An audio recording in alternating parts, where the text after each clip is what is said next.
Good morning, friends and traders. Welcome back to another exciting day of Topstep TV.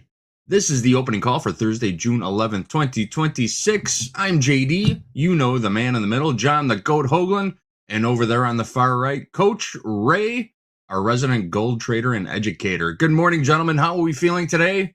Hoag, what's going on? Hey, I'm feeling all right, JD. Exciting stuff in the markets, PPI today.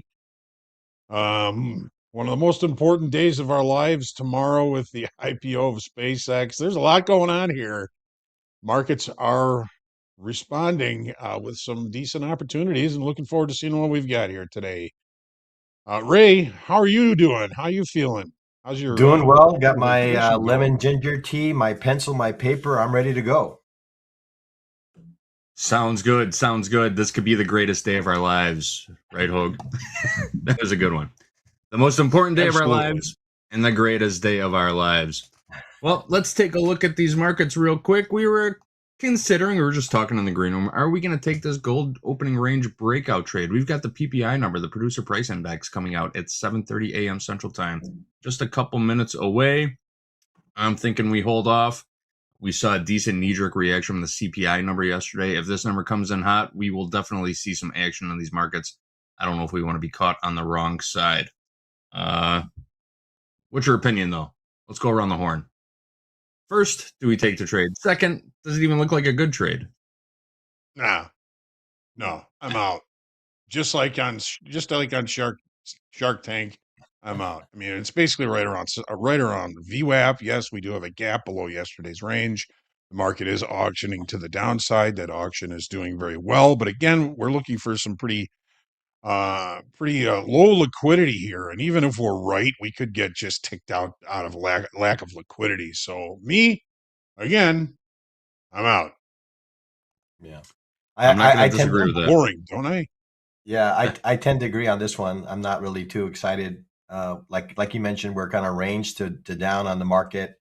And I was looking at the daily candle when we opened here. It was pretty much a doji, right? A little bit of a doji candle that was kind of developing there. So a lot of indecision in the market right now on this to the direction on the gold. So yeah, I'm with you guys. I'm not really overly excited about taking this opportunity. Sounds about right. Okay, well, let's keep an eye on it. I'll paper trade it. We've got gold opening in just about 30 seconds. 7:20 a.m. Central Time is the opening bell for regular trading hours in gold. We typically look at the 1-minute opening range breakout, trying to pick the higher low for the session in just that opening minute. But we'll see what happens. Typically, you get a nice influx of volume, liquidity in that opening minute. We'll see what kind of risk this trade is. I say that, but I know we're not taking the trade. I'm not going to jump into this ahead I of a think big report. the odds are pretty low. It's going to be a small opening range here. Yeah. Gold is Already open. Ding, 45 ding, ding. The ticks. bell has rung. Already 45 ticks. Yeah. Lots of holes. Mm-hmm. And it doesn't look like my opening range indicator is working in gold right now. Hang on a second. I'm going to refresh my screen real quick. Do it. Switch over to Ray's charts if we can for just a second. I'm going to refresh my platform. Let's go ahead and open up the 1 minute here. I like looking at the opening range breakout or the initial balance indicator. There's also an opening range indicator due to Topstep X. 53 tick opening range so far in the bigs. I'm sure very similar I've got in the micros. look. Yep, I'm looking at the micros. I got a high of 40.9640 and a low of 40.9050. Looks like it took a peek below. Ticks, yeah. Wow. The micros are a little bit outside of the bigs here. Bigs 90.90 is the low and 96.20 is the high. We just took out the high. Yeah. Mm-hmm. So it'd be long or bust on this trade. Yeah, the long side I don't mind. A little extended on the downside, so Hmm. that was kind of the direction. If we were going to lean one way, that would be it. Yeah, that makes Yeah. sense. Don't really see a lot of overnight inventory to kind of help us with that. You're going to see on the 30-minute chart how that 12:30 settlement in gold, it was Mhm. nowhere near the end of the day. Yeah. Ooh, Be wow. a Look really at good that. example Look of at that. this Oh, there move. we go. Hey, yeah. Bait and Good switch. hold. Another good no trade. Look at this move in gold right now. We've got some action. Wow. What else is moving right now? There's got to be a headline hitting the tape. Crude oil is off to the races. Look at this rip in crude. Stocks are Uh-oh. tanking. What is happening right now? I'm looking for All headlines. right. Gotta be a headline. Something's going on.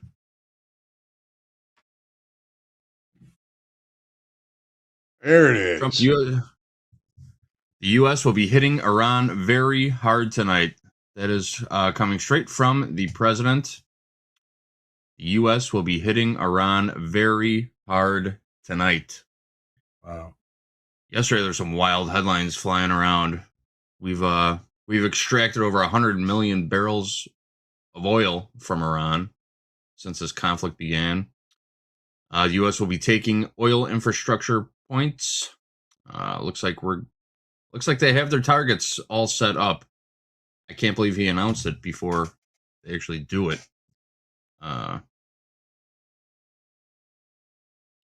Says they're going to be And taking Karg Island at some point soon, and we will assume total control of Iran oil and gas markets. this This is one of the is, heaviest statements. Yeah, this means yeah, war, right?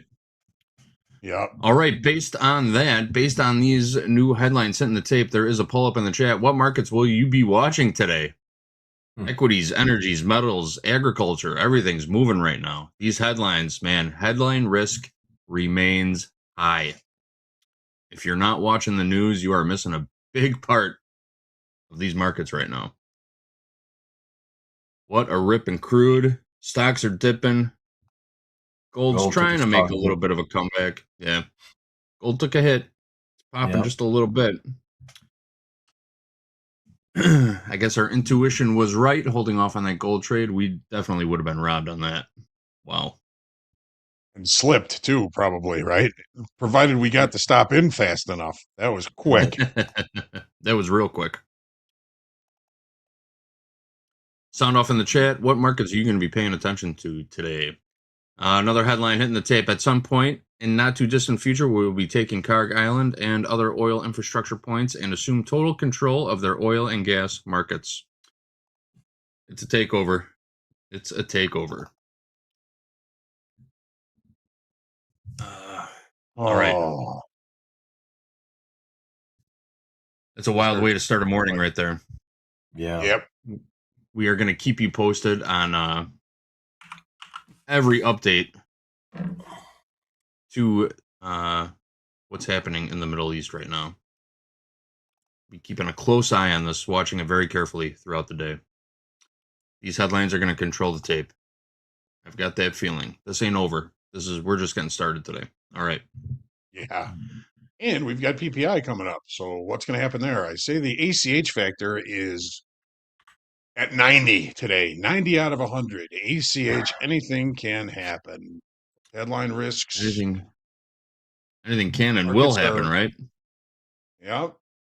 We said it yesterday. In normal markets, things would certainly be results would certainly be different than they are right now. So it's so headline controlled, so much, so Mm-hmm. ACH. But it is offering great opportunities for day traders. So that's what we're here for. Yep. Do these economic reports even mean anything today with these headlines coming out? Let's take a look at that calendar, though. You should be aware of what is happening on your block. Let's throw up that calendar. Coming up at the bottom of the hour, just about 4 minutes from now, we've got core PPI, the producer price index, I'm looking at some numbers, some projections. Month over month, we're expecting 0.7%, year over year 6.4%. That's compared to prior 6%. So we're looking at a little increase in PPI. This number comes in super hot. It's not very good for the consumer, right? You saw the CPI number yesterday, inflation hitting pretty high levels, right? So we got to assume this PPI number is going to come in just a little bit hot. If it doesn't come in hot, that's what does that look like? We'll have to wait and see. Yep. Jobless claims also at 7:30. Yeah, it would be a pleasant surprise. Natural gas inventories at 9:30 a.m. Central Time. The WASDE grain report at 11 o'clock. For all you grain traders out there, be aware of this number coming out at 11 o'clock a.m. Central Time. It is going to move grain markets. If you're in the corn, soybean, and wheat markets, be aware. Set your alarm. 11 o'clock a.m. Central Time. There's a big grain report coming out. Then we've got a 30-year bond auction at 12 o'clock p.m. Central Time. Potentially market moving. We didn't see much with the 10-year auction yesterday, but these longer end yield terms tend to move markets when these auctions take place. That's at 12 o'clock p.m. Central Time. That is your eco calendar, or a quick look at your eco calendar for the day. Nothing much else on the docket. Again, we are in a Fed blackout period. No Fed speakers ahead of next week's scheduled 2-day FOMC meeting. We're going to get the Fed's decision on rates and a little Q&A from the Fed chairman. So that is happening next week. We are going to have a watch party. But as always, we've got one eye in the ditch. We are watching the news, and we will keep you apprised of any new market-moving events affecting these markets. Taking a look at the 10-year here, the 10-year price took a little bit of a nosedive on those headlines, and a nice little uptick in rates. Currently 4.535, up about 10 bips from before those headlines came out. So a little bit of a jump in rates. Let's see if that puts any pressure on the equities, if that continues to the upside. Just about ready for these PPI numbers. Here we go. Hold on to your hats, folks. We're about 45 seconds away from PPI. Man, it's not too often we get action right off the start like that. As soon as we opened up in gold, the headlines started flying. Wild. It's going to be a day. You're going to have a day. I anticipate a lot of opportunity in these markets today. Probably going to get a shot on both sides of these markets. More than one shot. Do not fall in love with positions. All right, here we go. 5 seconds. 5 seconds. There it is. And the gold ladder just disappeared. Initial jobless claims come out 229,000. Not a very good jobless claims number. Forecasted for 220,000. Previous 225 came out 229. U.S. core PPI year over year actual 4.9%. Forecasted for 5.4%. Previous 5.2. That was a pretty good number. These PPI numbers better than expected. Month over month actual 0.4%. Forecasted for 0.5%. So a little easing on the producer price index. That's a decent win, right? Reading through these numbers the core one more PPI time. for sure. Core PPI for sure, but still, a rise in year over year overall PPI. I mean, it was 6%, came out 6.5%, 0.1% higher than expected. And month over month overall PPI 1.1%, which is lower than the previous release 1.4, unless that's been readjusted. Don't see any revisions core numbers, there. not bad. Yeah, core came out decent. I don't see any revisions on the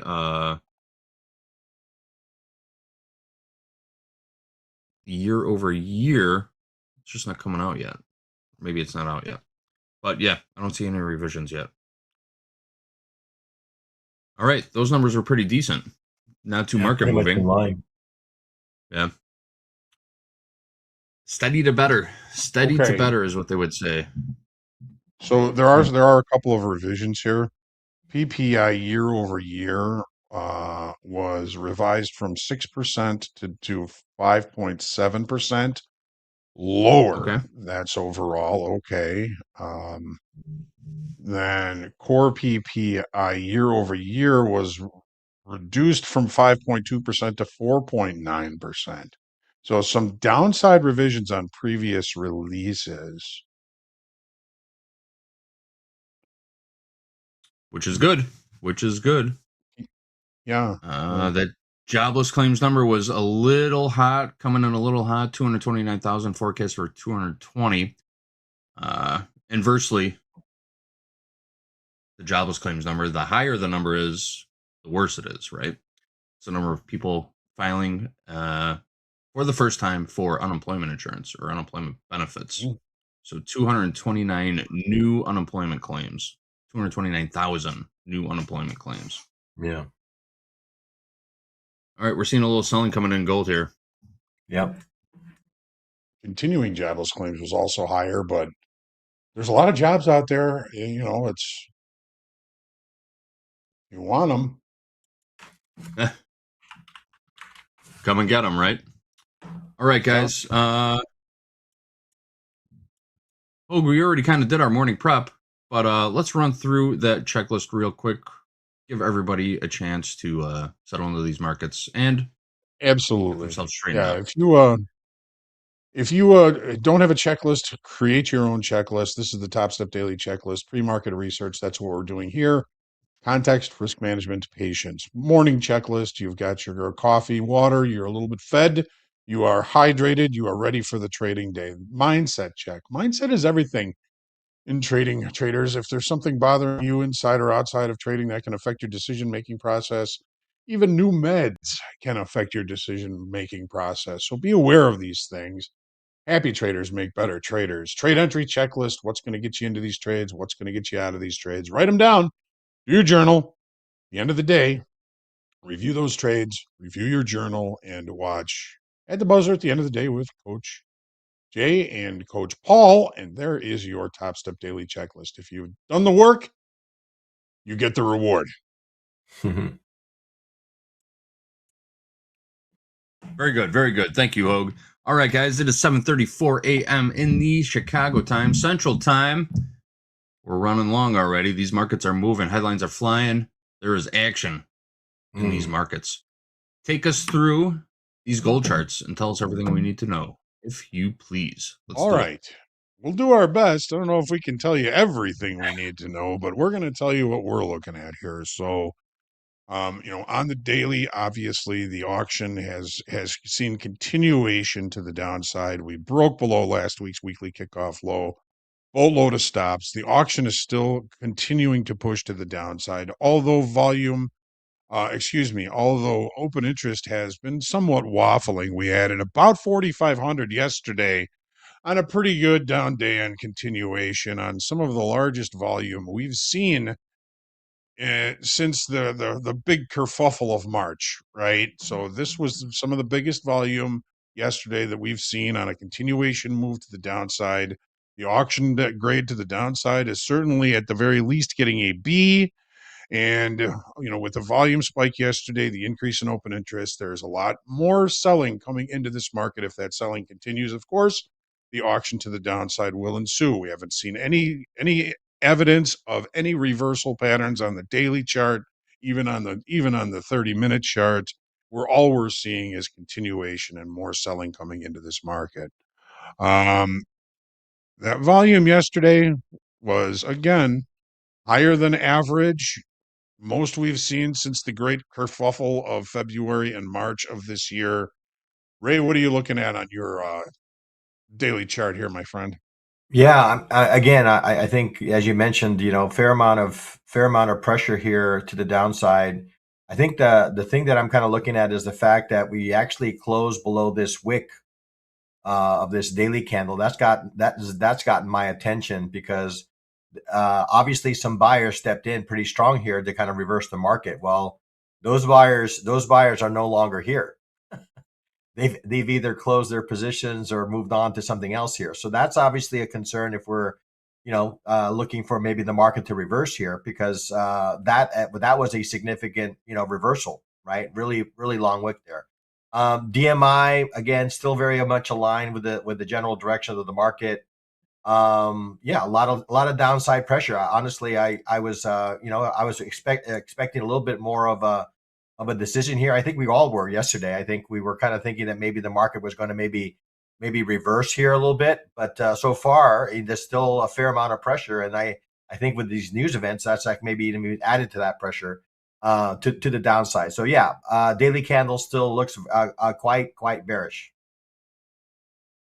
I mean, this is the first time, Ray, that we've actually been spending time and showing acceptance below that 200 session moving average for at least a couple of years. So Right. this is certainly impressive and new as far as gold is concerned.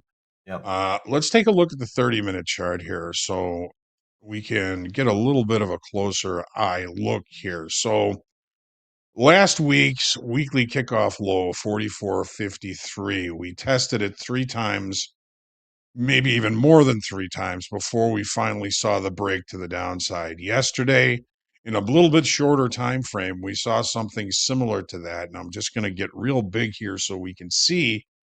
Initially, the this week's weekly kickoff low was supportive, and it did provide a pretty decent long opportunity, which kind of Ray was saying, well, we were thinking maybe we'd see a little bit of recovery yesterday, but all it Yeah. took is for this market to be unable to close the session gap from Tuesday to Wednesday, which is it was a pretty substantial gap, and it's less likely to close. So once we gave up that initial balance high yesterday during fast markets, I was like, if you're long gold, get out. Yeah. You don't want these anymore. And I did not know how right I was going to be because the market just continued to rush to the downside. But the weekly kickoff low, and this is a really good example of, once it breaks and you see some decent volume and a little bit of time down here, what was support at one point becomes resistant. In the next 30-minute bar, we traded back to it, tried to trade back to it, and then the market just continued to see this wash to the downside. One of the things that I just want to point out is, settlement is one thing in these markets, especially in the markets that close before 3 o'clock. The settlement price in gold is at 12:30 Central Time. It's settled at 41.33.30. However, because the market remains open, the continuation to the downside just kept going until we closed. So you might think that the settlement price would be down here around 40.94, 40.95, something like that. That's really where the market kind of ended the day yesterday. But again, because it settles at 12:30, we're going to be looking at that, and that is where our positions are tied to as far as margins are concerned. Does that become important? It becomes important when it becomes important. Overnight inventory. We opened at 40.93. We started breaking. We found some buyers down here. Market came right back up to where? Settlement price. There it is, folks. How often does settlement get revisited? It broke off, back to settlement. Overnight inventory is largely flat. We are opening with a gap, which gives us, at the very least, the nuance of gap guidelines to look for opportunities. If we fail to close the gap to the session low yesterday, which, to be precise, is 41.2960, then we're looking for continued opportunities, perhaps to the downside. A re-entry of value. We could see the market resolve back to the upside. Value low on this platform, 41.35. Value high, 41.78. You'd have to decide if the juice is worth the squeeze on a value acceptance play here. It wasn't a huge range yesterday, but the continuation to the downside is still in play. We've seen no reversal patterns on the daily chart. I'm looking for this market to continue to resolve lower. almost gave it a B plus as far as the auction grade to the downside, which, you know, when I start getting up near an A, market always looks the worst at the bottom or the best at the top. Sometimes that can be its own reversal pattern, but we're not there just yet. Not looking to buy this thing here just yet. It's in the middle of the overnight range. Focus if you're cautious. You might be focusing on the overnight high, which is just loosely up here at 41.39. Overnight low 40.46 approximately. And here we sit in the middle. So gap guidelines, one of the main nuances I'll be focusing on here this morning. Ray, what are you looking at on the 30-minute Yeah, chart? I was actually looking at the most recent swing here to the downside. If I go from let's see if I can actually get my arrow here. I took a look at this most recent swing and did kind of like a little bit of a measurement here, right? So I did a measure of here and then back up to this retracement. And then we have the what was that? The 100% extension leading this down to 39.75. I was actually thinking that we were kind of maybe more kind of aligned with maybe a move down to 4,000. 4,000 is like kind of like a psychological number. Probably there's a lot of option activity around that level as well. So that was kind of my natural target for this potential move here. Now I look at the DMI starting to may create a little bit of separation between the negative and the positive. Not huge, because we were a little bit range bound, but we were starting to see that little separation, and then that's obviously going to give, I guess, some confirmation that we are in a very much healthy move here to the downside. Obviously, we need to see if we can make a new low. We haven't made a new low of late. We seem to be holding, was this 40.82? Is it 40.82? That's kind of what I'm seeing. Seems like we're holding 40.82. And that has not made a new low. So do we create a little bit of a demand zone maybe for that rally that we were looking for yesterday? I'm not so sure, but we'll have to see how this kind of plays out over the course of the session. I'm looking at the initial balance range to see what kind of guidance the initial balance range kind of gives me in which direction they want to take it. So, but right now, kind of sitting on my hands, kind of waiting for that to kind of play out. And Coach Jay and I have been talking about $3,500 for a number of weeks there, and we're getting closer, Coach Jay. We're getting closer to that level. We'll see if we get there. Ray, thank you very much. Welcome. Appreciate your thoughts and knowledge. That's what we've got for gold, except for the fact that yesterday was a neutral day in the profile. Typically, the market is going to look for new levels to facilitate trade, which it is already doing. Does it continue? Does it pull back? Stay tuned to as the market turns. That's what we've got, JD. Back to you. Thank you. All right, let's take a look at what happened overnight. Stocks in Asia closed mostly lower. The Hang Seng Index closed down 0.65%. The Nikkei ticked up just a little bit to plus 0.06%, and the Shanghai Composite closed down 0.16%. Stocks in Europe currently trading mostly higher this morning. The FTSE is up 0.62%. The CAC 40 is up 0.49%. The Stock 600 is up 0.45%. The lone laggard in Europe this morning is the DAX, down 0.2%. Nearly back to unchanged, though. It's ticking higher as we speak. U.S. dollar index looking good, up a couple of ticks. 100.121 is the last print on the U.S. dollar index. The VIX is above 21 still, even though it's down about 3%. Currently 21.48, 21.48 last print on the VIX. And the yield on the 10-year Treasury note, 4.538% ahead of the equity open. We got a little piece of news to share also about the AI job boom. If you have experience with AI, is it good? It looks like it. The AI job boom is leaving recent graduates behind, but for those with experience, it's pretty good. New research from the AI-Driven Enterprise Institute shows 71% of AI job postings are reserved for senior-level experts. Only 13% are for junior positions and 16% for middle tier. Big businesses are bidding for experienced talent to navigate the AI boom instead of training the next generation. But researchers warn that strategy is short-sighted and say companies need to prioritize AI talent at every level to groom workers for the future. If you've got a head start on AI, the future looks bright. You might even Somebody's got have to to hold wear your hand, shades. though. Yeah. They don't want to hold any hands right now. They need people. They don't want to train them. All right. Let's get into those equity charts. S&P 500 is next. Let's do it. Okay. Well, yesterday we were kind of looking at this excess bar here as potential reversal in a normal market. I feel like that probably would have been more successful than it was yesterday. So, with headline risks and rollover in play, anything, of course, can happen. But when we get to the 30-minute chart, we'll see how really kind of normal yesterday was. In the longer time frame, we did not get our excess low. We've tested back to the low of it. 5% off the all-time high continues to be a level of contention, as well as the 50 session simple moving average. 5% off the all-time high, 72.51.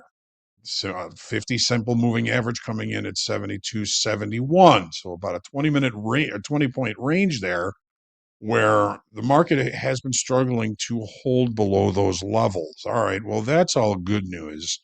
What did we do yesterday as far as open interest is concerned? We added 38,000 contracts yesterday alone. Since we put in the highs, we've added 104,000 contracts to the downside. These are new shorts coming in. There's also the probability that some of that open interest is based off of activities for our traders that are going to be rolling positions from the June contract to the September contract. So while it remains blurry, I'm still thinking that the sellers are continuing to come in and piling into short positions, which should be, when things recover and we start moving higher, very tasty things to eat, because as we know, these equities have been eating shorts for 40 years. It is their favorite food, like pizza. So, um, we got our PPI numbers out. Tomorrow is, today and tomorrow are huge days with this SpaceX thing. Yesterday, we actually ended up inside the regular trading hour value throughout the entire session from the previous day. A somewhat normal kind of thing for the market to do when it's waiting for new information. Do we get into a range and stay there until tomorrow with this SpaceX? I don't know. We just got some headlines from the president. Things aren't going well overseas. Still many uncertainties out there, folks, and I think that's what the traders were focused on yesterday on this pullback back to this 5% off the all-time high. Was there's still too many uncertainties out there, and markets don't like uncertainty. So we've retested 3 times this 5% off the all-time high in the S&Ps. We've taken a look below that potential excess bar. It's not going to be holding the same water as it did a couple of days ago. Ray, what are you thinking here on this daily chart? These Yeah, markets are I fascinating. got myself a little focused on the composite profile that I have here on the right hand side, and I'm kind of looking at this high volume node, and I see that as kind of a little bit of a magnet to price at the moment. Right here around 7160 is kind of what I'm seeing. I think we made a good enough headway in the downward direction, not to at least come back and revisit this level down below at 7168. I think is kind of what I have on this platform. And then I've also marked the 200 moving average down below here around this, the 7,069.50 level. That's also kind of another secondary level. If we manage to get below that, I think it's natural for the market to come back and retest this 200 moving average, given the bearish structure that we're beginning to get into in the market. Now, I look at the DMI. The DMI, I guess I'm not overly impressed with sort of the flatness, I would say, on this negative DI and the ADX. So while we are moving down, we're not moving down in an aggressive way, right? It's more kind of, it seems like almost like it's calculated, right? Way, right? It's very, not you would expect maybe a little bit more aggression in the move down, right? So right now the negative DI is flat. ADX, while above 30, is not sloping in any one direction. So while we are down, I'm kind of looking at these areas here, like I mentioned, the 7160 and the 7,000 level as maybe areas where we could entertain maybe a reversal. If I'm short, obviously we want to sell strength. We'll get into that on the 30-minute chart to find maybe some more precise levels there. All right, heading to that 30-minute chart now. So, a couple of things to point out between Tuesday's session and yesterday's session. Now, I've left the value area from Tuesday's session on the chart. Value high right around 73,400. Value low from Tuesday's session down around 72.76. When the market opened in this little line right here, this little yellow mark right here is the 1 minute opening range, and it opened in between the high and low of value from Tuesday. Typically, we're going to be saying, well, no real change in the perception of value. We'll probably find better trade locations as the day goes on. And it wasn't until after the first half hour when we started to see the market sell off of the initial balance high, better trade location. After the open, the market rotated lower and traded right to, by the end of the regular trading hours session, back to value low. Traded value high to value low yesterday on an inside extended trading hour and regular trading hour day. So what we could think would be an abnormal day yesterday actually traded to be a relatively normal day in a market that is not changing value all that much. Okay, that said, today I'm going to take these off just for a little bit of clarity on these charts. That's the value area from Tuesday. Where are we today? Well, we're still inside that area of value from Tuesday. We're inside the value area from yesterday, where value has kind of shrunk a little bit. Now, we're also seeing on this 30-minute chart all of the moving averages heading towards a crash here at some point. If this market doesn't move, all these moving averages are just going to end up very tightly packed, which will just also indicate that the market is relatively range bound now in the short time frame, where we're at a very important level down here. I mean, this 5% off the all-time high, supportive yesterday, supportive Tuesday, I should say, supportive last night.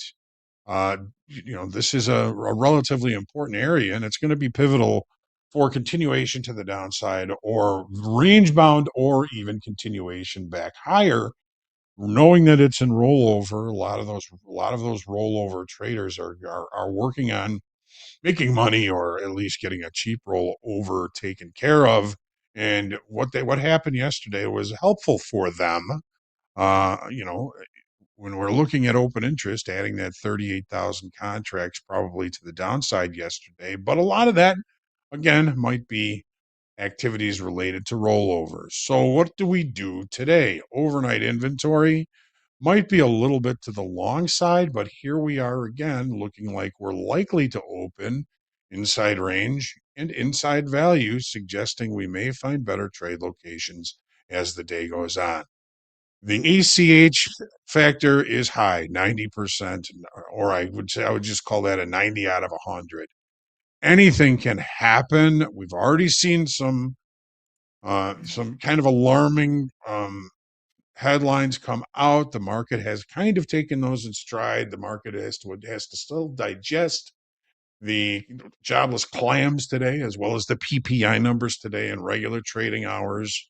Um, you know, it's looking in the short time frame.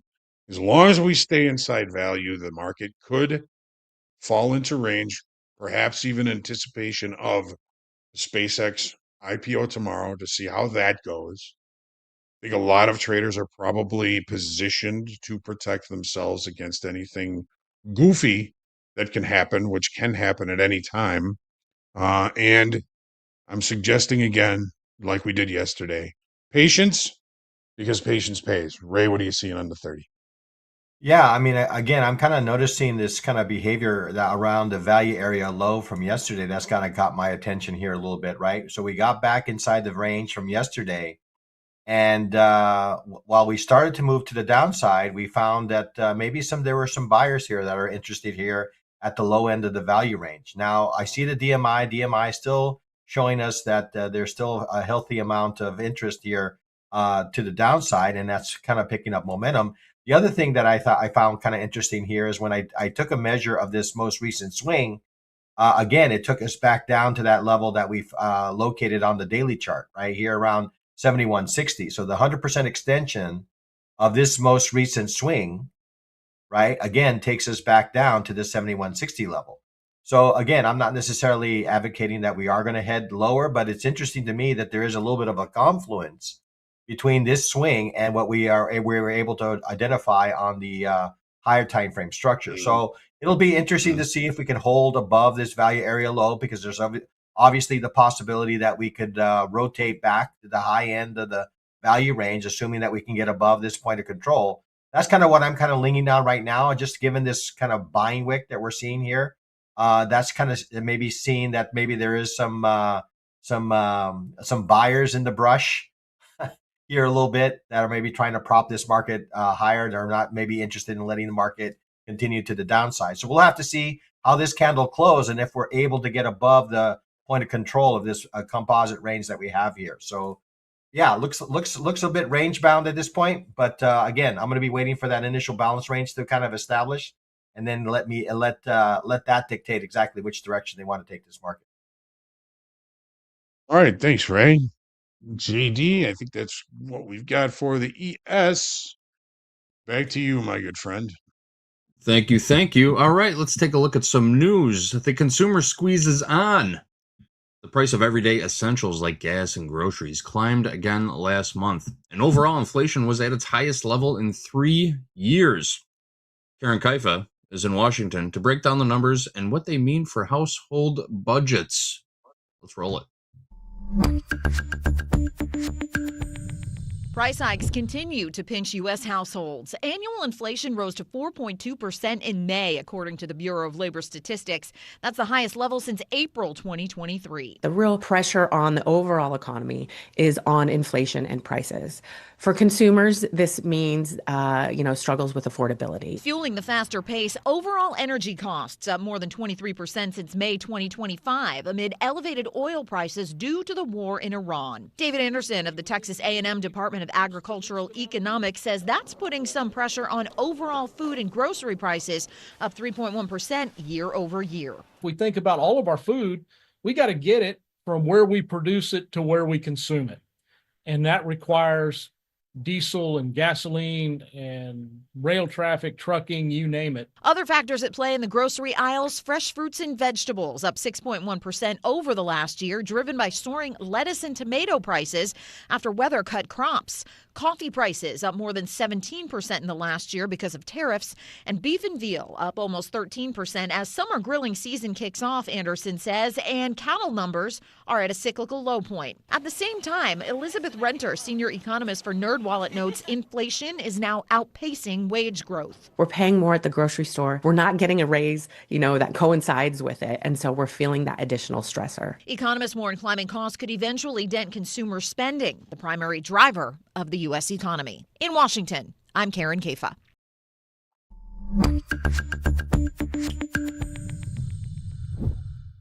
We did see a little ease on the producer price index this morning, so maybe that'll follow through to CPI next month. Looking forward to next month's inflation data. We've got the president speaking very recently on a Fox interview, and he was speaking about Iran again. He said, we knocked out their radar and their missiles. The U.S. is flying planes over Tehran, and they have no idea. Iran is negotiating with us to make a deal. He says they're negotiating, but they are proud. He said that in a Fox News interview very, very recently. Some more headlines coming out, some more quotes from that interview. Oh, he just ended that interview with Fox. But he also says that the Iran bombing tonight will be more powerful. So He's letting us all know what's going to happen. And I believe the man when he says he's going to do it, right? He likes to follow through. Yeah.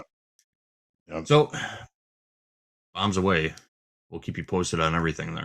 All right, let's get into these crude oil charts. Crude is officially open for business. Ding, ding, ding. We're going to take a look at this 1 minute opening range breakout. I'm looking at the micro chart. Still inside the prior 1 minute candle there. But Yep. Yep. No breakout so far. Looks like it wants to break to the Still upside. trading inside range, inside value from yesterday.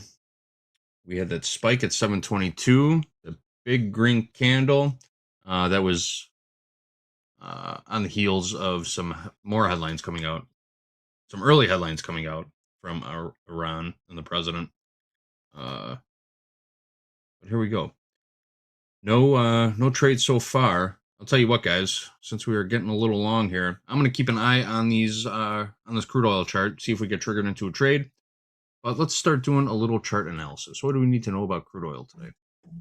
All right. Awesome, JD. Yeah, let us know if you pull the trigger on anything. We just took one little tick above the opening range, right back inside of it. So looking a little bit trappy. And as far as the daily on the crude oil, there's no real major changes here. The market is still in range, rotating high to low, to high to low, to a high, pulling back now. So really range bound, in range, in in the longer time frame or the medium time frame value, and in rollover. So we're looking for this market to probably stay somewhat range bound. There are some pretty big ranges in those ranges, some pretty decent opportunities. But as far as the bigger market state change, I don't really see much, and I don't see much in the near future, unless, of course, something changes, something happens. This market seems to be waiting for some sort of solid data. And solid data, I'm talking about some sort of resolution overseas. We added 4,400 open interest to the upside yesterday, but again, that is very blurry because of rollover as well as volume is very blurry. So we're just looking at a market that is largely range bound, has been for the last week, 2 weeks, 2.5 weeks in the short time frame, and we haven't really changed much here. Ray, what are you seeing on the daily chart? Yeah, not too much. As you mentioned, I think we seem to be falling into some sort of range. I think the market is, as you mentioned, kind of waiting for that maybe closure on what's going on in the Middle East. The DMI is very much aligned with the general direction, and then we just seem to be coiling between 96 and 8750 is kind of the range that we've been in and remain in and have been in that range for some time. Now, like you said, there's opportunities. I think in these markets, these ranges are big enough to benefit from them, but they are ranges, and it requires obviously a different kind of skill set. Maybe a little bit more particular about what location, what price levels to focus in on when in a range market. So be aware of that, I think. And then the other obviously is the headline risk that we have around this. I wouldn't be I wouldn't be married to any one position for any extended period of time. See money, take money kind of market for me is the crude oil. So, All right, let's take a look at the 30 real quick here and see what we have to see. So we did not leave a island bottom off these lows here. Okay, the market did move higher yesterday. There was a pretty significant pullback at the end of the day, which crude oil has a tendency to do right at the end of the day. Where is it right now? Well, it's in value, right at the low value. I do see a whole bunch of confluence just below price here. We've got our settlement price, which to be precise is 90.03. We've got the initial balance low, which was 89.90. Excuse me, yes, 89.90. We've got value low on this platform, 89.82. We've got a couple of moving averages. We've got the 100 session moving average below that. There's just a lot going on in this area. And as we can see, all of the moving averages as well as VWAP are pretty tightly packed here. We've got all the moving averages inside of this 30-minute bar that occurred earlier when those headlines came out. So, what this market is saying, it is range bound. Be careful. The fact that we're opening in range and value with no gap guidelines to even think about is Patience. Be patient. You'll find probably better trade location as the day goes on. If not better, you'll still find decent trade location, pretty decent ranges, opportunities abound. Ray, what are you seeing on the 30? Yeah, again, I'm kind of focused on these low volume nodes and these composite profiles for opportunities, right? So you can see here that when price got to these levels, that we actually reacted away from them. So this level down here at was that 88.75. We had a nice little move down to that location, and that was a low volume zone, and actually we reacted away from it. Now and then we went back up to another low volume node, and we reacted away from that. So that's kind of what the composite profiles kind of offer me, is they offer me, especially in these types of markets, areas for me to focus in on, right? The edges of these values, these low volume nodes are areas where I focus in on when we get into these kind of range markets. And that's where the composite profile supports me. So again, very much a range market. I think we need to continue to focus on the extremes of these markets for opportunities.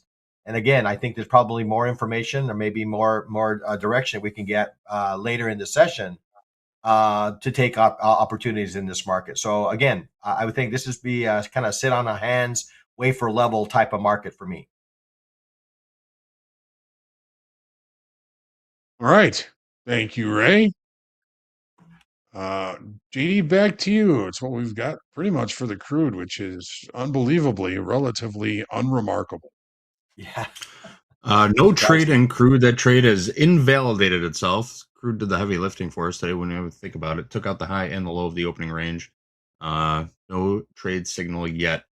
Or no trade signal, I should say. So nothing done on crude oil. Let's get right into those NASDAQ charts. Invalidated. Nothing done in crude. No trades in the opening call this morning. All right. Crude oil, NASDAQ charts now.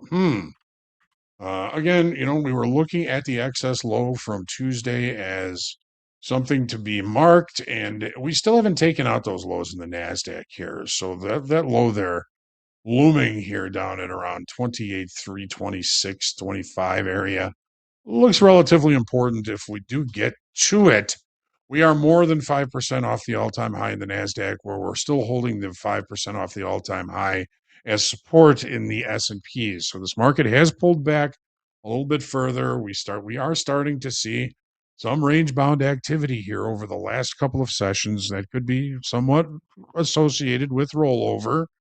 Our rollover traders would prefer range-bound trade if they can help it. And so a lot of times they can't. Sometimes it really doesn't matter. But what does matter is how it blurs our open interest in volume. So we did see an increase of about 9,900 contracts in the NASDAQ to the downside yesterday. Again, possibly attracting some shorts. Not as seriously, though, as the S&Ps. We're not seeing the big increase in open interest to the downside in the NASDAQ like we are in the S&Ps. Still somewhat waffling, but remember the NASDAQ has come further off of all-time highs. So we have a very similar situation on the 30-minute chart. We'll take a look at that shortly. We're still inside range, still inside value from yesterday. What do we do today? Well, we got to kind of depend a little bit on those headlines. Opportunities will be here for us. Trade what you see, because we can't predict anything. Just to use the tools you use every day to find opportunities to limit risk. Ray, anything interesting that you're seeing on the daily chart here for the NASDAQ? I actually dropped to the 4-hour chart just to get a little bit more visibility as to the candles here, and I could see that we're kind of coiling here on the bottom, right? We have this kind of, you mentioned this consolidation pattern. Well, we seem to be kind of losing a little bit of steam here to the downside, and that's also evident in the DMI. We are seeing a falling DMI and a relatively flat to possibly rising positive DI. So I feel like we're in for a move, and it feels like it might be possibly to the upside, right? Is kind of what I'm seeing right now.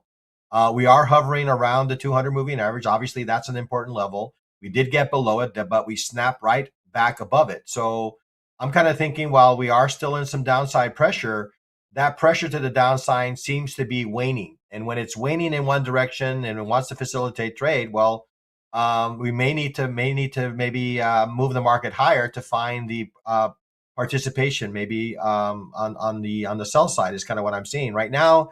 It seems like maybe the buyers might be nibbling down at these levels, maybe for opportunities to swing this market higher is kind of what I'm seeing right now. All right. What's the 30 look like? Well, it looks a lot like the S&Ps yesterday, right? So here is Tuesday's move to the downside. And again, this yellow line here represents the 1-minute opening range in regular trading hours. And we opened right between value high and value low from Tuesday, suggesting better trade location as the day goes on. Yes, that did happen. The market took a look above settlement, looked at value high from Tuesday, rejected it. We did leave a failed upside auction in the Nasdaq where we did not in the S&Ps. We did call that out. We had some traders make some money on the move to the downside. And where did the market trade to? Well, it stayed basically inside of Thursday's area of value the entire session. Even mostly through the extended trading hour session. Actually, through the extended trading hour session, we never left value. What are we looking at today? Well, we're also looking at a similar situation where overnight inventory might be a little bit long, but where we sit right now is right in the middle of value high from yesterday, which is around 28,977, and value low from yesterday, which is around 28,572. We stayed inside value yesterday. We're waiting for important information. We did get some headlines, but it hasn't moved price outside of the overnight range. My suggestion again would be try and stay patient today. Try and stay patient. The volume came in on the downside yesterday. I believe we did add some shorts to this market yesterday. If those shorts don't get what they're looking for, maybe we eat them later. I like what Ray was saying.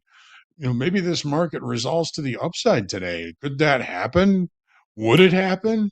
Might it happen? Well, ACH, anything can happen, and the ACH factor is relatively high. So, stay buckled in, manage your risk. Again, I'm suggesting try and stay patient because where we are opening inside of the range and value from yesterday, very centrally located, no change in the perception of value. Be careful. Be patient. Context is everything. Ray, what are you seeing on the 30? Yeah, I mean, after this kind of big swing that we had to the downside, like you said, in the overnight, we've actually kind of swung back to the upside. And what's interesting for me is that we have not been able to make a new low. And we've actually kind of held this range here around 28,600, 28,627. We've actually held that level and actually found some buyers. Now we're retesting that upper end of that triangle pattern that I had drawn on the daily, or actually on the 4-hour chart. It'll be interesting to see. We're coming back at this level relatively soon. We didn't stay too far away from it before we started to see maybe some interest back on the buy side. Again, looking at these, kind of zooming in on this candle here, we got a nice little buying wick away from this zone that I had drawn here. So that's kind of indicating to me that maybe there are some buyers kind of lurking in the mist here a little bit, maybe looking for opportunities to kind of add to their positions to maybe drive price higher here. We're not getting the reaction that I would expect to see away from this downward trend line. And the fact that we got this little buying wick is kind of leading me to believe maybe there is maybe some upside here. Now, we still need to get above the value range. We still need to get above this 29,025 level with some volume to really support that. And we still have the 200 moving average above us. So we're not out of the woods yet on the sort of this overall bearish structure. But I'm starting to see maybe a little bit of signs that maybe there's some interest here. We've created a little bit of a double bottom, and I'm not seeing all that much. I see conviction on the downside on the DMI. So maybe a little bit of bullish price action I'm kind of seeing right now in the NAS. Ray, can I see your resting rally face?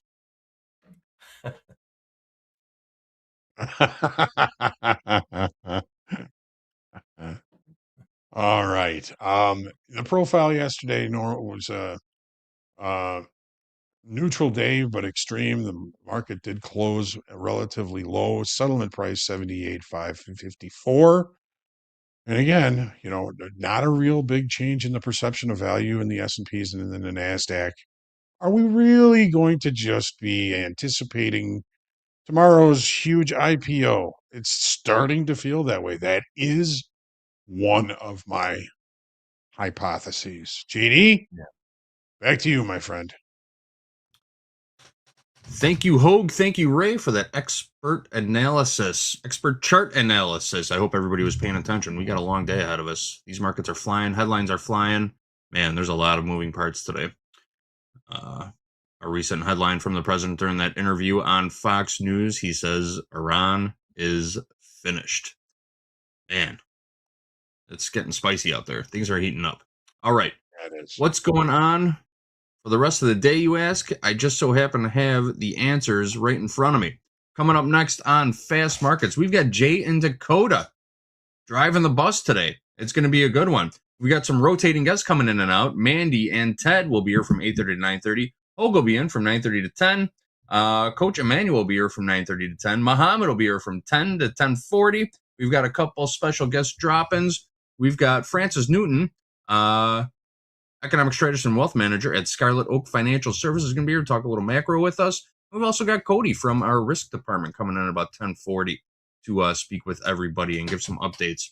Hogue will be back with the morning highlights at 11 o'clock a.m. Central Time, do a little chart analysis and walk us through any trades that potentially may be taken during fast markets.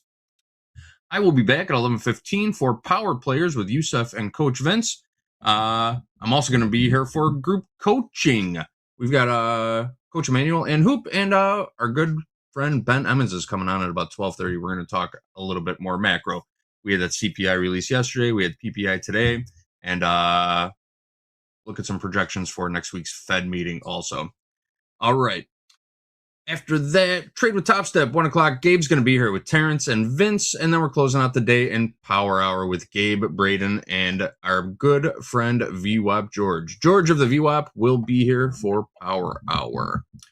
That's the schedule for today. Make sure you stick around. There's plenty of tradertainment coming your way.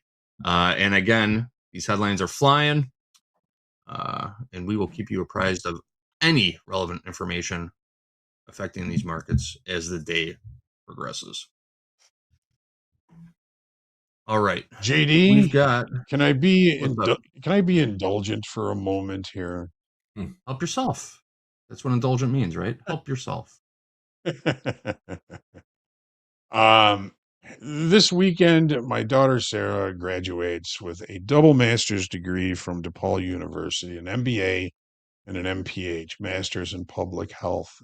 She's graduating with distinction. She actually gets two separate ceremonies this weekend on Saturday and Sunday. But I know she's not watching, but I have to mention how proud I am of my little Sarah, who has always known what she wanted since she was born. She's been driven.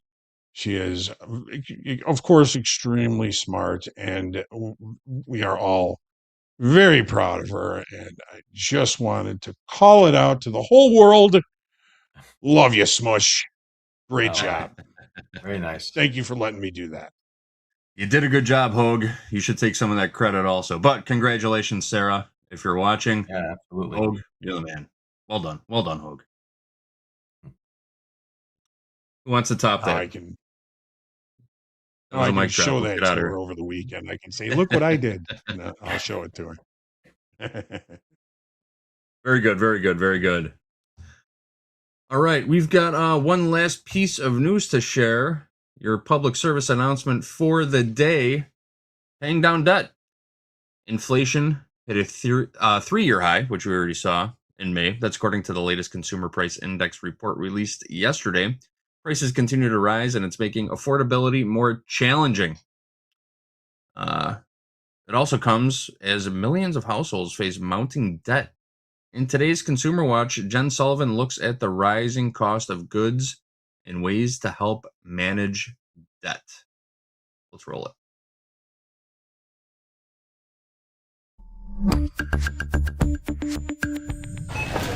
The car cost of living continues to get more expensive. The latest Consumer Price Index report, which measures the changes in cost for a variety of goods, shows yearly inflation jumped more than 4% in May.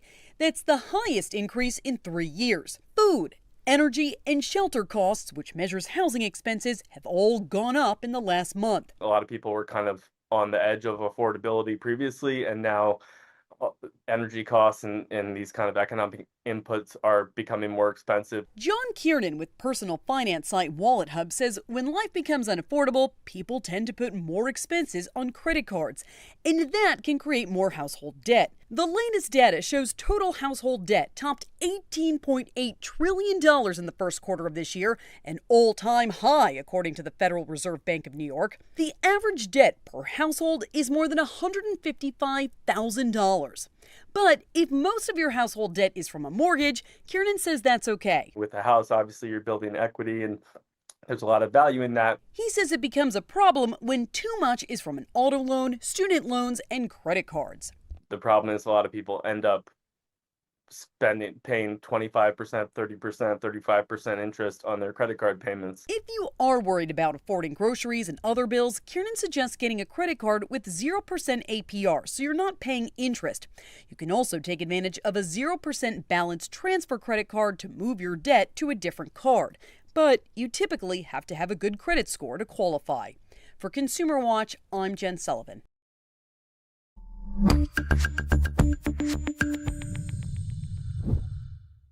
Or just walk away from it, right? I'm joking. Don't do that. This is not financial advice of any kind. All right. We got about 1 minute left. Ray, any final words? Encouragement? Yeah, wisdom? I mean, we're coming into some interesting markets, guys. I think it's especially in the equities and the crude oil. I think it's a see money, take money type of market with all the opportunities for some news events that could actually impact us. I think that's probably the best advice. I think remain patient, wait for your levels, stick to your process, and the capital that we all desire will come. Very good, very good. Thank you, Ray. Always a pleasure. We will see Ray again tomorrow morning on the opening call. We've got Coach Ray and Coach Vince tomorrow. We've also got a special guest, Chris Versace, coming in at 7:45 to talk us through the SpaceX IPO. We've got an entire SpaceX IPO watch party planned for tomorrow. It should be an interesting time. All right, guys. It's One gonna be last look at these fascinating. markets. It is going to be fascinating. I'm very curious to see how this whole thing is going to shape up or turn out, I should say. Yep. We've got a couple pros walking us through it. Coach Jay's going to be here. Andre's going to be here. Dakota, Muhammad. Got an excellent lineup for fast markets tomorrow. One last look at these markets before we head into the equity open. Look at the tilt on crude oil, 74% long right now. We hit, I believe it was 84% long in the tilt yesterday in the afternoon. And at fade trade. And then bam. Yeah, very nicely. Yeah. Yep. Anytime, I shouldn't say anytime. It's very common to see when the crude tilt hits 80% on either end. It's like a reversal is imminent, you know? You just got to play it. You got to time it right. So, something to keep an eye on. Something to keep an eye on. 23-hour trader just chimed in saying congratulations, Sarah. 23-hour trader. This is Absolutely. JD talking to you from the future, asking you to refresh your stream. You're lagging about 10 minutes there. But yes, congratulations, Sarah. Anyway. All right, guys. We are Thanks, ready everybody. to head into fast markets. Thank you, Ray. Thank you, Hogue. Catch you guys all in a little bit. Hogue, take it away. Let's do the thing. Yep, I'll do the thing. JD, Ray, always a pleasure. And as always, to all of you, thanks for trusting us with your time each and every day here on Topstep TV. I've got the top of the chat. We've got Shubham, we've got Dan Trader, we've got Gorillionaire, we've got a new name up there this morning, Lexiana Shadow Trader.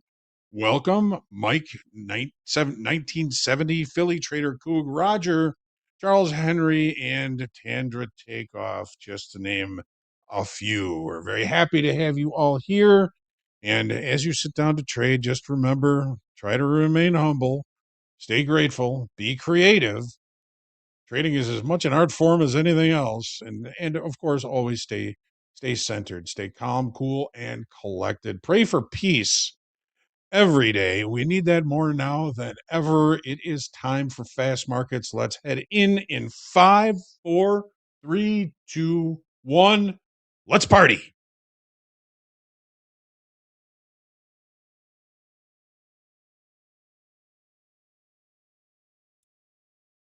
I'm partying right now.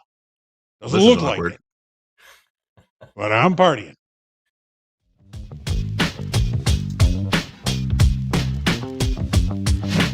Turn those machines back on! Turn those machines back on! Turn those machines back on! Turn those machines back on! Go Knicks. Good morning and welcome to Topstep TV. This is Fast Markets. Is the horn player here, or is he hungover from that Knicks win as well? Chat, if it sounds like I do not have a voice, it's because I left it. There it is. It sounds like I do not have a voice because I left it at the Knicks watch party last night. That had to be the most insane basketball game I've ever seen. Greatest comeback in finals history. Knicks in 5. But we are here to trade. I'm here. Dakota's going to be here in just a little bit, but I got some friends here. Mandy's here. Ted's here. Mandy, Ted, how you doing this morning? Welcome to Topstep TV. Mandy, we'll start with you. How you looking at the markets? Hey, yeah, lots of volatility going on. Haven't traded yet pre-market. You guys know me. I got my rule, 15 minutes, but it's been working okay for me. Looking at it, I have a support level at 28,903. We have really supported that in the overnight, no problem. Looking to see if we can get back maybe to a pivot point at 710 before I'm looking to possibly get long. If we just fall right through that, downside, of course, will be settlement 554 will be another area of interest for me. But I'll let the market come to me and then I'll follow. Awesome stuff. Going to wait that first 15 minutes or so. Ted, we got a minute and 20 seconds before the markets do open. Yes. How are you doing this morning, and how are we looking at the markets? Good. S&P implied move is 85 handles. That's probably one of the largest ranges we have seen. 7308, first level down. Second level is 7250. I got caught in the headline this morning, so lost a little bit of money, got some work to do. Let's see what the market shows us. All right, let's do it. Main event in the chat says Mark Cuban and the Mavs must hate themselves. We are not going to make as many bad trades as the Mavs have done over the past couple of years. I don't know how you get rid of Jalen Brunson. He's the greatest basketball player on the world right now, but Right. we are not here for that. 30 seconds to go until the markets are open. We'll quote some prices. 28,756 last trade here in the NASDAQ. 7307 last trade in the S&P. We got crude oil right now trading $90.18. We did get some headlines from the president. Looks like things are picking up in the Middle East. And gold right now trading $40.96.30. We got a great show lined up ahead for you today. Trade well, everybody, and we are open. There we go. Seeing some selling on the start here. A pretty interesting open there in the NASDAQ. We just sold down to 713s and then right back up to 760s in about a second. Not frozen. That is just the data. I'm looking at live data that's happening here as well. Just a weird open on the markets here. Yeah, the NQ order book is extremely thin right now. You heard Andre yesterday talking about it, trading micros. Ted, are you seeing this thin liquidity on this order book right now, man? Yeah, huge seeing gaps. the same thing. I got caught in it. That headline I did not have a stop in was very, very expensive. So Yep. got to have stops in. Yeah. I mean, maybe 50 ticks, 60 ticks, right? Yeah, absolutely. And again, we're going to hear it. We've seen extreme volatility. The platform is not freezing. That is illiquidity in the markets. The data has to catch up. I'm looking at a NASDAQ order book right now with live data, and there are air pockets in that order book. if you're going to be trading it, understand that you're trading and accepting volatility in these markets right now. You can trade the micros. There's more liquidity in the micro order book, but there is a very thin order book on the NASDAQ right now. I'm seeing ones and twos, if any prices at all. Again, we're in an uncertain environment. Ted, I hear some order fills there. Are you getting in some Order trades? filled already out. Already out. There we go. In and out just like that. It took a quick short. I think these headlines are very negative. I mean, my cash account took a big hit for about $900 in 2 Okay. seconds on one contract. Totally Yeah. shaken up by it. You had to stop. Yeah. And you were trading the bigs, Ted? I actually messed up. I actually had a big contract on, which I normally never do. And Gotcha. I was down about $1,000 in 1 second on that headline. Wow. So Yeah. Wow. yeah. Yeah. Yeah, that was crazy. And I made 100 back, and now I'm just got the whole day left. Got to keep your head right, Yeah. chip away. Should be fine. 100%. Chip away at it. 28,730s. Again, extremely thin order book in the NASDAQ right now. If you are trading it, just understand if you're trading the bigs that there is potential slippage even in simulated markets. We are seeing the S&P sell off here, 72.96 last trade there. Crude oil back below $90, $89.67.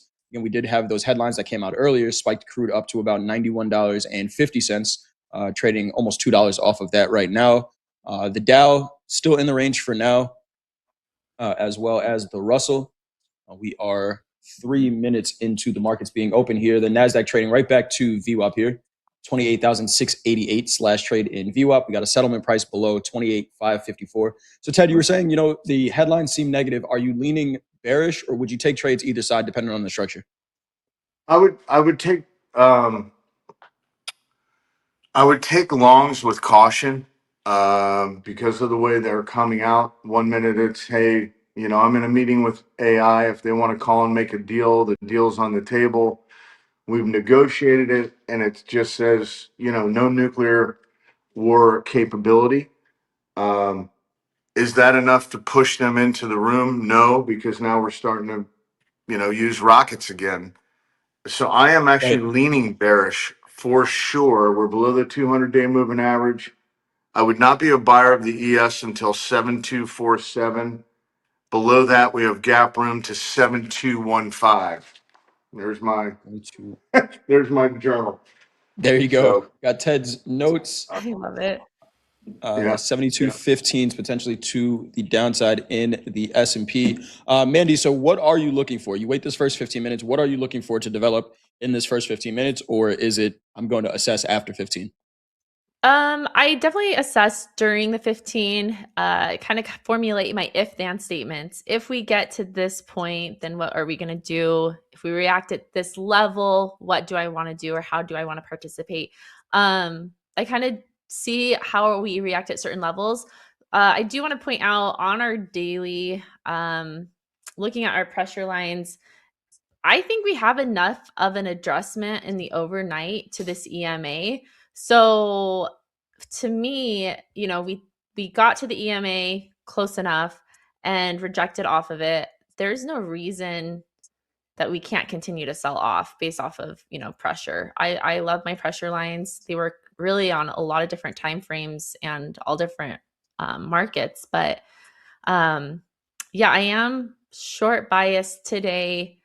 If I do take, I'm going to say this out loud, so I hold myself to it. If I do take a long and a long sets up, it's going to be see money, take money in this type of environment, and where we have been trending down since, of course, June 3rd, technically. So on the daily chart, back to the 15-minute, just looking at how we've been reacting there. We tagged our MA at an MA at 778 or so. We tagged that, and now we're falling. Again, I just do the 15 minutes just because of how thin the order books are. Just let this volatility die down, see some participants enter, and then when I can get, better fills and things like that, that will be ideal situation for me. But we have that bounce right now off of overnight VWAP at 662-ish is what I have on the 15-minute. So Yeah. anything short is going to be see money, take money, and I'm going to be sized down, of course, because There we right go. now the ATR it's not as high as it was yesterday. Right now on the 1 minute we're at 32. I think we were up at 50 plus yesterday at this time. So yeah, 1 to 2 micros is going to be the sweet spot for me. Good stuff there, Mandy. We are seeing the Russell catch a little bit of a bid. According to CNN, Carg Island capture is an end game option. We are seeing a bid in the equities here. The 1 minute opening range is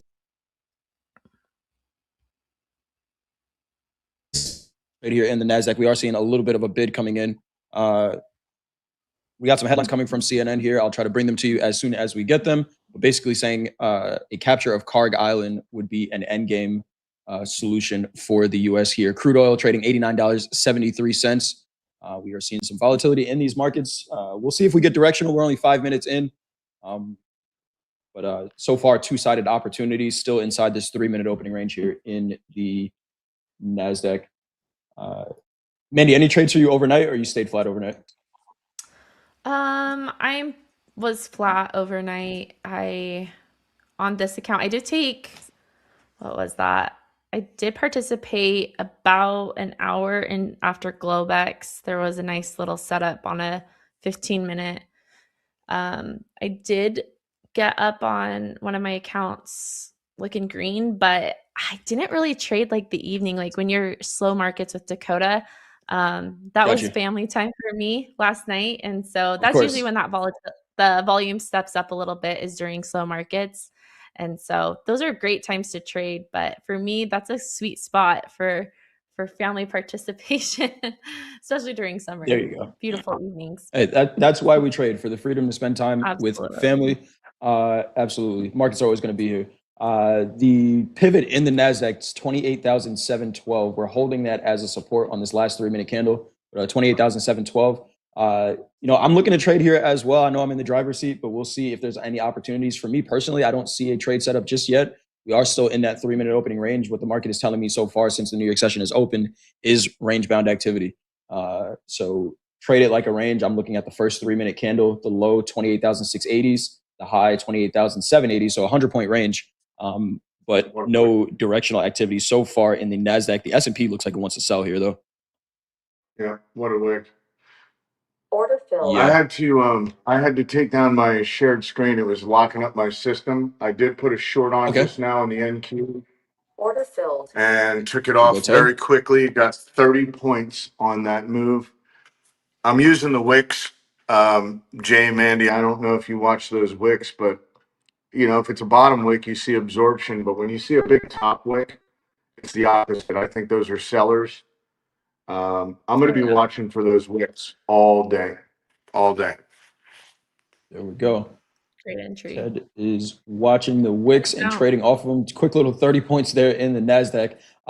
That's the volatility of these markets, right? Ted got in that trade, and before he was even thinking about getting out, you're already up 30 points, which is why you don't need to over leverage here. I was trading yesterday on stream with a couple micros, and in about 30 seconds, up $150 with a couple micros. So not an environment that you need to over leverage in. The market is going to do the heavy lifting for us if we catch a piece of a nice VWAP's holding take it so well. It is. We can't flush below that on the overnight yet. NASDAQ's holding up pretty well. The S&P is below VWAP. The Dow's holding VWAP. The Russell's holding VWAP as well. The NASDAQ looking like the weakest right now.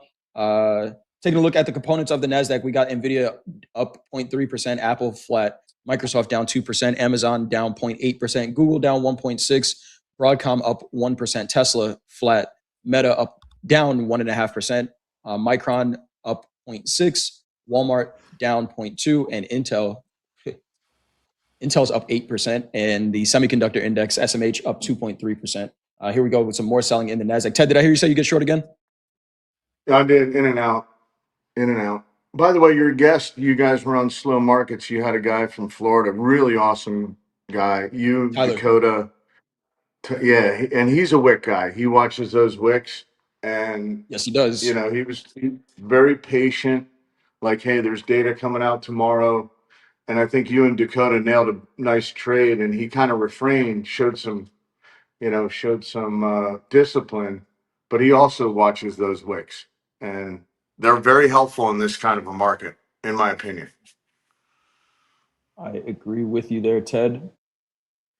All right, let's read these comments from the president here. Top Trump officials have viewed Carg Island capture as an endgame option. The view inside the White House and Pentagon is that Carg Island, or wiping out the island's energy infrastructure, would effectively bankrupt Iran and diminish its capabilities to the point of it being unable to continue in the war. So that is the plan. We heard the president earlier saying that he was going to attack Iran later tonight, but we will see what happens here. Oil prices $89.70. Gold selling off a little bit, 40.90 last trade in gold, and the Nasdaq looking pretty heavy here. Again, we got a settlement price in the Nasdaq if we do start selling here, 28,554s, and the S&P is about 10 points off of settlement right now. Those See are if we magnets. get some more selling. Yes, they are. Yes, they are. I'm leaning to the short side as well here. Let's see. We got if there 3 minutes is- before that 5-minute candle closes, the 9:45. I love getting in at the last minute, not before though. Yeah, I hate to jump the 100%. gun. That's me too, Ted. Yeah.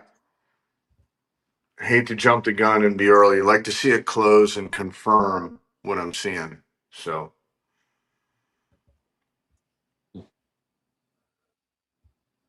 Just and trying to we're look just back and left. forth here. Looks like we have some support here around 630s. We've had multiple touch points on the 15 minutes yesterday at this level. Candles, wicks, bodies in this area over here. I'm going to look back a little bit more left and see if there's additional support. I draw those as like a light gray line so they don't confuse me. Get too bright on the screen. We had too many lines or too many charts. I've been called out for that. That's a fair statement, but yeah, it's been a while since we've been in this area, so it'll take a while to pull some more data coming in. I do like settlement as another support. I just wonder how can we push through VWAP to get all the way back down into those 500s. Buyers aren't making it easy. Yeah. VWAP is holding for now, 28,730s now, last trade here. Again, really thin order book in the NASDAQ. There is a 400 lot up here at 28,749. That just got filled. Buyers stepping in just like that, Ted. 28,749, 400 that's lot why just you don't filled jump the on the gun, right? offer. Hey, man. Look at this. You said it. I want Look to at wait this for that candle. last minute, and there's something to it. That is a It looks like 100-point it's- candle in about a minute here in the NASDAQ. Seen some more buying stepping That in looked here. like it was going to roll over totally. Wow, that was did. incredible. Stay off. Stay nimble in these markets. Don't get married to a bias, and Totally. let the market tell you what it's doing. Right now, it's still telling me range. We're inside this 3-minute opening range from the regular trading hour session. VWAP still a flat line. So far, no direction just yet. But we are also only 14 minutes into the New York session open, and there is a ton still to do today. Not a lot on the calendar, but of course, unplanned headlines are always around the corner. So make sure you stay tuned in the Topstep TV. Mandy, we got this 15-minute candle closing here. Talk to us a little bit. What are we seeing now? So looking at the 5-minute, we do have our moving average on top. That's my yellow line, MA of 7. That's telling me sellers are generally in control on the 5-minute. We didn't close above that MA, so longs are not ideal for me at this moment. Looking at my 15-minute, we did close below the EMA, so shorts still look okay, but look at this bit up. This is looking like some news UAE or and Iran something, going to or- meet real quick. UAE and Iran set to meet face to face to ease tensions. Yep, there you go. UAE and Iran So- set to have met face to face to ease tensions. So little buying coming in there. Go ahead, Mandy. Jeez, how do you get into this? Is the question. So this is I like tagging the 903. opening range top high right here. Yeah. There's 800. Opening range high here. More size here up here at the 825s. 177 at the 825 offer. Crude selling here, $89.39. Gold catching a little bit of a bid. Equities on the bid now. Again, headline just came out. UAE and Iran set to meet face to face to ease tensions. I just hit the buy button there. I'm long from 7.99. It's just one micro, staying small in this. Beautiful. Just want a little bit more 7.99s. pullback. 7.99s, 70.99s. Wow. Just have Yeah. to And cave there's into it, 100 almost man. points. 100 There you points. go. Just like that. there's 100 points What do you right think? there. My only regret, Ted, is that I didn't take more. Yeah. When's the last time you got 100 points in 5 seconds? Yesterday. Long time. Oh, yeah. Eight Yeah, it was APR That's it was funny. up to yesterday. 51. That's This is that's wild. funny. Yeah, these markets, man, they're just presenting a ton of opportunity. Just, the volatility, Ted, for me, I know you traded on the floor. I know you have to like days like this as well, where there Yes. isn't, you don't have to wait long, right? You really are not waiting long Right. Once the markets decide to go in a direction. You do have to give it time, right? I just waited out 15 minutes before I even clicked a button. But then once it goes, Absolutely. it's like, okay, it's go time. There's no guessing where this market is going to Sure. try to go. Ted, when there's urgency in the markets, there's not a lot of hesitation in it, right? So we get those points really quick. I'm going to trail up here, take at least 50 points out of this trade. Let's That's go. awesome. We did see Great some volume at energy. 840s. There's still more upside here potentially. Oh yeah, I agree. Gold is just starting to get going here as well. 41.11's last trade here in gold. Everything on the bid right now. I heard an order filled there from Ted. Yeah. There's 100 points for you. 876. Order filled. All right. Took Nice off trade. 20 points right there. There you go. In and out just like that. Let's see if this holds up. Upside targets. Let's see what happens if we can make a run towards these 29,000s. I'm also keeping in the back of my mind what every day this week has pretty much looked like since Friday. We've had a 200-point rally in the equities and then sell off aggressively throughout the rest of the days. So I am, still kind of in see profit, take profit mode to the upside. I think Friday really did change the structure of those markets, all the markets really to the downside, but we'll see what happens here. 28,867. Mandy, what are we saying here? Just starting to look for a pullback. This might be the opportunity to get long here. Looking for a bounce off of probably 40s or so. We're getting really close. Just don't know if we get all the way to it. I'm going to enter in one, see if I can add a second here. 3, 2. Let's see here. Haven't added yet. And Okay, I'm there's flat our there. tag. I want to bounce here. Okay, I'm long one. Okay. Looking for a break of 903. Let's see if we can get another leg up. Probably like 920s. 920s. I just went flat there, but Mandy is long now. What price did you get, Mandy? I got in at 847. It's a tag of my EMA 47s. on the 1 minute, Okay. looking for a bounce here. With that volatility, the question is, how can we get in if we want to participate if this thing's going to go higher? So, Gotcha. And So yeah, we Rassin took in the off chat on here says, last night. European markets at 3 a.m. If you scroll back on the 5-minute candles in the MNQ, we were here Yeah. a few times. We took off to the upside. I also took a long here. Order filled. looking to add a second here. If we get back to Ted entry. long, Mandy long. Gold pulling back just a little bit. Equities pulling back a little bit here as well. Russell's still on the bid. Russell looks the strongest again here. Here we go. Nice push. There is some more buying. Out up on the day after being down. I'm adding a There second. you go, Ted. That is the way you fight back in these markets. 920s. $20. Yeah. Mandy long too. What's your average, Mandy? Yep. 57. Great trade. Quarter. 57s. There we go. Nice trade. And you have an upside target. You said 903s.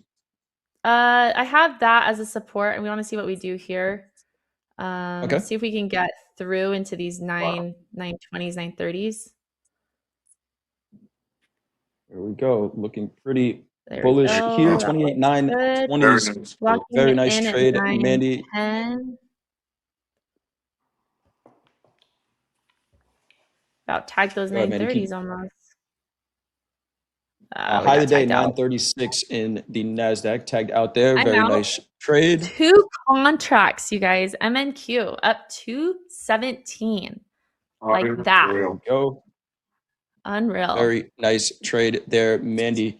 We got a poll up in the chat. Have your hold times changed for you as a trader over the past Oh, week? absolutely. Yeah, Absolutely. I would say yes. 20 This minutes thing can keep into the going. markets. Lie, my It can. gosh. look at New this. highs of the day in There's the 100 NASDAQ here.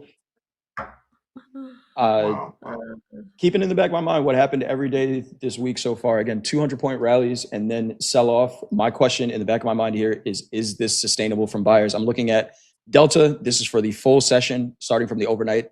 Positive 6,000 in the NASDAQ and positive 3,000 in the S&P here. Congruent with direction for now. Can they sustain it is my question. We just saw a little bit of spike of volume right at that high.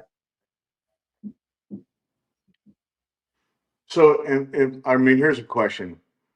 If somebody just showed you this chart and said, would you buy it here, no matter what the product was, and you looked at these big 5-minute candles, my first answer would be no.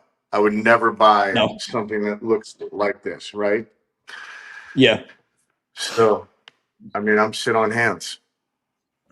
There you go. Yeah.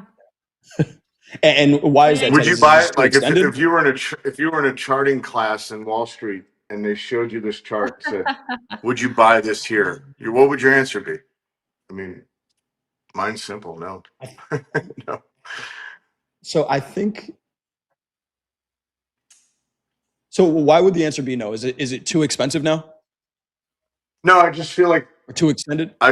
Because I'm very particular about my entry point. I feel like I should have already been in it, Absolutely. not to buy it up here. You know what I mean? Like I don't want to support the people and be the last guy out of this little like rat trap is what it looks like to me. Gotcha. I wouldn't short it. I just wouldn't buy it. Gotcha. And there's a big difference between continuing that. to push. Absolutely. I totally There definitely agree. is. That's risk management, right? That's trade location. A lot of important things. 29,000. Did we tag that to the dot? 28,999 is the high of the day in the NASDAQ. 28,990's last trade here. The S&P getting ready to make new highs as well here. 73.38. 75 is the high in the S&P, trading 73.33s.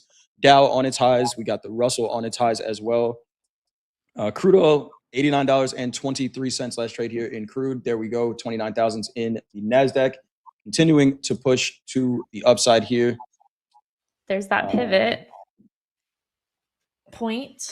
Yes. At 11. Shout out to Westy in the chat. 29,200s is the 200 moving average on the 30-minute chart in the NASDAQ.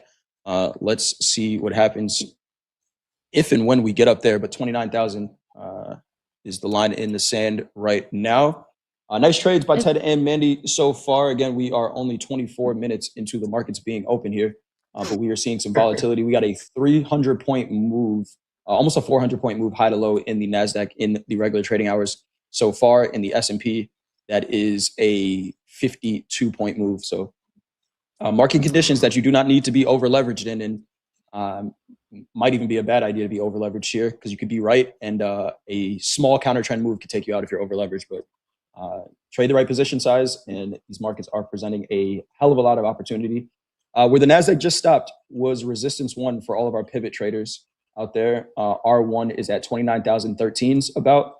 That is pretty much the high tick of this session so far. Let's see if there is enough buying to sustain above that here. Taking a look at the quote board, the NASDAQ's up 1.5% right now. Wow. Micro Bitcoin also moving up 1.8. Go ahead, Ted.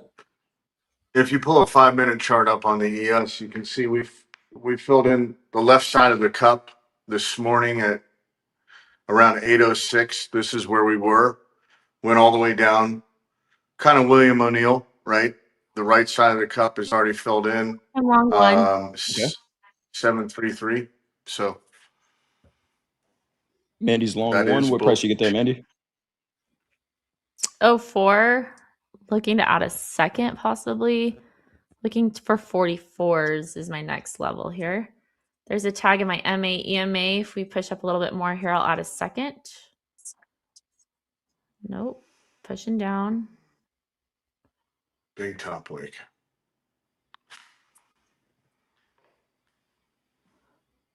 28,972s. Haven't taken a look at the tilt this morning so far, but let's take a look. Tilt right now, 61% long in the NASDAQ, 56% long in the 61% in the S&P, 56% in the NASDAQ, 62% long in crude, 63% in gold. Topstep traders are buying everything and trying to see which one leads us to the upside. If it's the equities right now and you're in good trade location, you're winning. Crude catching a little bit of a bid here. Equities selling off 28,955 last trade. Just a little bit of a pullback maybe? Or is this more of what we've seen? 7 points. Is this what we've seen so far this week? Ted, I'll add a second. on the way back up, Mandy? Yeah. I just want confirmation that we're going to be moving upward again. There's a question here. 50s. Yeah. Why buy at the peak of the run? It may not be the peak of the run, right? There were a couple of times where it looked like the peak. I took a trade yesterday to the short side that, in hindsight, there was another 500 points lower from where I sold it. So take your opportunities, manage your risk. Pretty big pullback here, though, in the NASDAQ, rejecting off that R1. Holy cow. Still looking to figure out how to get into this again. So see if it tells us it wants to keep trading higher. Not even 2. 27 was resistance, and if it broke above 27 and held, there was gap to 50. But if it didn't, your first level of support in the ES is 73.10. So we're kind of like right in the middle. But we were here last night at 3 o'clock in the morning in the European markets open. 73.26. Yes, we were, Ted. Which could be resistance now. Got you. If we could pull up my screens really quick, I just want to make another case for these pivot points, man. You're not using them. Shout out to the team, the development team who's bringing us all of the new indicators on Topstep. The one I use for sure is the pivot points indicator. I use it on the traditional setting and pretty much to the tick call the high so far. That does not mean that it's going to be the high, and it is just an area of interest. But damn, look at that rejection off of those pivots. If you're a pivot trader, if you're a trader that's winning right now, if you're a trader that's maybe in a losing trade, you want to share that, hashtag fast markets on your favorite social platform, preferably X, hashtag fast markets or hashtag power hour. We'll bring those to you later in the day. Share us your trader wins, your losses, your new favorite indicator in the indicator summer on Topstep X. And we'll bring those to you later in the day. 15 seconds here until the top of the hour. We are seeing the equity sell off. Wow. And this is looking like a repeat of the last, 4 of the last 6 trading days. Right. Are sellers just going to win again, right? Buyers dropped the ball again. Are we going to see a repeat of what the San Antonio Spurs did last night? Greatest comeback in I couldn't believe we won. I could not believe we won. Knicks in 5, baby. Buddy. Knicks in 5, Ted. Yeah. Let's they were watching where top of the hour when here. I lived in Soho. They were watching on one of the building right next door to where I lived on West Broadway. Oh yeah. And they were flashing the game on the wall of a building, going nuts down by going Felix. Crazy. It was awesome. Back so on the bid here. 40s. Okay. In the NQ, I'm thinking about selling 40. Let's see here. 900's held pretty well there. I'm long too. There was a burst. Mandy's long too. What price you get? 955 quarter. 955. Looking to see if we can get close to these 44s again. There you go. If I was short, I would be stopped out right here. That's the previous candle body's high at 6.9. I would have been shorts could get squeezed if they shorted where I thought, and they are. I would have been squeezed. Good long. Yep. Very good. Thank you. Yeah, nice trade, Mandy. Nice job getting right back in there, staying locked in here.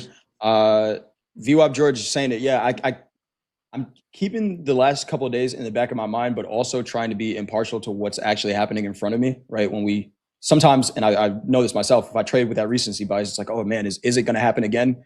You could miss the rally, right? So being completely objective here and just watching levels hold, we are seeing some pretty aggressive buying stepping in right now. 5,700 positive delta, more buying coming in. Nice trade, Mandy. I hit it. 346. Here you go. Mandy is out. Nice job getting right back There's into that those support markets there. 044. That was my target. And look at that little bit of rejection there. We had another 30 points right off of that. Once we tagged it, that was the target I was looking for earlier when I got stopped out. I would have gotten stopped out even if my entry was below 900s. Yeah, looked for that same setup. Sometimes you can be a little bit too early, and that's where risk management's key. I am still up between those three trades, 343 with just two contracts. It's wild. Great work, Mandy. Great work, Thanks. Mandy. NASDAQ right now up 1.62%. And we got markets moving this morning. 30 minutes into the session, and we have a 400-point range in the regular trading hour session here in the NASDAQ, up 1.62%. The components are greener. Broadcom up 2.32%. Tesla up 2%. What else we got? NVIDIA up 1.3%. The semiconductor index up 4.46%. When we quoted that on the open, it was up 2%. Let's take a look at Oracle. Oracle had their earnings yesterday. Shout out to Jessica Inskip. She joined us yesterday and talked about Oracle being one of the biggest components in that semiconductor index. It's down right now. It's down about 10%, but SMH does not care. I just want to share real quick why I took that entry, even though we were selling off. We tagged the EMA on the 5 minutes over here, back at the, 900s. And then I waited to see us break this moving average on the 1 minute. Once we did that, that was my entry. And boom, we were, what was that? How many points was that? I went for 44. Yeah, I think it was like an 80-point move. So that was the setup. That was what I was looking for. I was following my rules, managing my risk, and yeah, it paid. Somebody did ask earlier why the 044. Back when we were in this range, oh gosh, 29,000s a while ago, there were so many like hard stops at this level. If you look weeks ago, so many hard stops at 903, 044, and then I have another one up ahead if we can hold this 044 at 151. Those were all 15-minute support resistance that, I mean, they hit tons, like multiple times and right to the tick. So I've put these as pink lines on my chart. So they are, levels that are showing like bright to me. So I don't miss these, because if you look left, they tell a pretty significant story. So hopefully that answers that question. Thanks for that, Mandy.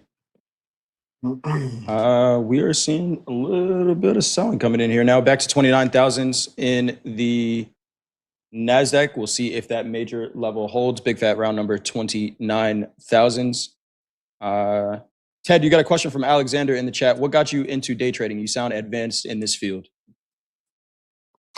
I was basically a market maker in the SPY and Qs for the floor brokerage. So it was my job to put customers up on minimum 100,000 share lots in the SPY and the Q.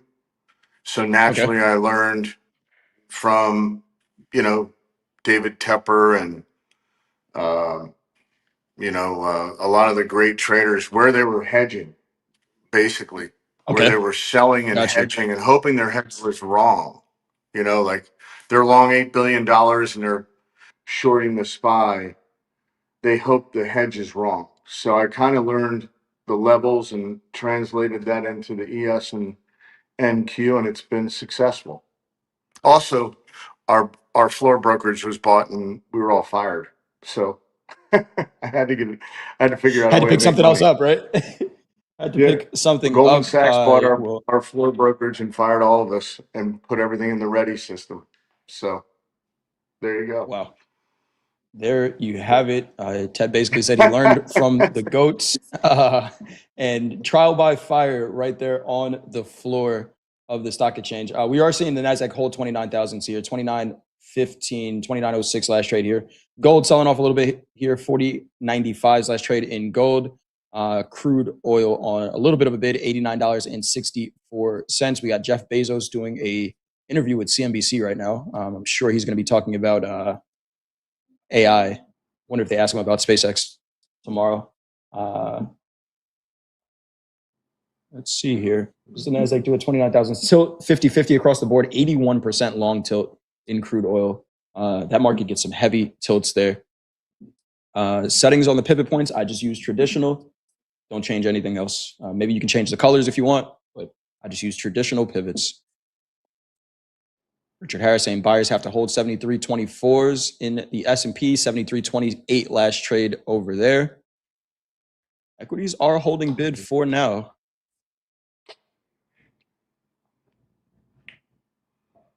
Holding bid for now. Crude hanging out under 90 bucks here. And the NASDAQ. What you got, Mandy? We can't seem to hold above 20s or so right now. We really need to hold in order to get up past these 044s. Can you end up with a double top for a massive sell-off? At what time were these sell-offs again, Jay, that you were talking about? Was there a similar time frame? It seems like it happened after the first, yesterday was after the first hour, right? Once the initial balance was set, the 3-minute candle after the first hour was the high of the day in the NASDAQ yesterday. And I don't know if it's going to happen at the same time every day, but for the past 2 days, yes, it's been that 10:15 right after the first hour. It seems like, yeah. 10:15 you sold off from doorbell. I got it. Hey, good morning, Dakota. Good morning. Welcome to the Good show. freaking morning, Jay. Dude, these markets, I got a text this morning, and here I am. How are you guys? Doing pretty good. Doing good. Doing pretty good. Green on the we screen. are seeing a 400-point rally in the regular trading hour session. Seeing a little bit of a pullback here. What's going on, Dakota? How are we looking at these markets? And yes, Ben, I'm been too risk. I am looking at gold because gold looks like it wants to sell off. But Dakota, welcome to the show. How are you reading the markets right now? Welcome. Hopefully I should be sharing my screen. And 29,000. Yeah, there it is. 29,000 here in the NASDAQ. We tested it. We're trying to hold this. This feels similar to yesterday, where not dramatically, but I'm looking at the NASDAQ. We're up 1.5%. And a good majority of the Tech 9 stock is red. so right. Very similar vibes as yesterday, where it's being held up by the chips, which, that's still part of the NASDAQ. But I think two-way trade is definitely possible again here. And it's about that time. Yesterday at this time, we broke through session highs. I mean, look at this. If we want to do pattern recognition, look what we seen yesterday. A little consolidation, a little bullish flag, broke through session highs and then sold off. Today, rally, a little bit. Literally just talking about that, Dakota. Yeah? Mm-hmm. It's crazy, man. Yeah, it's very weird. It's just round 4. Both of you see it. And we're starting to see that sell-off right here, right now. So let's just see. If this starts to sell off, then we could say, we told you so. But no trades for me yet. If you miss slow markets, I'm already up 3,000. And wow, Dakota. Yeah, I don't know. We'll see. Man, here comes a sell-off, though. Here it is. 900. Gold, crude on the bid here. Crude back at $90. We are seeing the equities sell off here. And are they going to do this again? I'm short gold right now, 40, 81, 40s. Short 1 micro gold. We're going to just let this one work. I'm risking $350. I am comfortable with the risk on this trade, and I'm not going to move it. And we'll see if we can get something else on. But here we go. The NASDAQ right back down to the regular trading hour VWAP, 28,841s, back at 880s here. The S&P, Richard Harris, those 24s did not hold. 73.07 last trade here in the S&P. Dow selling off, crude on the bid. No headlines coming out here. Just some good old-fashioned selling in these markets. Coach Hoop said it in the chat. Stay nimble today, 100% Hoop. If you're married to a bias,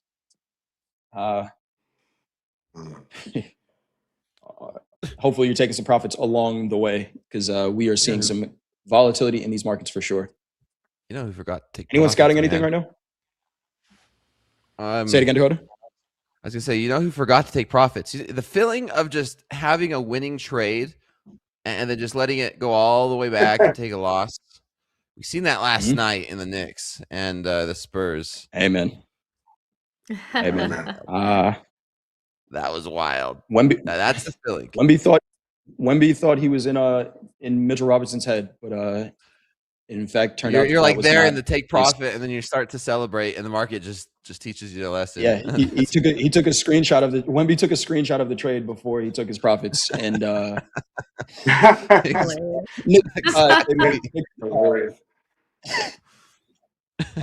we are seeing some more selling coming in here. 40.74 last trade in the gold market. 28.870s last trade in the S&P. 7,300 last trade in 7,300 last trade in the S&P. We are selling off here. Man, this is the selling I was looking for. This feels like last night. I've been calling these markets so well, but failing to take these trades. How do we get in them? I don't know, Jay. We've been here before. We've done it. What? Yeah, Smaller I'm looking. size What I'm looking for right now, small size, wide stops. What I'm looking for is some pressure under the full session VWAP in the regular trading hour VWAP in the NASDAQ. It's at 843s right now, and it's kind of that zone is giving buyers a chance right now. But if we start to see some pressure under that, which we're already seeing in the S&P, then yeah, I think there's a lot of room down. So I think I know where I want to be. It's right now I'm trying to confirm whether or not the other market participants want to be there as well. I might have to sacrifice a little bit of trade location, but it looks heavy for now. We're dumping. We are. Microsoft down 2, Google down 2.25, Meta down almost 2. We got Nvidia giving up some of its gains. Just like yesterday. We're going to get that big flush.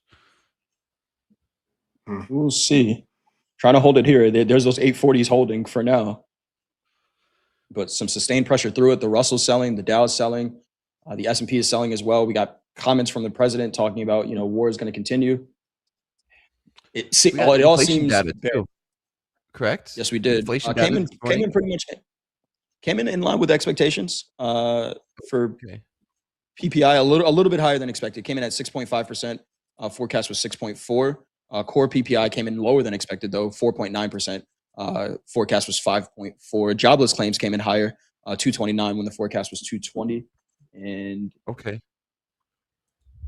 so nothing too wild, nothing too crazy then. No, correct. Okay. Pretty in line. SpaceX IPO tomorrow. Ooh. Let's see what we can get. Yeah, 843 is holding for now. I see that. That's kind of that resistance level that we had pre-market. Yep. Crude off its high as well. Crude rejected at settlement, $90.03, 89.72 last trade here. Sellers are not wooden. No, they're not, but they gotta get under this view up here. They got a job to do. Yes, they do.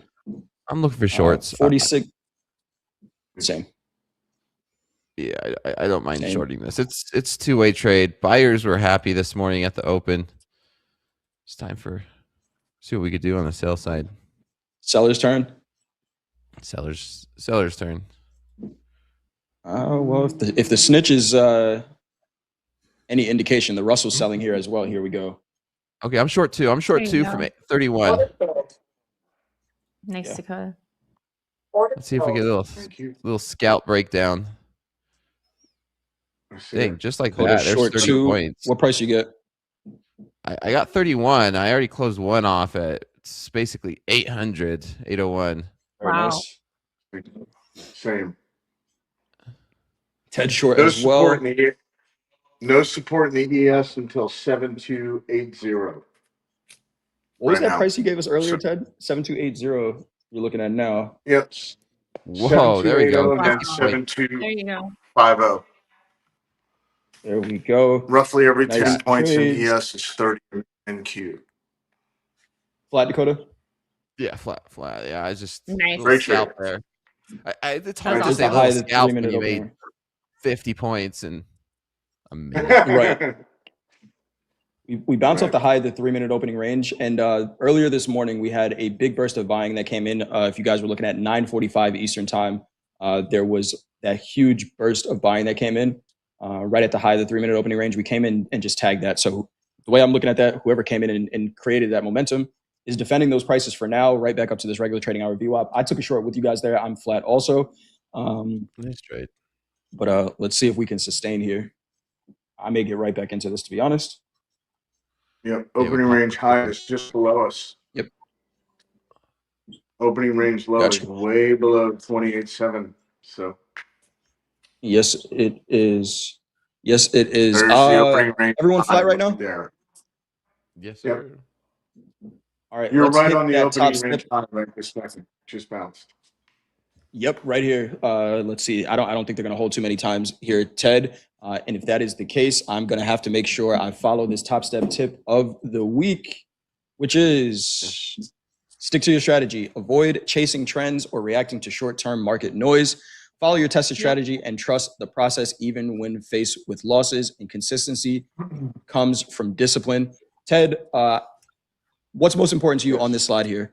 Sticking to your strategy. The markets are going to do what they do, but we have to have a plan for how we approach the markets. What's the most important to you?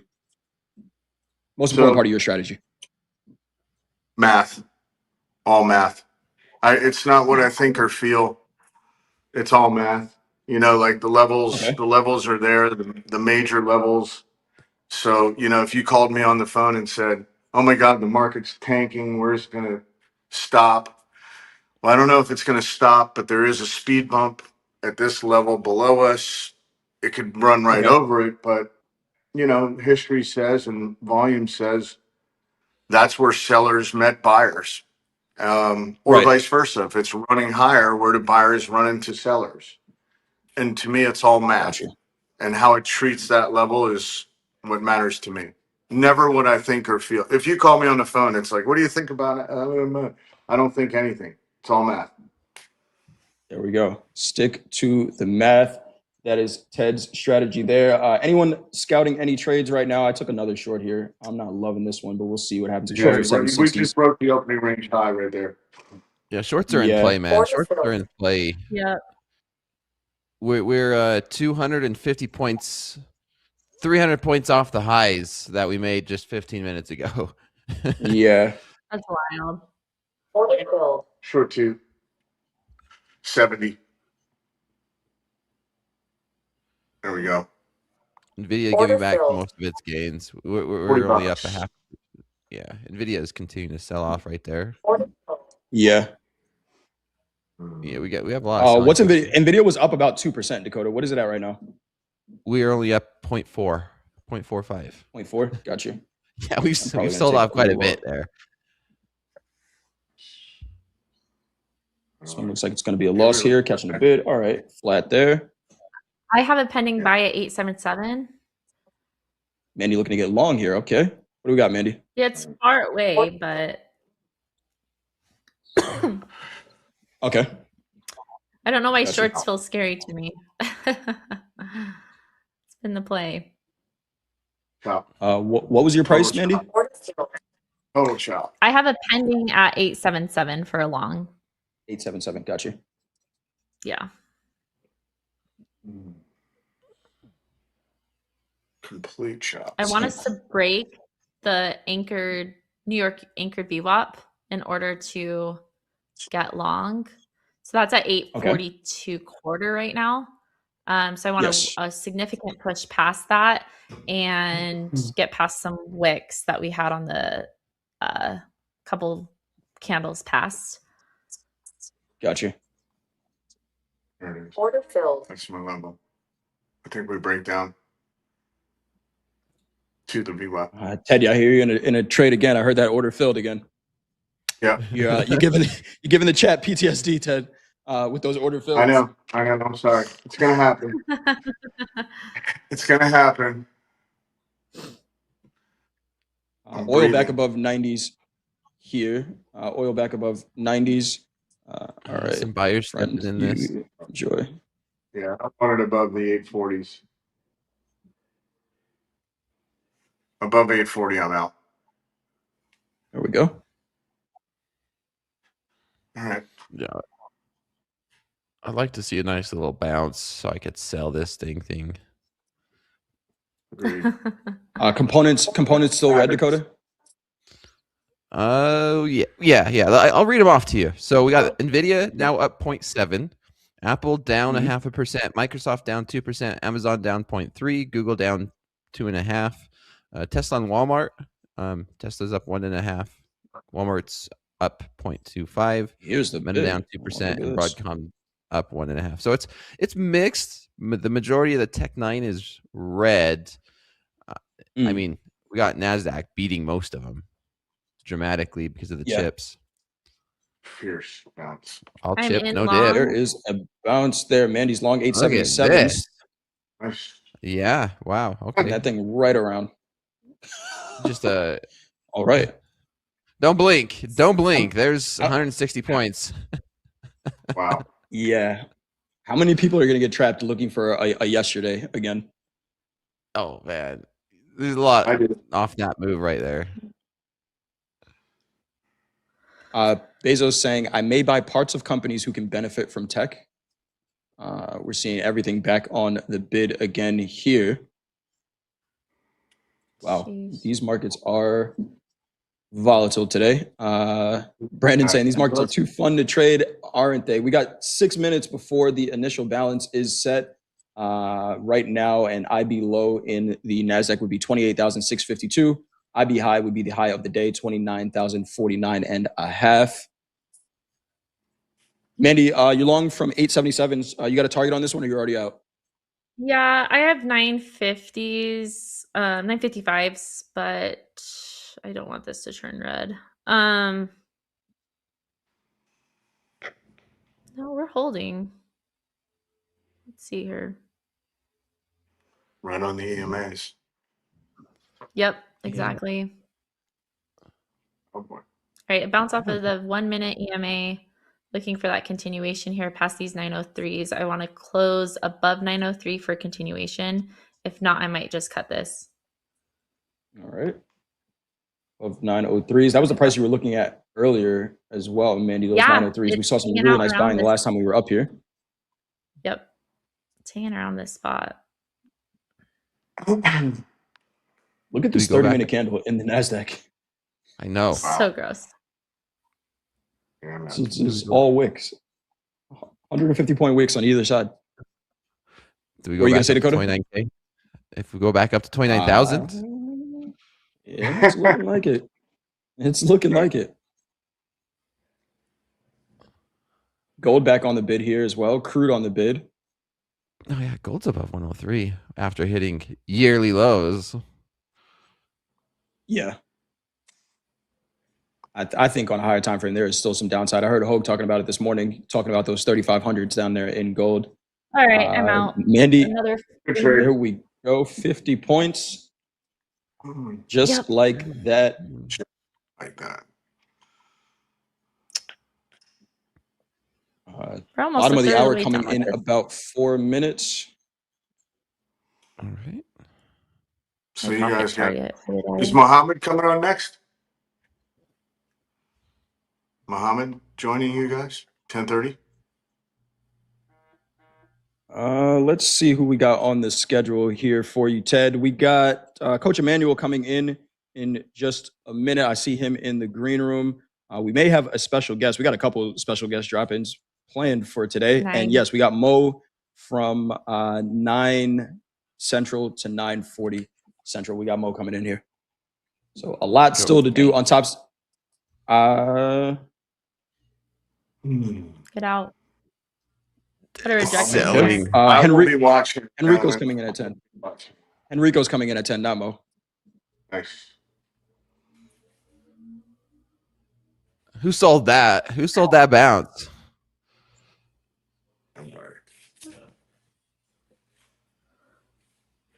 I still don't have a Get clean out. setup.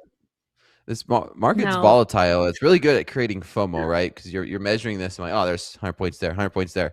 Lots of opportunity, and you still need to be just as patient as if it's volatility is not. I mean, VIX is at 121 quarter.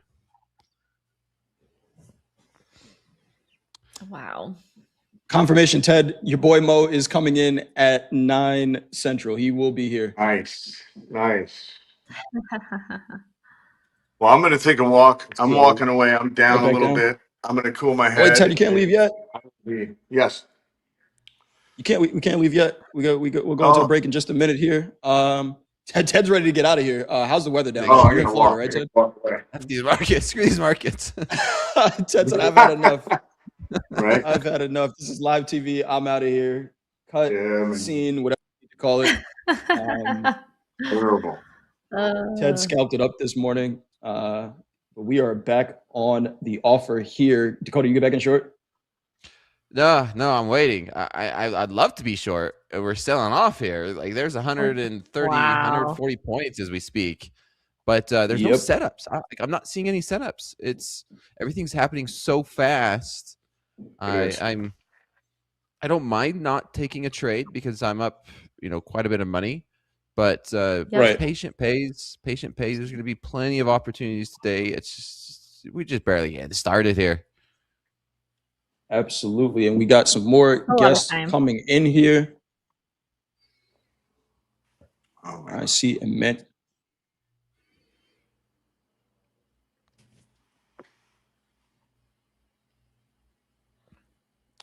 All right, Ted, I know you got to get out of here. You got to start your walk. So we're going to let you go for fast markets. Ted, anything you want to say to our audience before you head out for the day?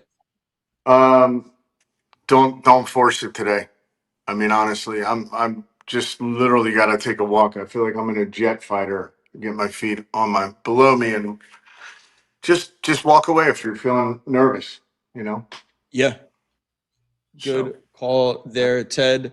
If you're feeling nervous, if you're not feeling it, just walk away. AG Drummer says Ted just wants to take a walk. Jay, that's part of trading and the show. Let him do it. We're letting Ted get out of here. Mandy, anything you want to say before you head out for the day? Just to play off of what Ted's saying, patience pays. I was waiting for that long there at 877. Got it. Was able to scalp it up. I've been patient, I think, for most of my trades. So that's why I'm green on the screen. You guys size down, be smart, a lot of volatility. Use those risk settings that Topstep offers. They have that trailing stop profit. I love that. That's what gets me to a payout. So appreciate Topstep. Thanks for hanging out with me today, you guys. It's been a pleasure. Good to see you guys. All right. Good to see you, Dakota and Jay We will and Ted. catch you later, Ted and Mandy. If you're going to go take a walk with Ted, make sure you stay tuned in to Topstep TV on your walk. We'll be breaking down the markets for you. Ted, enjoy. Mandy, we'll catch you soon. Thanks, guys. Dakota. You guys. I'm not going anywhere. No, you're not, but we're bringing in another guest. We got Coach Emmanuel here. Bottom of the hour just came and went. We got the initial balances set, 29,049.5 initial balance high in the NASDAQ. The low, 28,650.5. Emmanuel, welcome to the show. We got markets moving around a lot right now. How are we doing, and how are you reading these markets? Doing pretty good. I'm loving this volatility, honestly. I'm a big fan of it. I like to take decent sized moves, and obviously they're coming very quick. So I'm in and Yeah. out of my trades very, very quick, and definitely done for the day. So Okay. nice early session for me. Nice. So Done are you for the locked day up? so Are you far. locked up?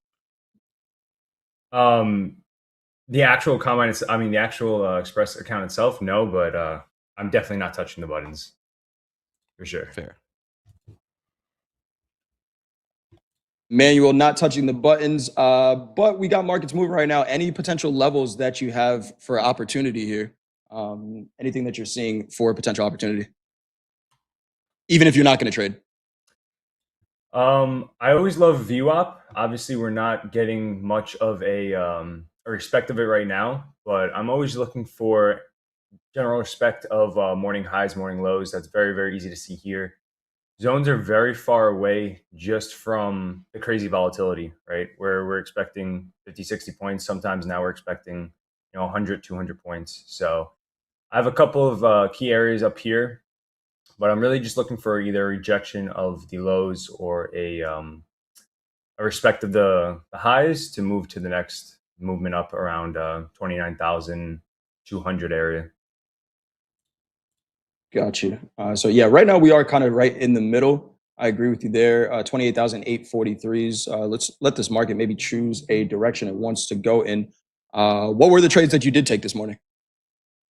I got a nice little balance in Asia actually, but this morning I took a nice short off of this level, seeing almost like a head and shoulders, just added sellers here on the second point after maybe getting a nice bull trap up top, and then I just shorted this all the way down to the respect level of here, and that's really it. So it was just nice, very, very quick. It was maybe 2 minutes, not even.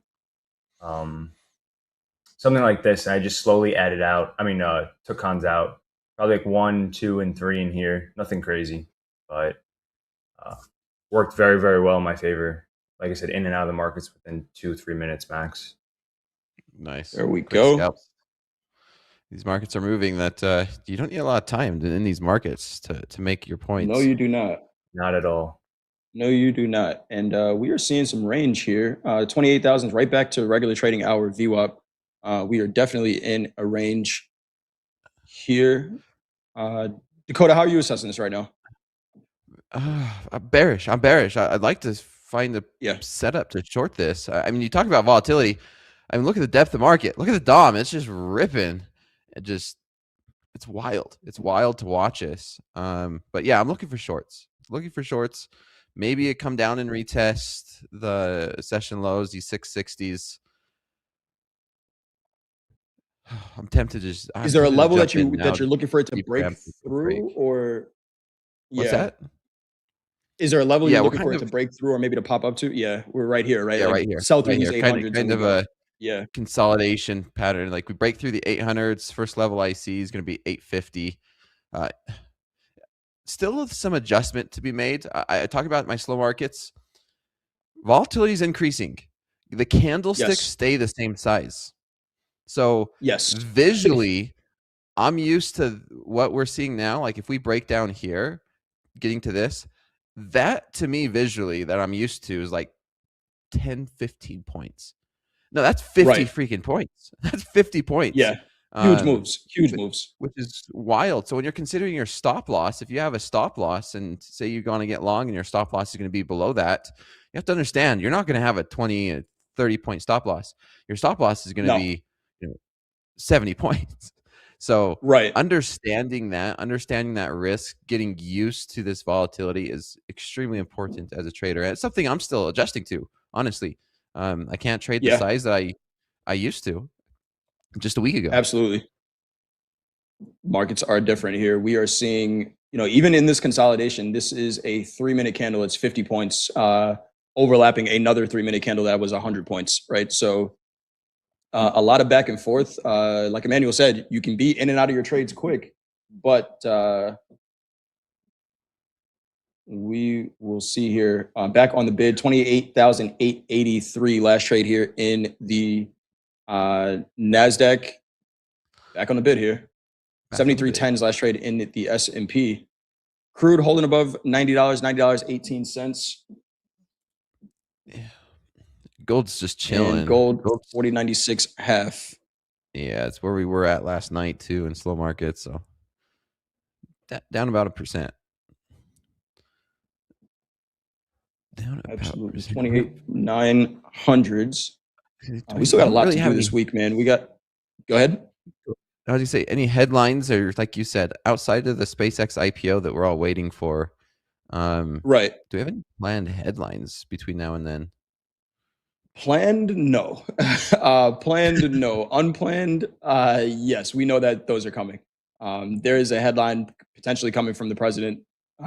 We heard him earlier this morning. It's been pretty quiet in the last hour or so. We did have Bezos speaking. We had a natural gas number come out for all of our ag traders. We do have the WASD report right as we are getting off of fast markets. So you want to watch out for that. We got a 30-year auction later today as well. But I think the unplanned headlines, Dakota, like they have been for the year, and maybe even for the last 2 years, man, the unplanned headlines are the ones that are taking center stage right now. Yeah. At any moment, we could have something come pop off and see this market 100 points in either direction. I mean, look at this. We're test these 940s, 140, 150 points. And then there's a 50, 60 point sell off. Insane volatility we are seeing right now. We got a poll up in the chat. What is your lockout go to? 15-minute lockout from the charts. Are you going to walk the dog? You do some exercise, or just shut it down for the day? 45% right now saying shutting it down for the day. Do you hit that lockout button on Topstep X? And here we go. Wow. Jeez. Volatility, Dakota. Double-edged sword, baby. Emmanuel, market conditions, would you say they've changed since Friday? I would think, honestly, I think they're more volatile for sure. We're seeing crazy numbers, and it's every day, right? We're seeing massive moves. I mean, 500-600 points, very easy. And exactly what you guys were saying before, it's very hard to change your risk around, because if you're looking to just have a 20-point stop loss or a 10-point stop loss, it's very hard. You have to be in a more of a trending move, and that's why I said I really don't want to play this inside range in here. For me, specifically, very hard to inside ranges like this with this volatility. You just get chopped out very easy. I don't like having a big stop loss like that. So that's why I was saying I want to trend one way or the other, and if we're going to stay inside range, I really have no interest. It's just too hard with this volatility. Absolutely. Absolutely here. 28,875's last trade here in the NASDAQ. We've been in a range for the past, I'll call it 30 minutes or so. Calling the high of that range 28,950s, the low 28,750s. That is, 200 points. But it is I know. I'm trying to find a way to get into this, but I feel like it's going to be forcing I don't know, Dakota. It might be. And that's okay, right? If it feels like forcing, that's Topstep tip of the week. Stick to your strategy. If your strategy doesn't say trade this here, we can just assess. So let's do a couple if-thens. Are there levels that we think traders need to adjust outside of, right? Is there a level, and Emmanuel, I think you talked about the high of the day, but we need to rally 200 points to even get to that high of the day. Is there a level where you would assume that the structure of this range changes? And what does that look like? Yeah, for sure. Honestly, I think the high and the low of the day, it's obviously very easy to get to. I mean, 3 minutes ago, we had a 106-point candle on NQ. That's 1 minute candle. That's just absolutely crazy. Anything in between, I don't have any interest in. I think we can just chop either which way. And if there's going to be a true movement, especially with this volatility, it will happen very quick, where you don't have to sit around for 2-3 hours. By the time we finish this combo right here, it could be either which way. Okay. Absolutely. So what do you do? What do you do on days like this? You made your money. You got 4,300. What do you do now? I leave. You leave. What do you do for the day? Go to the gym, stuff like that. Okay, create some I thought I content. saw But that Whoop. You got a Whoop on. Is that what that is? Fitbit actually, but yeah, it's the Fitbit, same okay. thing. Yeah. Okay, awesome. Do you are you tracking your heart rate while you're trading? I should. I really should. To be honest, I don't think I'm in a trade usually that long to really see something promising, especially Okay. now with this volatility. But I could definitely do something like that. Take a little video. Yeah, that'd be pretty cool. Yeah, This I tried to guy do it. Dakota had his heart rate had your heart rate on Did. screen for like 6 months. I'm gonna be honest. I personally I did not see any correlation or difference. Okay.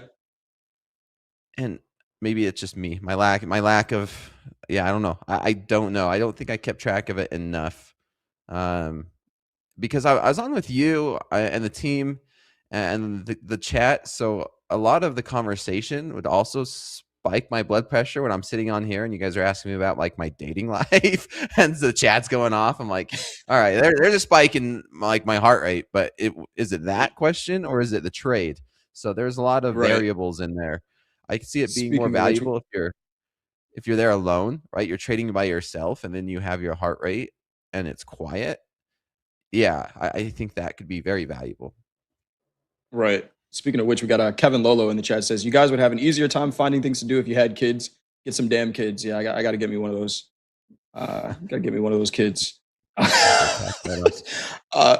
Yeah, got to get me one of those tax write-offs for sure. Let us know in the chat. What do you guys do when you're done trading for the day? We still got a lot of time to trade here. We got an hour left in fast markets, hour and 20 minutes here. Quoting some prices, 28,900 last trade here in the NASDAQ, 73.16 last trade in the S&P, 50,326 last trade in the Dow, 2883 last trade in the Russell, and crude selling off here, $90.10. Oh man, We got some volatility in these markets. Volatile, not going anywhere. No, it's not. It's not. If we could break through these 900s, man, we might see a nice little push. But that's a strong resistance. This 900 level over the last 30 minutes. Lots of wicks right here. We're trying to get through it. We are. Yes, we are here. Taking a look at the tilt, 56% long in the S&P, 50-50 in the NASDAQ, 82% long crude, and 50-50 in gold. 50-50 in gold. Sounds about right. Still at 4,100 evens. 4,100 evens. 890s. Yeah, patience. Patience still going to continue to pay. Like lots of wicks. I mean, if I get into a short here, would I be happy with it? Not really. Long still indecision. The same. It's indecision. A lot of indecision. Look at these 30-minute candles, man. Look at these 30-minute candles. Well, since we are all flat, we're trying to figure out what the markets are going to do as far as direction. Let's bring in a little bit of news. We had that PPI number out this morning, and we'll get right back to the charts. What do we got, Gabe? A new government report released Thursday shows wholesale inflation rose sharply in May, driven largely by the ongoing Iran oil shock. Producer price index jumped more than 1% last month and pushed the annual rate to 6.5%. That is the highest level in more than 3 years. Economists watch this report closely because rising business costs may trickle down to consumers in the months ahead, and consumers are already feeling the impact of higher gas prices. Overall inflation in May reached a 3-year high of 4.2%, according to government data. Francis Newton joins us to talk more on this report.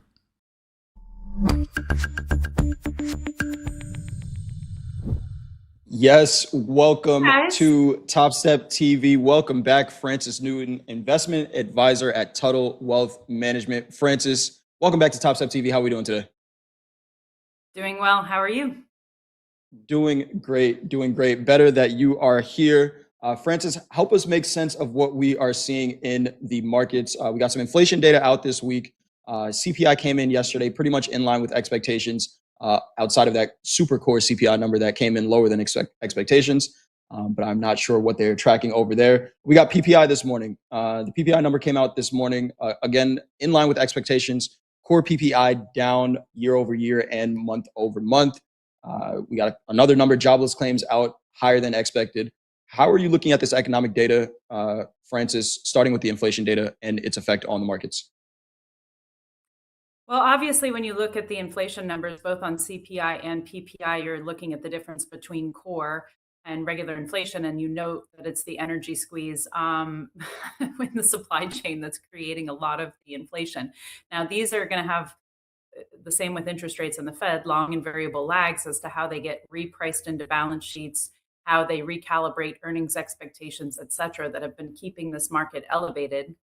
And so what we're looking at from a short-term standpoint is we're looking at the 50-day moving average. Some market people criticize moving averages, but everybody is looking at them. There isn't a piece of software that doesn't have those.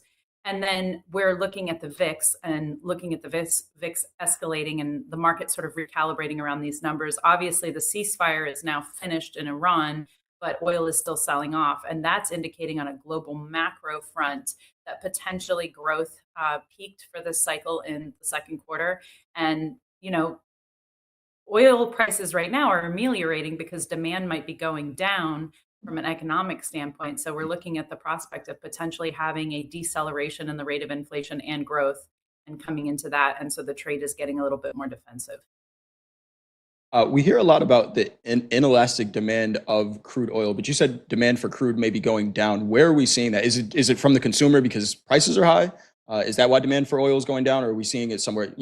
Travel is more expensive as well. Where are we seeing that lower demand? So we will internally the data in retrospect, but I can just when growth starts, oil and growth are correlated.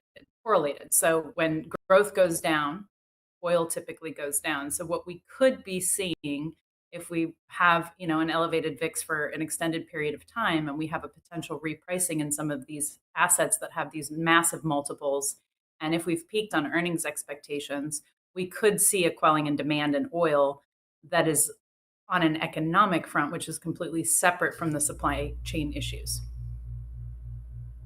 Awesome stuff. Thank you for that, Francis. We got oil prices right now trading $90.24. We had the president this morning talking about, potentially escalations in Iran. So we will see what those oil prices do. But again, right now trading $90.27. Francis, every guest that we've had come on Topstep TV has shown some concerns in treasury products. The yields, 10-year yields are up at 4.5% right now. We got a Fed meeting next week, Kevin Warsh's first Fed meeting as Fed chair. Are you sharing that same concern with the treasury products, with yields, and how that may have an effect in the stock market at all? Yeah, so the thing that you want to look for is that there are a number of things that could unmock this sort of that is quite a good run, right? And to determine whether or not the cycle is rolling over or this trade remains sustainable just from the sheer perspective of the liquidity being thrown at the system. A rotation more defensively or not a rotation, or are we going to see a meaningful sell action? So those are the things that we're looking for. Some of the possibly seeing a sell-off is obviously higher. It's harder to service debt. You've got 60+% of the population in the paycheck, and they're doing Francis, debt service. Am I fading Francis, somehow? You are fading. I think the institutions, they said, hey, she's giving out way too much good information. We are going to have to try to cut her off right now. So we are going to try to get you back on later. I want to make sure our audience is able to hear everything that you say here. We got the equities selling off right now. Francis was just giving up too much sauce for the internet, and the mechanisms are in place. Watch the technicals is what she said there. Last question. We'll see if we can get it in real quick. Where are you going to be for SpaceX tomorrow? I'm just going to be watching, at home. So just watching. Are you somebody who jumps in on the IPO, or do you wait? I'm looking for the 3-month dip. I'm going to wait. This IPO in particular, I expect the volatility to be quite high, and so I'm not going to get the clients into that volatility. We're gonna see what happens. Absolutely. Well, Francis Newton, investment advisor at Tuttle Wealth Management. We will see you back on Top Step TV sometime very soon, and we'll make sure that those institutions are leaving your network connection alone because we need to hear what Francis is saying. Francis, enjoy the rest of your week, and we will see you back sometime soon. Great. Thank you. Have a good one. Bye. All right, Mechanisms, man. Emmanuel, Dakota, we're back. The mechanisms stepped in and started selling this thing as well here. Dakota, did you get in short on that break? 28,000. No, I wanted to, but this volatility, it's difficult. This one's difficult. Yeah. I'm electing to be a little bit more patient this morning. You know, Not a bad still choice. want to find an opportunity. If we consolidate here, we could bounce right back up to those upper 800s. So it's not sure yet. Not sure. Are we going to consolidate or are we going to break down? And it That looks is a like tag of the full session view up. Tag of full session view up here in the NASDAQ, 28,757s, and we're up 50 points from it. Volatility is on the menu for the day. And I think, Dakota, like you said, you're electing to be patient right now.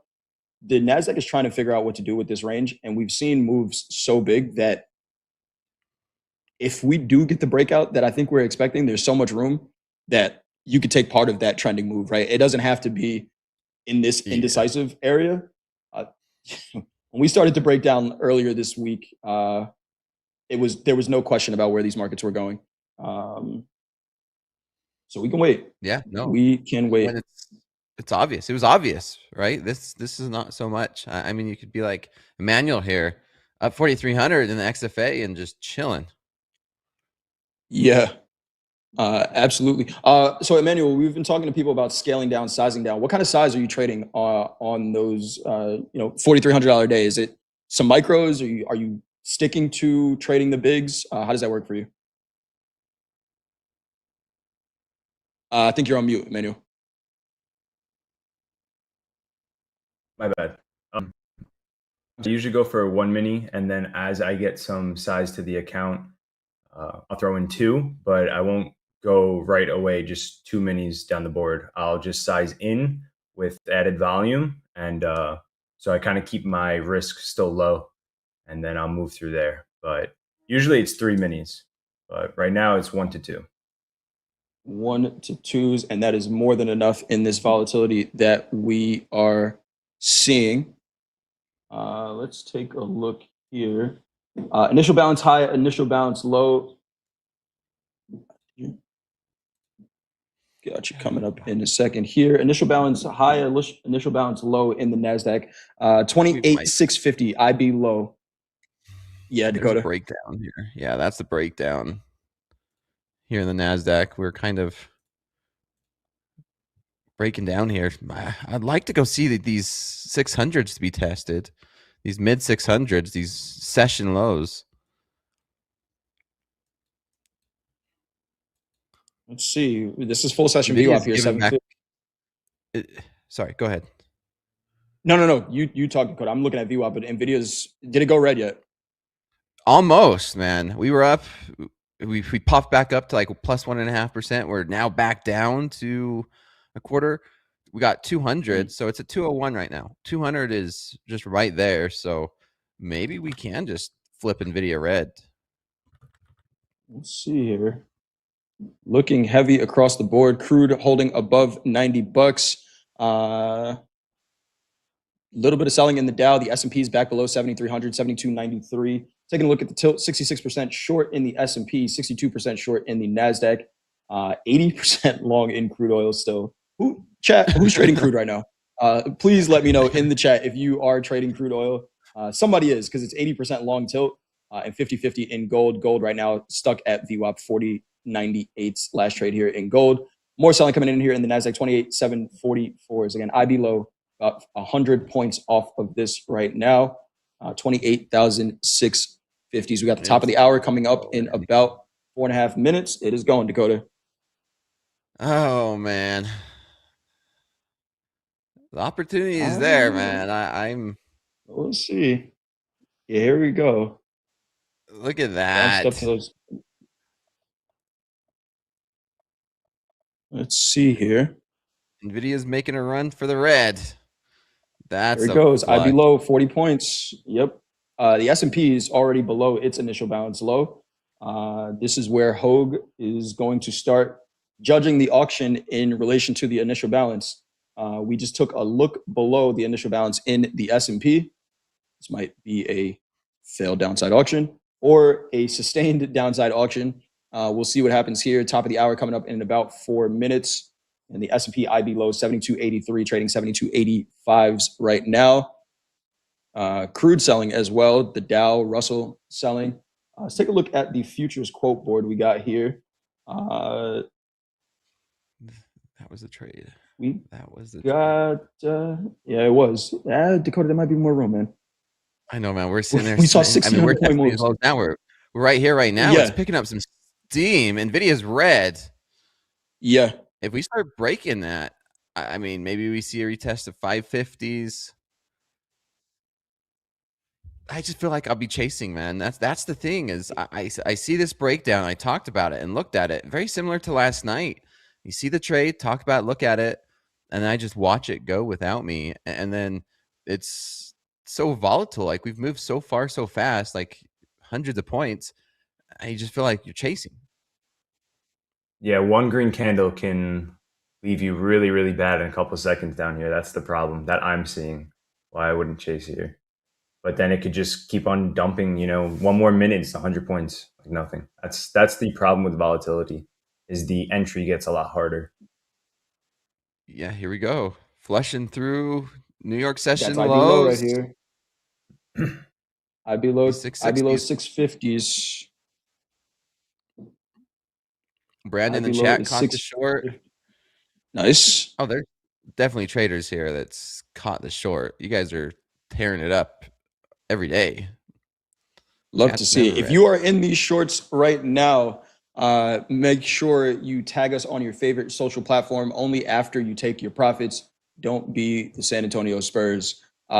Take your profits, take a screenshot of it, share it, hashtag fast markets at Topstep TV. Tag us on your favorite social platforms. We'll bring those to you later in the day. Yeah, let's keep this thing going. A lot still to do. We got the top of the hour coming up in about 1 minute and 30 seconds. I went ahead and locked out my XFA, but I'm looking for even in a combine just to see if there's an opportunity to play this potentially to the downside.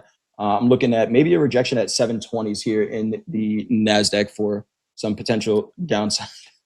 Roger. We might not even get I there, think man. we We're just hit the breaking. 700s and now we go. Yeah, here we go. We're Here selling off. we It's not even on the go. screen anymore. No, it is not. All right, rewind it. Let me get back short at 800. Rewind it. Yeah. Hit the I want rewind. that one back. And it's gone. And it is gone. All right, we got the top of the hour coming up here in just a minute. IB low 28,650s in the NASDAQ. Is this going to be a sustained auction or a failed downside auction? We will have to stick around and find out. But Emmanuel, we're going to let you go, man. Thanks for joining. Came in with a really nice P&L. Stayed patient. We're going to see you again for group coaching. But anything you want to say before you head out right now? Manage risk, because this volatility is absolutely insane. You can burn through accounts very, very quick. Absolutely. Manage your risk out there. We're going to see Emmanuel for group coaching. He will be back. We got another guest coming in, but before we do that, a new study shows that teenagers and young adults are using chatbots for emotional support. What do we got, Gabe? The study published in JAMA Pediatrics finds nearly 1 in 5 young people surveyed have used artificial intelligence to get advice or help when they're struggling. Researchers found that 40% of those teens using AI for emotional support are doing so at least once a month and consider the advice helpful. One doctor says AI chatbots can be used by teens who may be embarrassed to turn to an actual person. They're available at any time and appear to be non-judgmental. However, experts say chatbots should not be used as a substitute for person-to-person mental health care. There's no evidence that chatbots lead to positive outcomes in the long term, or that they might actually reduce symptoms of anxiety or depression.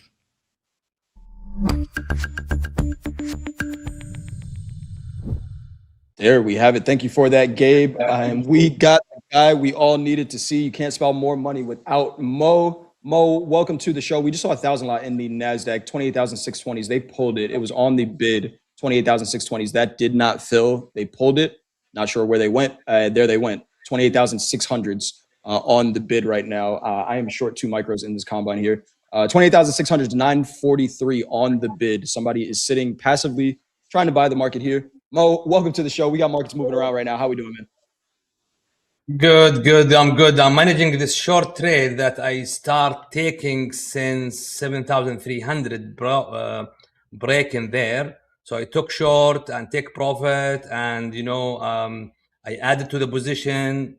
So far, I'm short. Average at 7,275. Looking at 7,250. 50s here. That 1,000 lot did fill there. Mo, we got Mo short right now. We got another 500 lot, 28,580s. Mo, what price are you short from? I'm short. Actually, I'm short. We got a from Pentagon lockdown. 7,300. We got a headline here. Pentagon lockdown. Oh. Hazmat teams are responding to a lockdown at the Pentagon. All right. We'll confirm that in just a minute. But the Pentagon has been locked down. Hazmat teams are responding. That's coming from CNN. We just saw a 1,000 lot just trade out at 28,600s in the NASDAQ here. A little bit of a bounce. Crude not moving right now. And Mo, you got a downside target for this S&P trade? Yeah, 7,250, which is the extension down from the opening range. We already broke 7,282, which was the low of the opening range. Well broken, strong red candle. So I'm looking for continuation to 7,257 and then 7,230. We have big room down there, but those buyers are just party killers. Just be careful. We got headlines coming out here. Trailing. Just be careful. We got firefighters at the Pentagon now. All right. Just be careful. We might see some crazy volatility in these markets. The Nasdaq's already my stop is just here. I'm just risking $62 after making almost 1,000. I was down almost 2,000. Now I'm down only 1,000. So flat now. There you go. Flat on the trade. Evacuations from the Pentagon here. Still looking we are for seeing a the short. equities back on the bid. Still looking for a short here, Mo. We got 28,680s last trade in the NASDAQ, 72.82 last trade in the S&P. Settlement price in the S&P, 72.7850. We're kind of dealing with that right now. And we will see here. Again, 1,000 lot did fill on the bid in the NASDAQ, 28,600s. We are seeing about a 100-point bounce from there. Remember all the size that we saw trading on the book yesterday. That was all on the offer. Eventually, we did sell off. Let's see what we got going on here. I mean, we're 500 points down from the session high. We're 500. That was a 500-point sell-off from the session high, basically. Mo, I found someone to cry to now when we can't cry to you. I got myself an You're welcome. You're welcome. My chest is waiting for you. Yeah. I got myself an artificial girlfriend, so don't cry. Go cry into Mo. I cried to AI. Cry to AI. Cry to AI. Unfortunately, it might judge me. It judged me a little bit yesterday. Really? Okay, I'm short. Judgmental AIs, man. They don't share everything with them. I'm short from 7,276. My stop at 83. Let's see if those sellers start to fail. There we go. Mo short from 76s. 10 micros. Short 10 micros. From CNN, they say that the systems within the Pentagon had detected an air quality issue, necessitating precautionary measures until they determined its significance. So that was what was going on there. Again, we had firefighters and hazmat teams reporting to the Pentagon. Sounds like people were evacuated as well. But we will get updates as we go. We got Mo short right now, 72.76. How are those components looking, Dakota? Are we getting, is NVIDIA red yet? Taco Bell didn't sit well at the Pentagon. Yeah. We're the same. Sideways. NVIDIA's red. Microsoft down 2.25. Google down almost 2 3/4. So there's a lot of selling pressure in these equities. We could bounce off this. I'm not sure. Not really sure. My stop is just at reversal point. We got a hero stop again, Mo. We've seen you do this multiple times here. The market turns around a tick below your stop. Yeah, this stop is strong. So because this stop means that we start making higher highs, which is at critical level. So this could be the low, but with considering this strong momentum down, so this just be a big head fake to the upside. Now we are continuing downside. See, yes, let's go. Come on, buyers, don't do that. I'm long 670. I'm short. I'll take that. Oh, you're short? Yeah, I'm short. My stop is so tight. So maybe you are right. Oh, well, we're trading different instruments, so maybe they both work out. I'm long from 674. 674 Dakota long, Mo short from 72.76 is in the S&P. Oh, here we go. Here's a bounce. Here's a bounce. There we go. That's out there, Mo. Yeah, that was a lot on the bid points. there. 50 points, just like that. Sheesh. I'm out. 60 points. Got 60 points on that one. Nice. Dang. Beautiful trade. Move. Up $5,000 now. Beautiful trade there. Dakota up 5 G's across 5 accounts. Very nice trade. Interesting what just happened there. That 1,000 lot stepped in on the bid at 28,600s in the NASDAQ. I know a lot of people are order flow traders, and a lot of people say it doesn't matter. But this is now 2 days in a row where we see the market responding very strongly to 1,000 lots. Yesterday it was on the offer. There were a couple of them. We saw what happened. We just had a 1,000 lot fill at 28,600s and a 150 point bounce from that point. Does that sustain for the rest of the day? We'll see. We don't know. But definitely a clear reaction to that order there. Absorbed some selling. And if you sell something and it stops going down, you eventually have to buy it back. Delta right now in the NASDAQ positive 3,700. That is for the full session. Delta for the S&P positive 4,700. We have a 1,000 lot in the S&P here now on the offer, 72.89. That is a passive seller with 1,000 contracts. That just got filled. I like that long, Dakota. Yeah, go ahead. What do you got? Why I bought it. Those who tune into slow markets consistently know exactly why I got long. They might be getting long as well. But look at this. This is a level of support I was talking about, these mid 600s. And look at this candlestick here at this low. Nice little sell-off, right? Sell-off. This candlestick. And then what happens at the very next candlestick? It's going to be closing in about 30 seconds. All right. What is this? 3-bar reversal. And I was being preemptive. And my target was basically the middle of this. I mean, you can't argue with 60 points in a blink. That's it. Just a technical setup.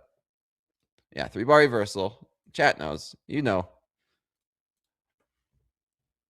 Was that a preemptive 3-bar reversal, Dakota? Because it's not closed. Yeah. I got it early. We just confirmed right now because that 5-minute candle just closed 10 seconds ago. So I was being preemptive, and me personally, it's just personally, I love to be preemptive, especially in these market conditions because of how volatile it is. Like the move could happen so freaking fast now. Well, we've seen it, right? That was a 100-point rip. Yeah. Another 1,000 here in the S&P, 72.39s. 1,000 did just get filled at 72.88s. Another 1,000 on the offer. That is a passive seller. Again, we don't know if they're selling the open or close a position. Just the fact that they are putting orders out there in the market. most important is watching the market's response to it. So Mo, out on that trade, good risk management. We're about 6 points higher than your stop right now. What kind of day, Mo? I love when you come on, you define the day. What type of day are we seeing right now? Is this a range day? Is this a trending day? What are we getting here? It's a trending up day.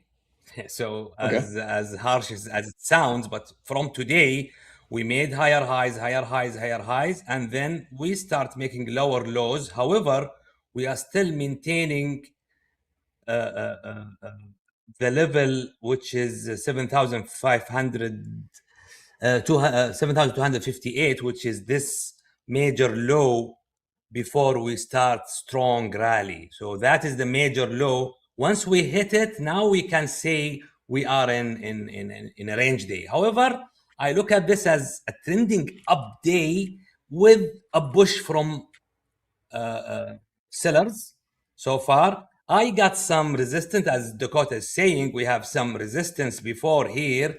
And look at this. We are still at this area. That's what prevented me not to reverse my short to long, because I was about to just go long with Dakota. However, when I looked to those lows, I hesitated. And yeah, look at this. It's stopping just right here. Right back at VWAP here in the NASDAQ. Oh, more buying coming in here. Wait for buyers that 1,000 lot in the S&P control. Okay. Wait for the buyers to take control, because sellers still have the control on the short term. I want them to just take it higher a little bit. Then I will start looking to buy pullback. Not now, because we might stuck in a range in here as well. Man, that 3-bar reversal is just printing, man. Citing sources, mediators between Washington and Tehran are expected to meet. That 1,000 lot in the S&P did move up from 93s. They moved up to 98s, and now they just pulled the order all together. We are back on the bid here after the man. Imagine being on the bid, Dakota, with 1,000 lots in the NASDAQ, and you are up 180 points right now. In like 5 minutes. I know. Yeah.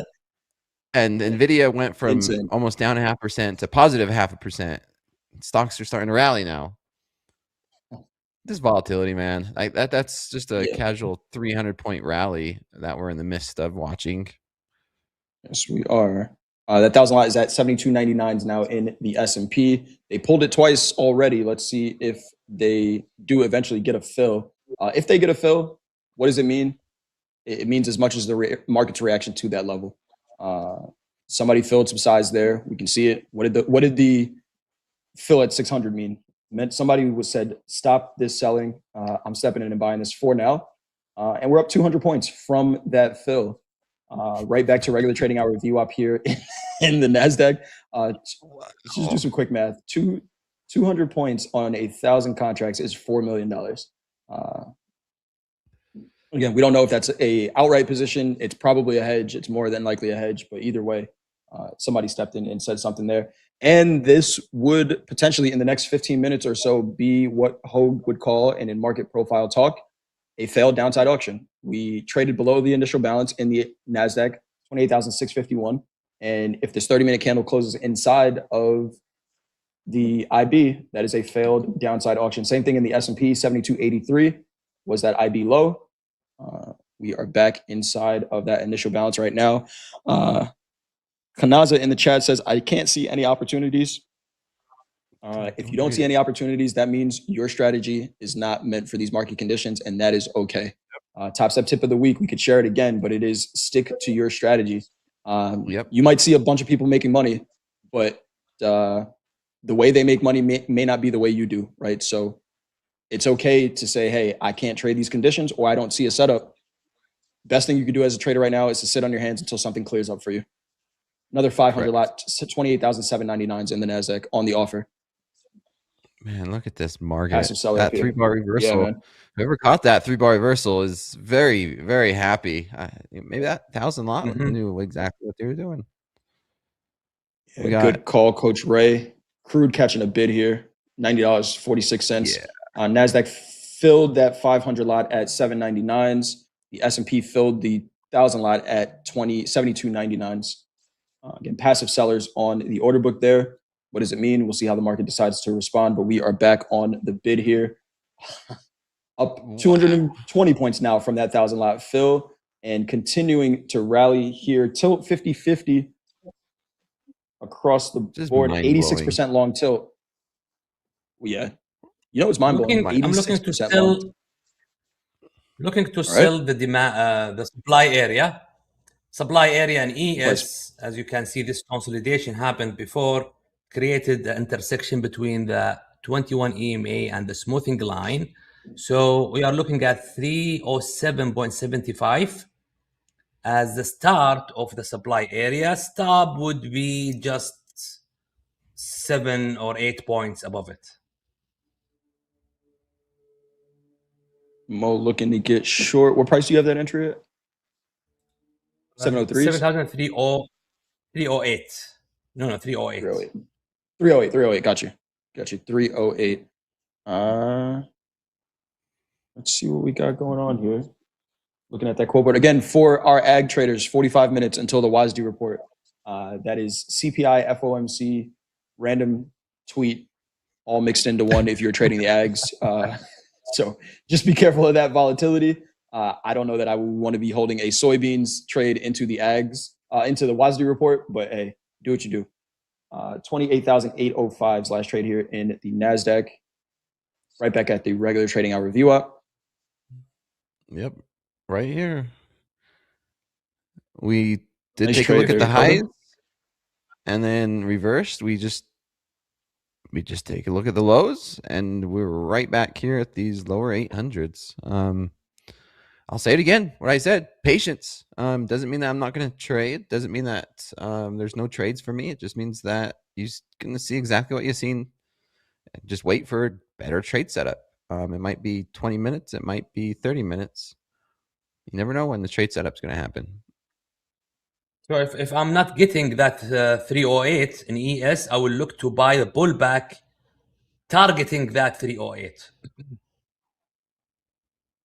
Be buying at 82, 7282. So I'm looking to buy at 7282 and a half, which is the intersection of those buyers having control. So that will be a nice pullback.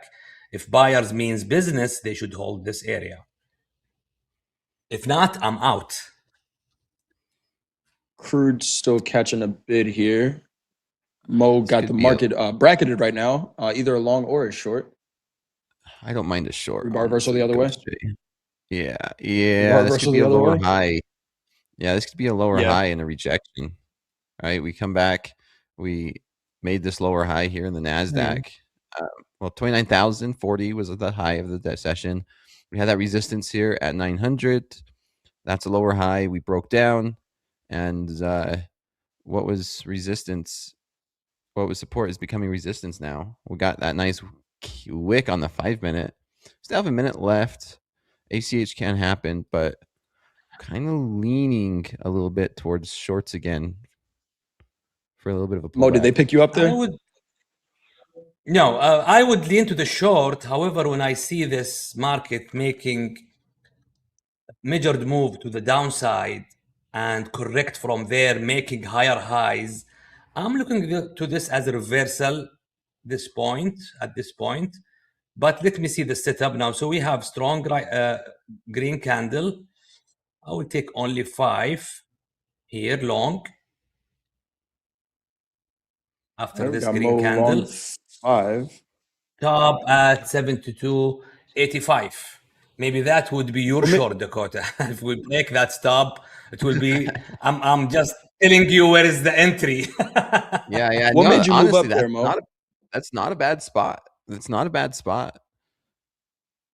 But market might be a little bit more bullish than I expected.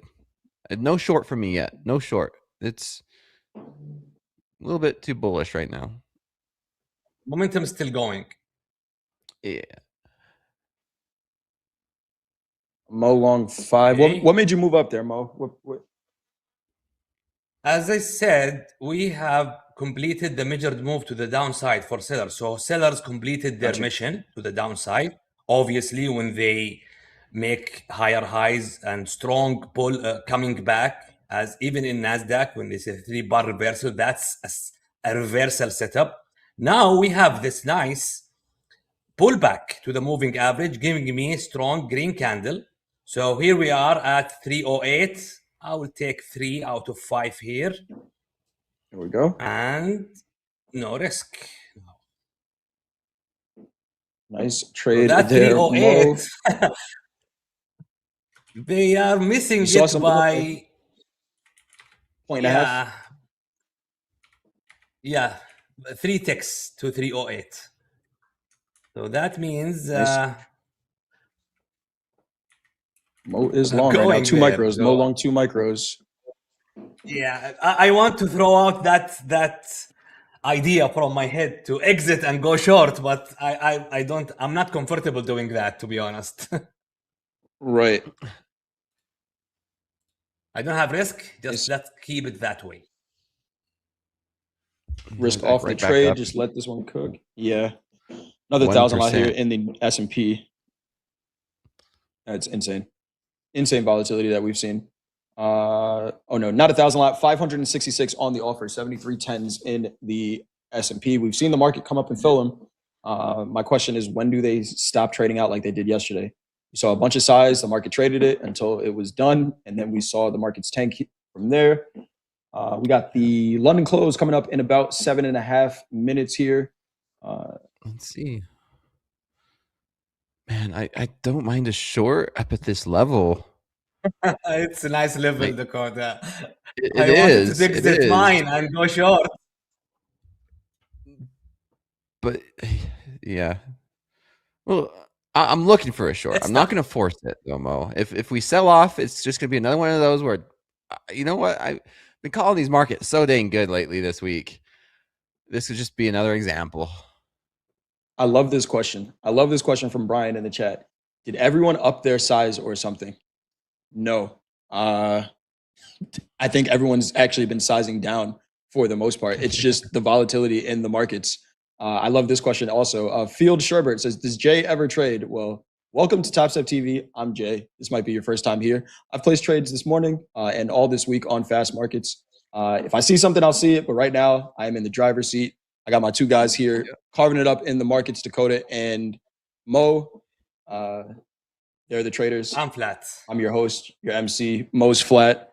Good trade, Mo. Dakota. You traded up when you joined me for slow markets too. I mean, hey, maybe this is their first time viewing. So we welcome you. Hit the thumbs up button if you haven't done so already. Tell your friends and family to like and subscribe as well. We appreciate you all being here. We could never do any of these shows without you. But are you trading right now? That's the real question. I'm looking at the tilt. It's 50-50. Who said that in the chat? Does Jay ever trade? Field Sherbert, what are we trading right now? What are we looking for here in the markets? Seeing the equity still on the bid here. Mo flat there. Nice out, Mo, on that trade. Wish that I exit all and go short. I chickened, and that will stimulate bad behavior, to be honest. This is why I'm not doing that. I hate to reverse my position because that will make conflict in my bias and will drive me to be over trading. So even if you are right, it doesn't matter. Be careful building bad habits when you're trading. That's what matters. Yeah. And they're not letting this 3-bar reversal reverse, Dakota. They're not, and that's why it's no trades for me yet. Yeah. To go off your point, Mo, and a lot of traders have this, right? Say they lock up for the day in their XFA or their live account or an account that matters to them, and they switch to a practice and they just trade it at will, and they do really good and make money, and that instills bad habits, whether they think it is or not. And you're like, oh man, I just made $10,000 doing this in my practice or in a combine, and subconsciously. Yeah. So next time I will not look out. Yeah, it tells them it's okay to do that. It's okay to do it. It worked once, and then when it doesn't, it blows up in their face. Yeah. So it doesn't matter. Okay, it's matter to be right or wrong to some degree. However, what matters is building bad behavior, bad habits as you go through. It's a long journey. You will grab a lot of bad behaviors. You will grab a lot of good behavior as well. So be careful what you are telling your mind to do in constant matter. So sometimes you do mistakes. You think you have an experience, but having an experience doing mistake is not an experience. So be careful what kind of experience you are getting. Great point. Bad practice. You could practice bad habits, right? You can practice bad habits and then a instill lot of people those. say, I have been trading since 1999. I have been trading, but you are doing that wrong. So it doesn't matter how long you're doing something if you are doing it wrong. I mean, not wrong by technical side. I'm wrong in behavioral matter, in habit matter. I mean, I'm all for bad habits, just not on the charts. London close coming up here in 3 minutes. Speaking about bad habits, let's maybe talk to this trader about a good habit. We got verified in the chat saying, hey, I'm kind of new. I passed a Topstep combine, got my funded account. Should I jump right in and trade? What are your guys' opinions on being new to trading, passing a combine and getting right in there? Passing a combine, new trader. What is your opinion, Mo, on getting right into the funded account? Would you suggest to take some time or just keep trading? No, if you are reading the market, you are isolated from any emotional thing. Just test the market with 1 micro. Don't think about how much I will make on this. Just test the market, 1 micro only, and make that trade as a testing, a water testing for you. It's just like you just learn how to swim. Okay, you will not go and jump in an ocean. You will be careful. You will test the water. Is it hot? Is it cold? I mean, is it deep? Is it not? So you just test that 1 micro. What would that 1 micro will do to you?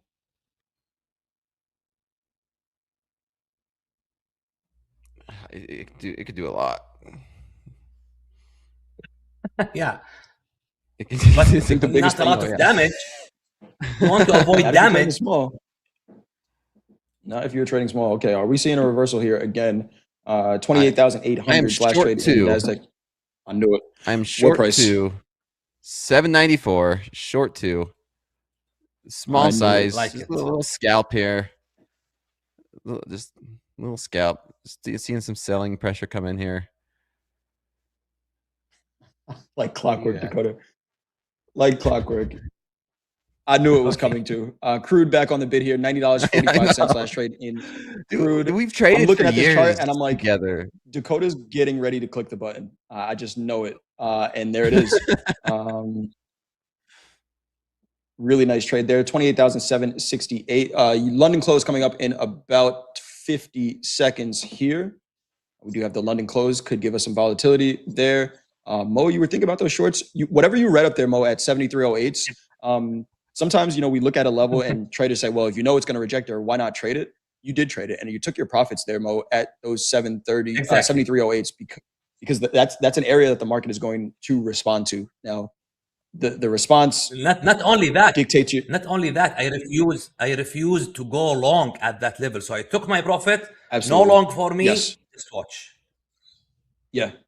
Identify where the market responds to it, and then the position that you're in can dictate a trade. If I'm flat, maybe I take a trade. If I'm already in one, that could dictate that trade as well. We got Dakota short from 794s. Just did tag full session view out there in the NASDAQ 752s. Little bit of a bounce off of it, about a 20-point bounce, but can the buyers sustain that bounce is the question. London closed here. Yeah, that 5-minute closed as a 3-bar reversal technically. So this is looking good, man. If we could start to break through these 50s, just another. I'm looking for. Mo, did you get short as well? Yeah, I'm short at 70,292. 292. Just five. I need to see a breakdown now, or I'm out. We got that 3-bar reversal on the 5-minute here in the NASDAQ to the downside. So if we don't see a breakdown, I'm gonna bail. because not every 3-bar What I reversal like in works. this short, what I like in this short in the 2000 tick chart, as we can see, we made that high to 308 and then pull back. They couldn't make a newer high or higher high, and they break that pivot below it. And not only that, they retest it. So they're retesting that level, going lower. So that's the first lower low that I see. So this is why I'm short. Okay, let's go. Let's break this. 7,282.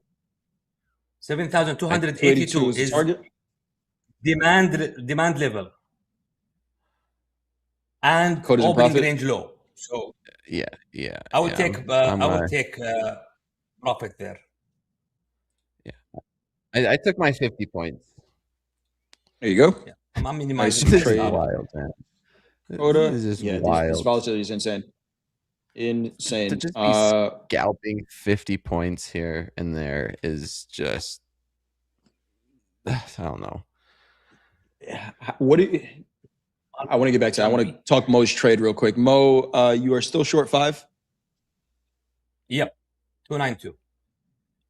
Lowering my still stop. short 5. Okay. Stop coming down just a little bit. Dakota, you just mentioned something there. We got London close here. We got Mo short right now. You said I've had it, like that was enough. I took my 50 points. Just scalping for 50 points. We get the question all the time from traders. How do I hold on to my trades longer? Is this an environment to be holding on to trades in your opinion? It could be. Yeah. I mean, it depends on the setup first and foremost. Yeah. Right. I think later in the New York session, like everyone has to have their own process, but each setup is different for me. There's some setups that are on higher time frames where I'm like, okay, I could, scale into a trade, have like 6 contracts on, close off most of them, and then leave a runner on, right? Versus this specific setup, it's like, okay, I'm doing a little bit of a counter trend the last 30 minutes, and this market's very volatile. 50 points is 50 points. That's a freaking home run if you're talking to me like a couple years ago, or depending on what market states. Sometimes, like we were talking, 100-point daily range. If you tell me you made 50 points on 100-point daily range, that's a home run. That's a huge trade. The whole day.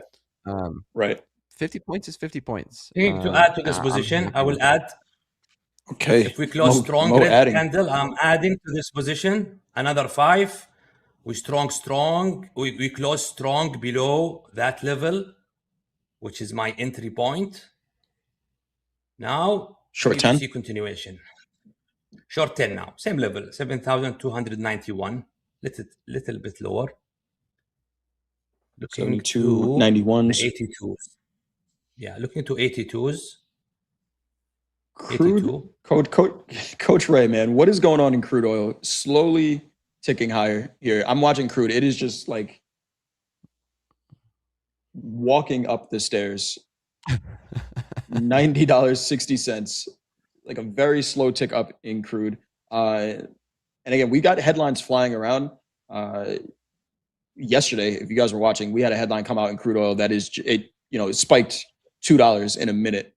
And it's just crude's keep my eye on crude. I don't know what's going on over there, but some interesting stuff for sure.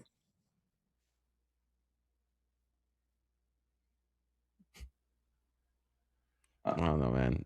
We can continue to grind higher. Last night we were at like 92.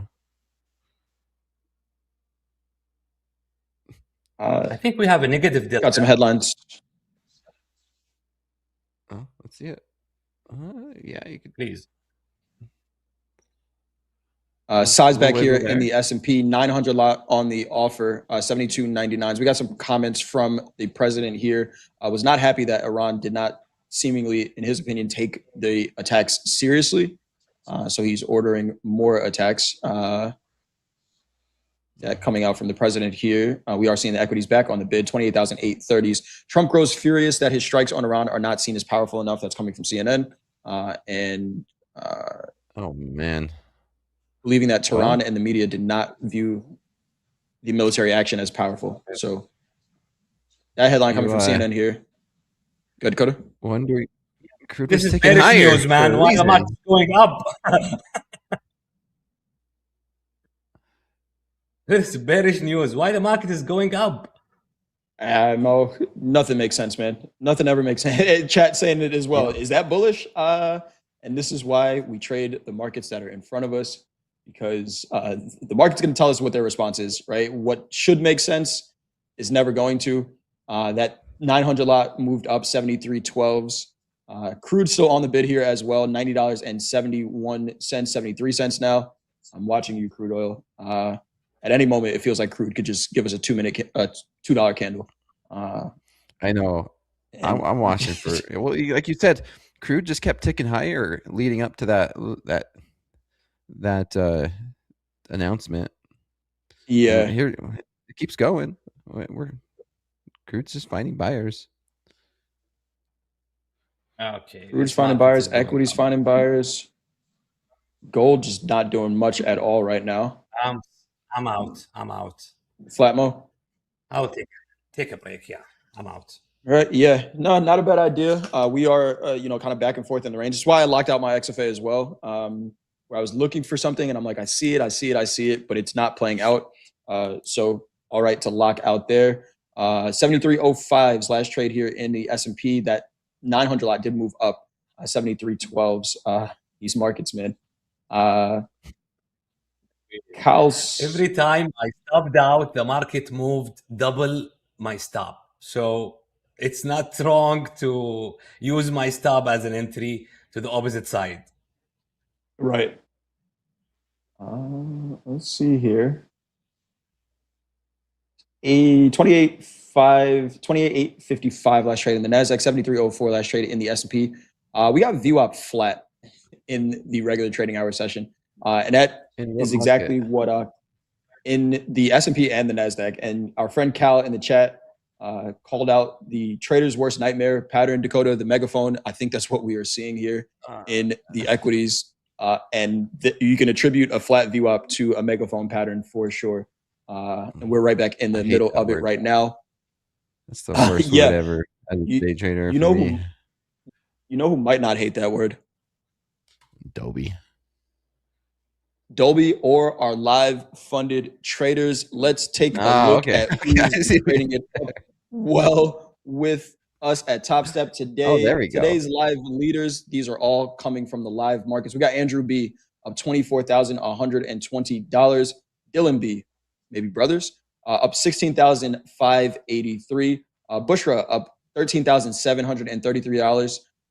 Chris up $11,629, and Jinfeng up $11,099. Shout out to all of our live funded traders. Again, those are P&Ls from one account coming from the live markets. Take most of that home. That is a great week you had today. It's a really nice I'm short job by again. those traders there. Mo is trying it again. Mo, I thought we were taking a break. All right. From being long. Okay. But this is at my level, 308, that I was waiting for, with very, very small risk in here. So I like that level to be short. Okay. Got you. That 900 lot is still up there. There was size in the S&P as well. Size in the Nasdaq at 899s. And we still got size in the S&P here, 73.12s. All right. Crude on the bid. Yeah, crude. You're doing some weird stuff over here. Yeah. Crude tested $91. Yeah. Yep. Bitcoin below 93 or 63, 62,700 spot. Bitcoin. Dakota, they want to know if are you short again? No, I'm not short. I'll announce it. I'll do my best to just shout out when I'm in a position. It's no trade. Once again, patience, no trade. I'll keep everyone updated. Buyers are just lot here. very, very resilient right now. Yes, they are. 800 lot on the offer in the Nasdaq. That is a passive seller. 800 contracts, 28,899. We got 900 on the offer. That is a passive seller in the S&P. 73.12 is that price. Delta right now still positive in the Nasdaq. This is full session, 4,700. In the S&P, Delta is increasingly positive 8,000 now in the S&P. Testing that 900 lot there, that filled, and the order in the NASDAQ, did they fill that as well? We're just buying this thing up here. We're right back. This is a nice level of resistance in the NASDAQ. There's My a lot of stop them. held. Wow. I just was about to get stopped out in here. Well, I Let's don't know how go, you continue to market. do that. Let's go. Another 1,000 lot. A thousand just filled in the S&P at 73.11s, and there's another 1,000 73.15s. So what we saw yesterday, very similar. And when it stopped chopping around in the range yesterday, is when we stopped seeing those offers. So there's some clear inventory adjustment happening here. Right? Otherwise, you wouldn't just see 1,000 lots on the book in this tight range. If we stop seeing them, could that mean we get directional from that point? We still got SpaceX IPO later in the week. I think we're going to have a guest come on and talk about that in just a little bit here. But 1,000 lot now, 73.15s. What you got, Dakota? I'm excited for that, Jay. I'm excited for tomorrow. SpaceX? Yeah, man. Yeah, I'm gonna be on right at the open. Yes, sir. Right on the just open. Like, just like InQ needs another crazy stock. Watch crude here. Watch crude here. But from the time I said crude, I got my eye on you. We're up 50 cents. We're above $91 right now. Crude is a very interesting market right now. Mo, you still short? Yeah, I'm still short. Market is hovering to my entry level, which is good. This lower 900s is a resistance level. Earlier, we had about, yeah. I mean, look, that was the level of resistance on the NASDAQ. Lots of wicks right at this 900 level. So we could easily see another one. I hope we can see 7,300 in ES. Yeah. A couple of questions we got in the chat here. SpaceX IPO. Make sure you join us tomorrow. We will be wall-to-wall coverage of it. It may not trade right on the open. It may not trade right on the open, and it might, right? But we'll cover it as soon as it starts trading. We will be covering that. SPCX is the ticker for SpaceX. Again, the biggest IPO in the history of IPOs. So we got to cover it. We don't even trade individual stocks here on the show, but you got that leather jacket on, man. You need that space suit right in that rocket. Right, I mean, I still need to figure out, and I think I know your name. I'm watching you, Mr. Fresh Prince. If you are watching the show, we got to talk about this image that we got here. We can pull that down now. We've got some sell-off. We are seeing some sell-off here. 300. I am short. Dakota short. Mo short. Dakota short. 837. Let's go. Let's go. I'm with you now, Mo. Let's go. $1.7 trillion IPO tomorrow. So make sure you are here. We are going to be covering that. Myself, Andre, Dakota, and a special round of traders covering that SpaceX IPO. Mo short from 08, Mo? 08. My number 08. Yep. Let's go. Let's see now. And Dakota short from 37s. Crude on the bid, $91.17. To demand Crude, I knew it. From supply zone to demand zone. Let's do you it. got Iran I'm not news. taking any What do you profit. see in D79? I'm not hearing any new news. We got news maybe 10 minutes ago from Galibaf. Wrong strategies and impulsive decisions will reset the entire board for the worse, explode energy infrastructure and markets, and create an endless quagmire that you will be stuck in for years. That is coming from Iran's parliament speaker. That was the guy that said he was the one that gave day trading advice. Was it endless? Remember that? And then he resigned for like a day. The endless quagmire. What is a quagmire? You know what I hate here? You know those that guy from Family Guy, corrections. If you calculate using Dakota way, so Dakota is measuring these legs. You can see this leg equal to this leg. Now we are making longer leg, but they are holding it. So I want to see a 92 at least, 92. So we start making stronger correction, which could mean reversal. We are in uptrend, short term. So this is either to be a reversal trade, or I will just exit at a small loss. I will hold on this. Crude still holding bid here, $91.11. A quagmire is a predicament, an awkward, complex, or hazardous situation. You learn something new here every day on Topstep TV. We got both of our guys short right now, 72.96. Dakota short from 28,837s. Yeah, I took one off. At 790. Right. I'm gonna get out of this last one. So nice little profit there on that scalp. Trying to avoid this quagmire. I'm gonna find a way to use that in my day-to-day. Right. Word of the day. On, buyers, give it up. Give it up, buyers. Freaking buyers. Gold on the bid here, 41.11s. Gold woke up a little bit in the last 15 or so minutes. SpaceX IPO, we were just talking about the IPO. SpaceX IPO draws a $5 billion order from BlackRock. $5 billion with a B. Did they get in? Yeah. I think they were already in it. Yeah. That's what I thought. Yeah, I thought so too. Liquidation event tomorrow? I don't know. Tomorrow's going to be just so wild. I see so many opinions on what they think is going to happen. Agreed. Danny asked a question before. I want to talk, I've been mentioning these orders that we see on the order book. There's another 1,000 sitting on the offer, which is a passive seller. If it's above the market, it's on the offer. That's a seller. Again, doesn't mean it's directional, but most of them in the S&P have been on the offer. Most of them have been sells today and yesterday. We did see an order on the bid in the NASDAQ at 28,600s. And that's the low for the regular trading hour session so far. That was the only one we've seen on the bid. Everything else has been on the offer for the most part. What does that mean? It means as much as the market's reaction to it. But yes, most of them have been on the offer. Good question there, Danny. Mo still short? Yep. I don't hold short still. This is still good short. Yeah. I'm scalping it up, taking 40, 50 points here and there. Just little 40, 50 point scalps. Yep. Yeah. At this moment, I cannot do this. This is my last trade.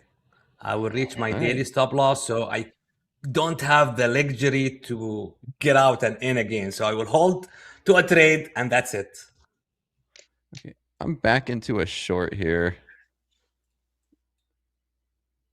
See if we could retest these 790s. Want to see a lower low. Dakota back in short. What price you get?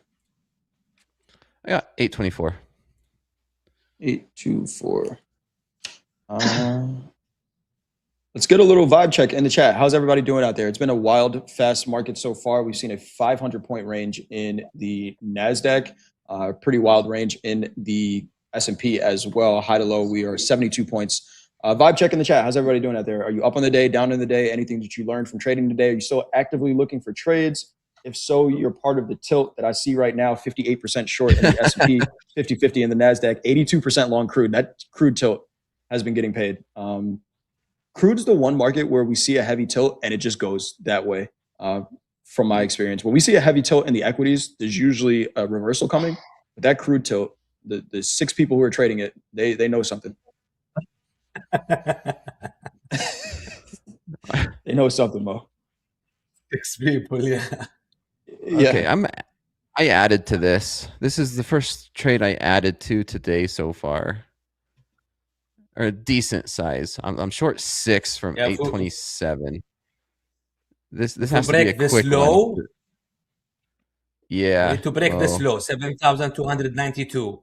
That will be wild. We will have 2 measured move to the downside, hopefully, which will lead us to the 82. Guess what? 82, 7,282. The measured move from the high. Decision zone. This is decision zone. This is my bigger trade today in the New York session. There we go. Short 6, Well, 827. Dakota has the big trade on short 6 from 827. We do have to make some room here, guys. So if you're in the chat, Mo, Dakota, appreciate you guys hanging out this morning and trading with us. Dakota, nice trading. Mo, you as well, still in this short. Let us know how it goes in the chat. We got to bring in somebody Sure. to help us make sense of what we are getting ready to see tomorrow. So Dakota, anything you want to say before you head out of here? No. Join him for slow markets tonight. That's it. That's all you got. Join him for slow markets. We're back for the IPO tomorrow. Mo, anything you want to say before you head out? Hit the like button, guys. We don't need to say it. Thank you. We don't need to say it, but Mo said it anyway. Hit that thumbs up button. We appreciate you all being here. And let's bring in our last guest for the morning here on Fast Markets. I got the doorbell. Who do we got here? It's Cody. Hey, Jay, how we doing? Doing well, Cody. Cody, Director of Risk here at Topstep. First time on Topstep TV, I believe, Cody. Yes, sir. That's right. Awesome stuff, and a very nice shirt that he wore here for his first appearance on the show. Chat, do your thing. Welcome, Cody, to the show. Cody, let's talk a little bit about why you are here. We were just mentioning the SpaceX IPO coming out tomorrow, and what I've heard is that you have some experience in trading some big IPOs. Obviously, not this one. This is the largest IPO ever. But what are some of the biggest misconceptions traders have heading into this high-profile IPO? Yeah, so I've been in financial services for about 15 years. So I got to see like Facebook, Twitter, Alibaba kind of start IPOing during those time frames. So some of the things that I experienced during that time frame was traders thinking that it's going to start trading right at market open. Typically, IPOs don't start trading till about 10 a.m. to 2 p.m. I think Facebook didn't start until like 11:30. So not really going to see action till potentially mid to late mornings, in rare occasions, sometimes early afternoon. So something to be mindful of. Another thing too that I kind of noticed was is the index influence. So even though SpaceX is going to be trading on the Nasdaq, it's not really going to be on the Nasdaq 100 index for quite some time. It's a little delayed before that. Yes. Actually occurs. So those are some of the things that we used to get questions about when I was on the phones back in the day. Awesome stuff. And I think what I was reading was that there might be a speed run to the Nasdaq, right? Where it's not going to instantly trade there, but they might try to rush this thing into the Nasdaq quicker than any other company. I think it was saying something like 15 days or something like that. Yeah, you're absolutely right, Jay. It's one of the unique things about this IPO. So commonly with a large IPO, there's about a 3-month waiting period, but you're absolutely right in the sense that the Nasdaq did create a fast track and made it 15 trading days for it to go to the index. That is pretty insane. But when you already got one company in the top 10, I guess they said, hey, you know what? Just bring the other one along. No problem. Yeah, You're right on the on, list right? as well. So you said, maybe not expecting any trades in the first hours. Obviously, we trade the equities here. Would you be expecting, with such a big IPO, maybe some range-bound markets in the equities before we eventually see that liquidity coming into the IPO? What should we expect for the products that we trade? So I would still expect some headline risk, right? We have a lot of external factors going on in the world, internally here as well too. That I think the indices are still going to be influenced, relatively business as usual, day in day out. However, I still think that there is going to be some SpaceX hype, for lack of better words, and that could, create some trading to maybe pump up some of the equities on our side as well. So there could still be some volatility out there, but I do expect it to be independent from SpaceX. Got you. Anything unique about SpaceX here? You've seen a couple big ones. Anything unique in this SpaceX experience outside of being, $1.75 trillion? Yeah, that's obviously the nail on the head right there is the sheer size. Also the demand. One of the other unique things outside of the fast track to the NASDAQ is there's a little bit more skin in the game for the retail investor. On average, Okay. for retail investors, usually the subscription is available to about 5 to 10% of the retail investors. This is being opened up to about 30%. So a much larger Oh, wow. skin in the game for us retail investors to be able to get a part of the IPO process. Absolutely. What's interesting about this as well, just doing some research on it. It's kind of three different companies, right? It's XAI. What were the three? I just had it in Starlink. front of me. XAI, Starlink, and what's the last one? Scrolling through my notes here. SpaceX. Yeah, SpaceX in general, just the Right. Yeah. space engineering side of it. Yes. So there's the space engineering part. There's the satellite part. There's the AI part of it as well. So a ton of different components there. Speaking of risk, Cody, you're the director of risk here. What is the bigger risk, FOMO or overconfidence? This is a great question. I would say they're actually two sides of the same coin. FOMO can kind of light the match, but overconfidence can kind of burn the house down, for lack of a better word. So, FOMO can get you into a trade you didn't plan. You just want to trade the story, be a part of the conversation, which typically can lead to some bad decision making. And then overconfidence, really, that can kind of lead you to taking miscalculated risks. Catching the falling knife, if you will, believing into something that's really going against you. And I think this is one of the important things to kind of bear in mind. You should always plan your trade before you get into it. How much are you willing to lose, and almost consider how much am I willing to take. Swinging for the fences is, not always the best strategy. Sometimes those base hits are the ones we want to keep taking. And we don't always want to try to hit the home run. We just want to make sure that we're trading responsibly at the end of the day. Absolutely. That is direct from risk here. I know we got some traders. We just talked about our live funded traders, keeping you guys busy, especially with this volatility. Let's talk, last thing here. We've just seen increased volatility over the past week or so. What are some things that you guys from risk are managing or just monitoring for our live traders here? Position sizing, one of the things frequency. Yeah, position sizing for sure. One of the things I've been really proud of the risk team, the live team, is our risk lock-ins that we help out our traders with. So, we have this advertised in our Help Center article, but we've helped some traders capitalize on gains and make sure that they're keeping their profits and they're being able to take those home. So really trying to assist them in that regard. So that's been one of the bigger benefits I think the risk team has been helping traders out with lately. Awesome stuff. Well, Cody Alsup, is that how you say your last name? Cody Alsup? That's correct. Yes, sir. Awesome stuff. Well, Cody, thank you for joining us, getting us prepped for that SpaceX IPO tomorrow. And I know we got one drummer, Dolby time already, but I see that set in the back there. So when we start the Topstep band, we might have a battle of the drummers on our hands. Cody, awesome stuff. Thank you for joining us. Anything you want to say before we head out? I appreciate everybody. And hit that like button. That's the important thing. There we go. Hit the thumbs up, button. Cody Alsup of Risk here at Topstep. We are going to go to a little bit of a break. We got morning highlights coming up here with Hogue. And then after that, Power Players. I don't have the schedule in front of me, but I know you're going to stick around to see who is joining us.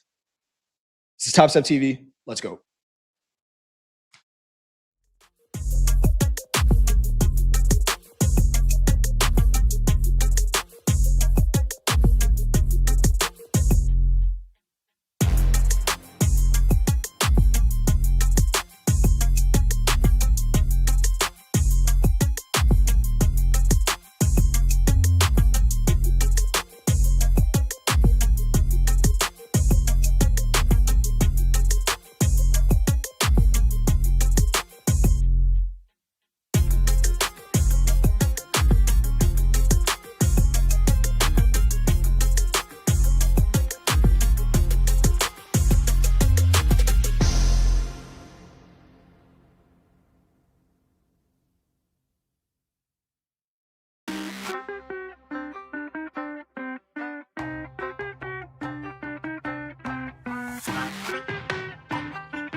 Traders, welcome to the morning highlights.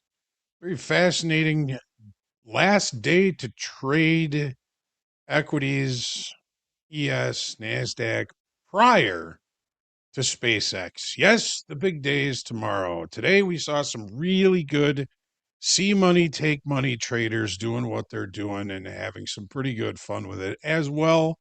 And hoping, as always, that you are green on your screen also.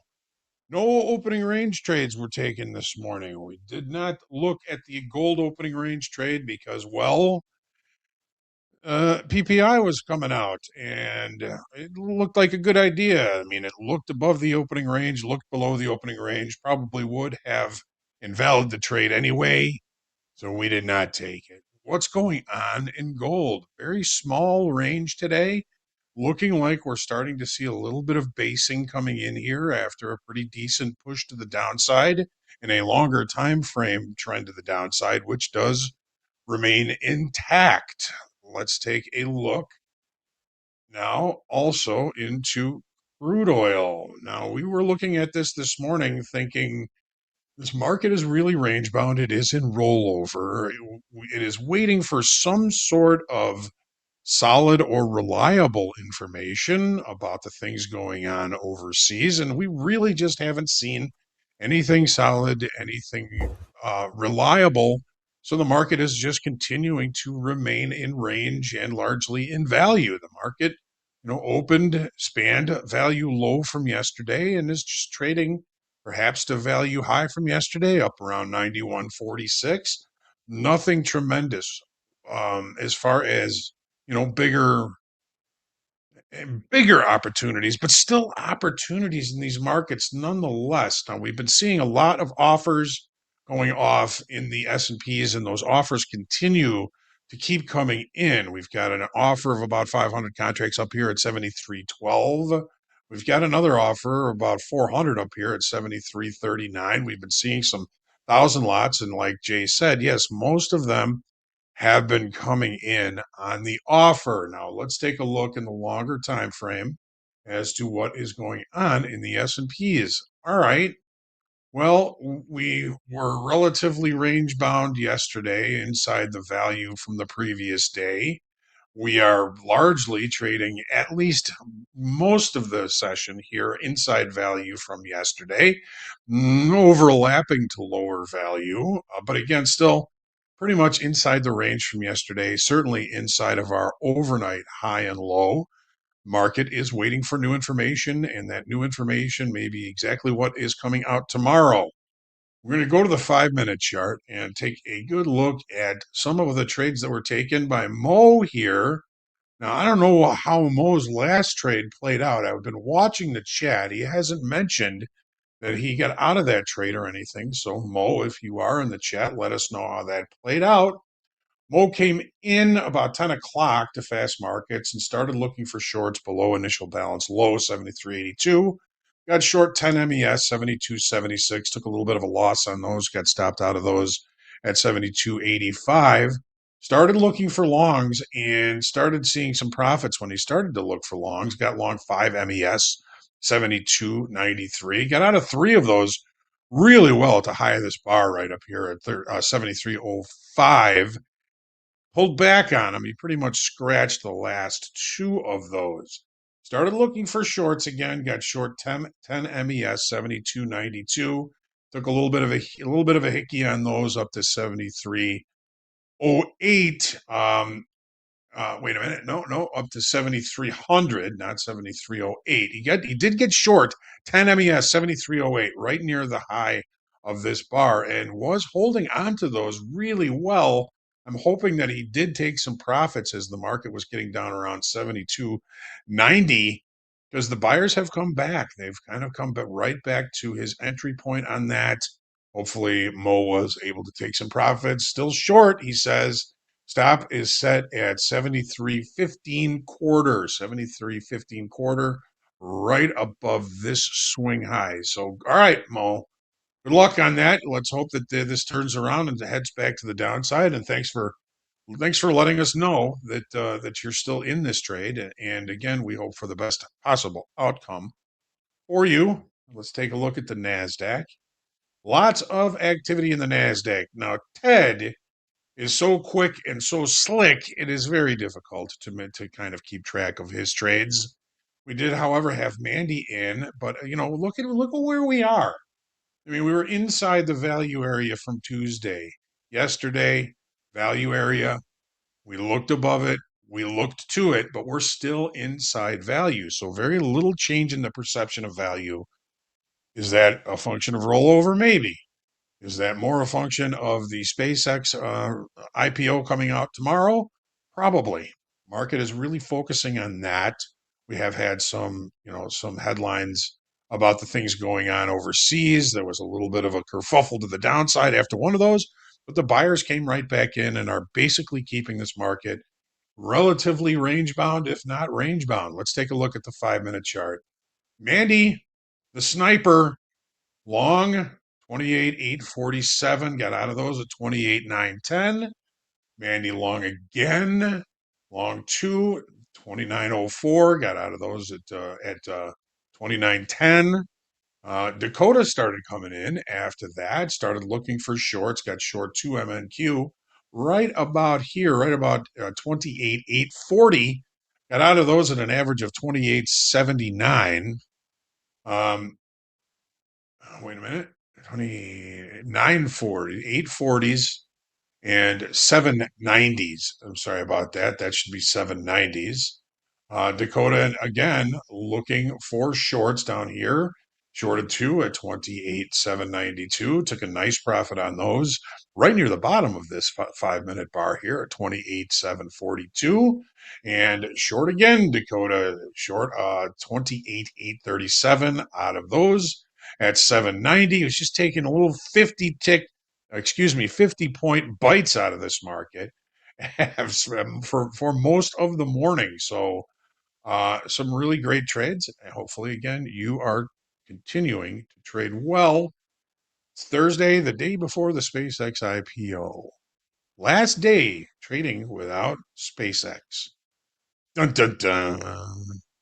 Whatever. All right, now let's take a quick look at today's quotable quote. All right, Seneca says, to be happy, you must eliminate 2 things, the fear of a bad future and the memory of a bad past. Whatever you have done in the past is in the past. There's nothing you can do about it. Let go of it. My dad always used to tell me, no matter who you're mad at or what you're mad at, the only person it affects is you. So let go of all those bad things that have happened. And you can't be afraid of a future, of a bad future, because the nice thing about that is you can always change things. You can always change things. We're up here near this. Oh, they just pulled that offer at 73.13. They just pulled it. Moved it up to 73.19 now. Keep moving these offers around. Let's see if we can get up and get that. That's it for me this week, folks. I won't be around tomorrow or Monday. I'll be back with you all on Tuesday. I hope everybody trades well. Be careful tomorrow. Nobody has any idea what's going to happen tomorrow, but we're pretty sure something's going to happen. So keep trading well. Looking forward to seeing Yusuf coming up here with Power Players. We've got JD and Vince joining Yusuf Power Players again. Topstep TV, folks. There's still lots to do here today. Stick around. We'll have a lot more going on. We'll be right back. Let's go.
Good morning, friends and traders. Welcome back to Topstep TV. It's time for Power Players, and we've got a power player with us. The man in the middle, the man with the plan, the man himself, the man Yusuf. And we all know Coach Vince, too. What's up, guys? Yusuf, how are you doing today? Are you navigating these markets Doing, in a good way? yeah, What's going on? navigating it probably not as good as Christopher Columbus navigated his way to America, but I mean, I'm trying. You know, one of the parts of being a trader is adapting. So we'll try to see. I'm hoping to get a 100-point banger with one micro to pass this or get my first half on this combine with you guys. So let's see if I can get in a good position. Awesome. We'll get into that in just a minute. Vince, what's happening in your world? You in these markets today? What's going on? I was in them a little bit, JD. I was actually short the NASDAQ a little while ago, and then we got that news about Iran and Trump, and somehow it rallied, right? And I got stopped out on that. Up a little bit here in this combine on the day, not much, about $80, $81, something like that. All right. I'm really going to trade in the XFA. I might look to get short here, though, in the NASDAQ. What's going on with you guys? Interesting. Yeah, there's been no shortage of headlines today. That is for sure. It started as soon as we open up the stream this morning at about 7:15 a.m. Central Time. The headlines started coming, and they haven't stopped really. So a lot of moving parts to these markets. Anything can move them at the moment. It kind of feels like. But let's take a quick look at the tilt, and then we'll dig into some charts.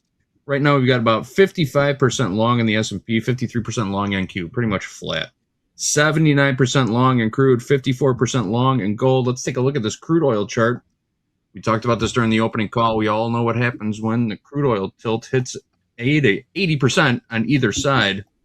Usually, kind of see a little turnaround, right? Let's see if that happens again. I'm looking at the micro chart, 5-minute crude oil. And we're at about 79% long in the tilt. Let's see if we get a pullback here. This is not trading advice of any kind. We are just observing this to see if the pattern continues. All right. Anybody look at crude oil today? Is this on your radar? Not really. I mean, I just peeked at it a couple times, but haven't traded it. Yeah. I'll keep an eye on this. Yeah. All right, Yusuf. Yeah, go ahead. Yeah, I mean, I just the only time I ever see crude is when Hogue and you yourself talk about it in the morning, or else I try not to trade it. Gotcha. Fair enough. But it's good to have the update from you guys, obviously. Mm-hmm. Sometimes there's a pretty strong correlation between crude oil and the equities. It's good to watch from time to time. Yeah, my dad was telling me there. that if he's the one that dictates when war kicks back off between Iran, because every time he's out to order some gas, things pop back off just so he gets to pay a premium. Oh, brutal. Yeah. Is he still so back when gas was up above $120 a gallon? Yeah, he kind of Is a guy like your my dad dad's- essentially got short squeezed with tangible oil. Yeah. Just curious, like a guy like your dad who owns a gas station, right? Is he still holding on to that $120 oil gasoline, or is that all gone? No, he's already gone probably twice or three times since then. So, I mean, you know, the ground can only hold so much, so you have to get rid of it to be able to replenish, right? Exactly. Oh, obviously I was talking crude oil, not $128 a gallon for gasoline, guys. My bad if there was a misunderstanding there. I'm looking at the chat too. Short 5 Who's in the micro market? Dow. I heard it. Short 5 micro Dow Dow. All right. We're trading inside range in the micro Dow. I'm going to pull that chart up. I've got it ready here. Still inside the initial balance in the Dow. What do you see in here? You're just playing the range? Playing the range. Stops a couple ticks above the high, and we're going to play the range here. Yeah, I also took one micro short here on NASDAQ. That rejection there at the 28,950s was pretty aggressive. Let's see if it can hold. Stop is going to be, let's put it right at that round number of 29,000, risking $129 to make 221. So, all right, I might add to the position. as we get closer to my target. Sounds good. Sounds good. Vince is short the Dow. Yusuf short the NASDAQ. And we're getting a little pullback. Last print in the S&P, 73.13, 73.14. Last print in the NASDAQ, 28,923. I don't think we're going to get that far. I need to. Oh, wow. There you go. Wow. There you go. There's your move. Yes, I will add one now right before it gets back to that level. Yusuf doubling down on the shorts. Was there news? I'm looking. I've got my news feed up. I don't see anything yet. I'm waiting. I'll take it, but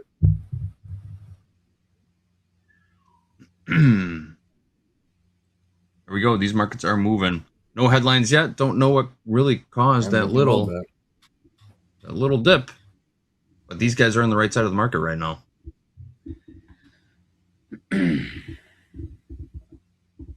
One more time, Yusuf. What's the target on this trade? So right now I am in average is 28,922. I am targeting 28,845, which is where I would see as another golden pocket where it could flip there and reverse to the long. I'm sure 5 more. Vince is doubling down now too. All right, here we go. We got some trades. Vince, what's your target on this?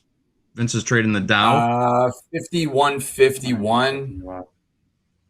I'm gonna buy one. Just the other side of value. Okay. So what I'm going to do is actually I have a limit buy for one at that round number 28,850. And we'll let the other one use that as a runner. Sounds good. Love keeping a runner. Holding one for the auto liquidator. I'm joking. Now this is a big level. This is a big level here. That 28,880. If it holds this, we can actually continue popping to the long side. We do have a small golden pocket there on a smaller time frame. If you see right here, if you look at my screen, that's exactly where it bounced. So I'm gonna be pretty cautious here. Gotcha. Would love to see a flush and a close under 80, and we'll be in real good shape. It's looking pretty good for that right now. At the S&P still making a move lower, ticking lower.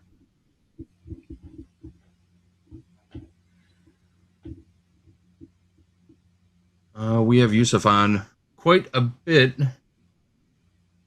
People are asking about the golden pocket. What's the indicator? We've talked about it pretty extensively in the past. If you want to just give a quick, short rundown. Man, they're just Fibonacci levels. If a lot of people like to use the 0.5, but the algorithm is just so obvious. I believe that's why I'm not a big fan of the 0.5 on a shorter time frame. You know, we are day traders, so we're just trying to get part of the move during the trading session. So I'll actually show you guys the settings on it. Let's see here. Very cool. Man, I haven't changed the settings in a long time on it. I can't even. There we go. Okay. All right. Here are the settings on it. That golden pocket is this little gold, it's like a little zone that I've noticed the market likes to use a lot. Man, it looks like we might get filled here. Might stick with that 10% rule Hogwax talk about. But anyway, the whole universe is created on the golden ratio. I don't know if I've ever presented that kind of version of the story, but the flowers, the Da Vinci picture thing, all of that has to do with that golden ratio pocket. So I just think the whole world revolves around that number, and I use it in my trading. And thankfully, I've been pretty successful with it. Had 3 payouts 3 weeks in a row, and with this, so let's see if we can get a 4th one tomorrow. Nice. Very cool. Very cool. Thank you for that, Yusuf. Hope that explains some things. I know a couple people were asking about it in the chat. Well done. Well done. Fibonacci's in everything. Very interesting. Right? Yeah, we got a little bounce here off the CMA. I'm not liking that. I got 3% Italian in me too, so I think that probably plays a role in it.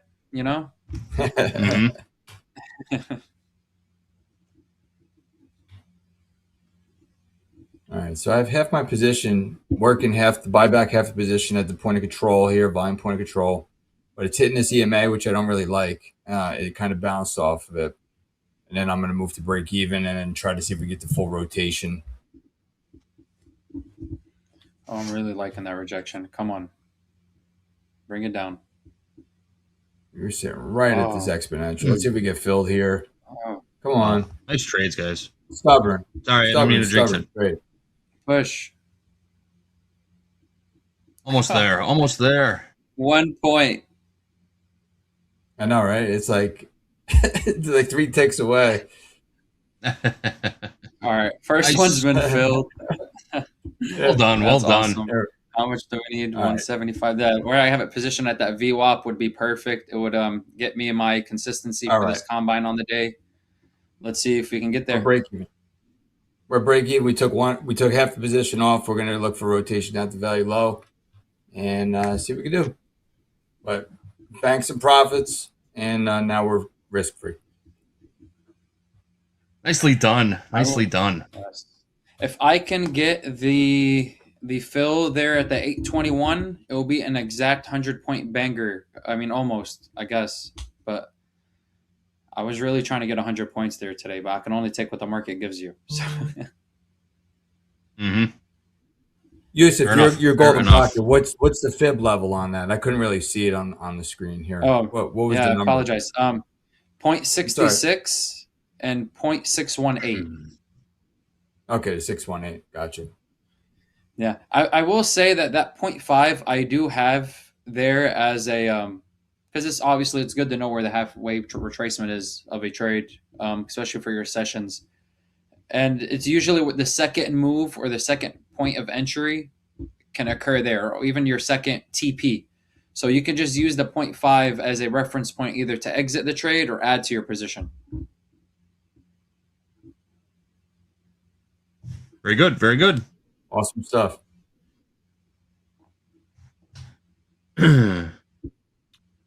All right. Let's take a look at the S&P now. Again, Vince is in the Dow. Yusuf is in the NASDAQ. S&P is following the same route. A little bit of a pullback here. A little bit of a pop, I should say. We hit that overnight VWAP in the ES at 72.99. Bounce right off of it. Yeah. On top of it again right now. Let's catch a little bit of movement here. It feels like it wants to roll over, doesn't it? Close. We need to close below this. This point of control is like a thorn in my side right now. You can see how it's just bouncing. It's magnetic, right? The volume point of control is the highest, trade price based on volume for the day. So there's a lot of trading going on there at that level. We could easily see that 15-minute or that 5-minute VWAP visited here at that 28,750 if it continues to flush like this. That would Still be going. That would be my next point of interest if someone's looking to go towards the long side. Let's see here. All right, we got the next 30-minute bar opening up now. Let's see if we can get some push to the downside. Oh, close below the point of control. Okay. S&P feels like it wants to head back down to initial balanced low. Never really finished that special situation trade setup, the failed downside auction. Have not retraced the entire initial balance yet. Still feeling a little heavy. Textbook down channel right now. Coach Vince, if I've never traded the Dow. Do you see any benefit towards the volatility of the Dow versus ES or NQ? Yeah, so I've been trading Dow a long time. So I'm trading now like 23 years, and it was one of the first markets I ever traded, and I kind of grew accustomed to trading it. I do find, though, it's a very thin market, similar to the NASDAQ, how thin it is. But I find that the levels are respected a little bit better. Like the NASDAQ likes to just sweep and blow through them and snap back. And don't get me wrong, the Dow can be a little whippy too sometimes, but it's for my style of trade, and it's only $5 per tick, right? So if you're trading a full size Dow, it's $5. So it's not too bad. But I mean, the Dow has been its own animal over the past several months, right? Sometimes it's up, the others are down, and sometimes they're all going in direction with each other. So, you know, but It does I feel like that to way, trade does it. Yeah, Dow I don't like to care. trade it. Nope. It's an But outlier. the It Dow does what it doesn't wants. directly correlate with NQ and ES. Is that what you mean when you say it does whatever it wants? Not always. No. Some days it will. Some days it'll be totally opposite. And you think it would because they're, a lot of the same stocks in all the indices, But sometimes it just goes rogue. It's 100% correct. Absolutely.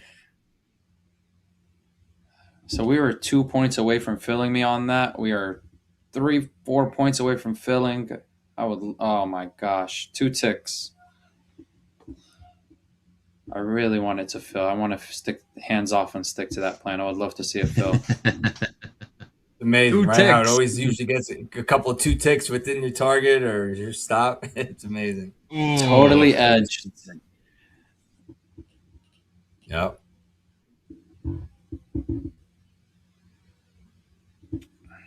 I guess Yeah, that let's give a means shout I out have to- a pretty good read on the market when it does that, though, right? Oh, yeah. Yep. Absolutely. This is a great little trade you guys got on. Not great little trade. This is a great trade you've got on. Thank you. Let's see if we can Did get promise something guys I going would here. never say that until they got out of the trade.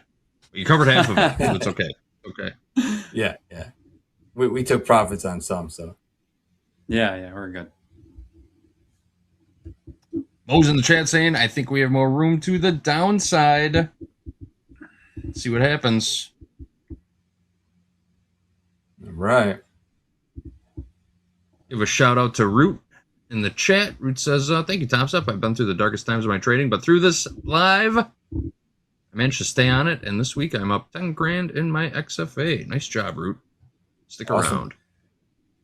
We bounced right off that VWAP there. I just threw an anchored VWAP on there. It's right in the center of the range. Mm-hmm. Wise Trading in the chat. Let's go, Coach Vince. Wise Trading is Coach Emmanuel. He'll be here for group coaching in just a little while. Ooh, look at that pop. Something. Ooh. There's something. There we go. Build. There All we right. go. All right, we're good. We're out. Break even on Yeah, that. We're up 326. What caused that bounce? It's something right at that level. That's a Trump there's candle no right use. there. Buy stocks.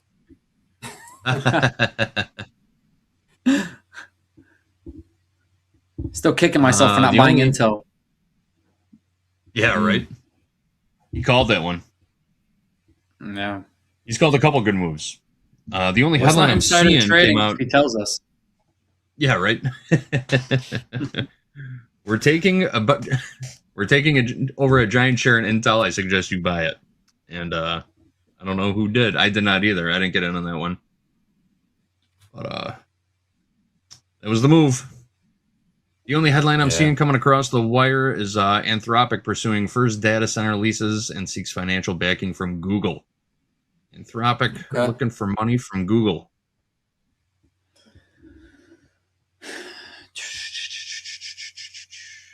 I was looking at the euro a little bit. Scared? It's kind of in a nice little trend today. Anybody trade the euro out there? I used to trade a lot of currency. We had a guy on our P&L list yesterday. Let me see if I still have that information. We had a tidy sum trading the euro. Yes, Edan, $19,864 yesterday trading the euro and micro Bitcoin. I don't know what's going on with the Those chart markets here. are available. You can trade currency futures here at Topstep.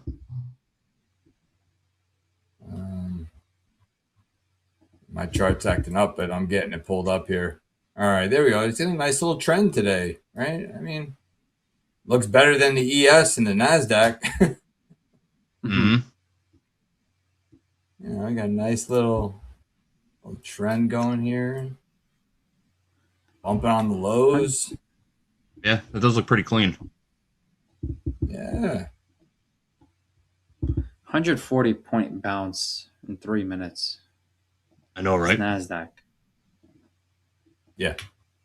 Yeah, the range is crazy in the Nasdaq today.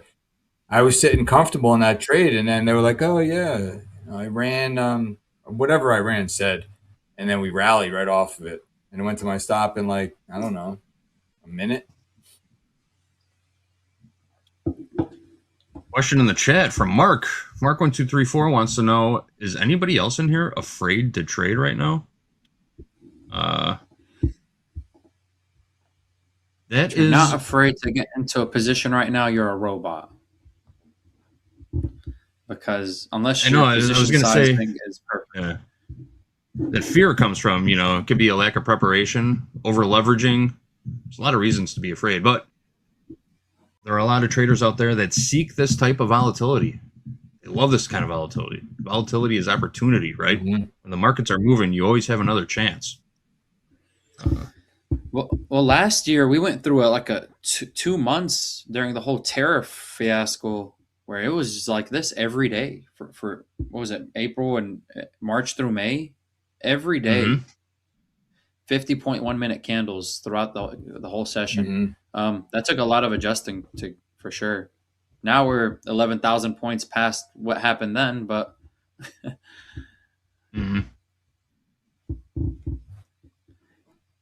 I believe there's still a gap fill that has never been filled all the way back down from that 18,600s from last year. 18,600. That's a pretty long there ways it is. off. Yeah, that is a long ways off. That's for sure. I hope it's not from foreshadowing.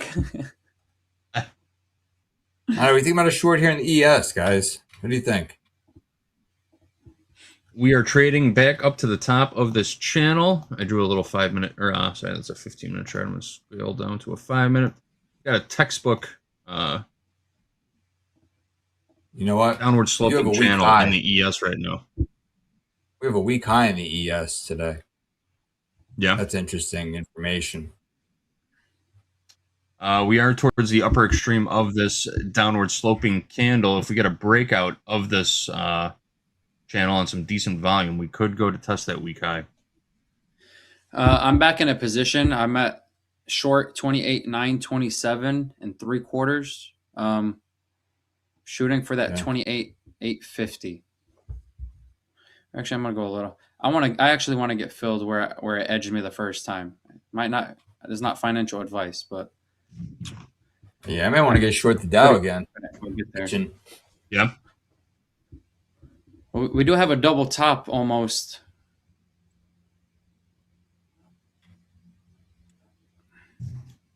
Oh yeah, look at that. So a measured move. Let me pull that up.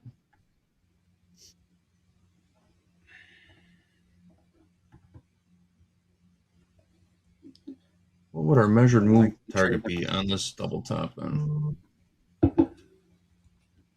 We couldn't take out that high from 1115, which was 28,975, 2/4 on NASDAQ. I think Vince said it right. He likes to kick a lot of people out NASDAQ before it does the true move. So this could be it.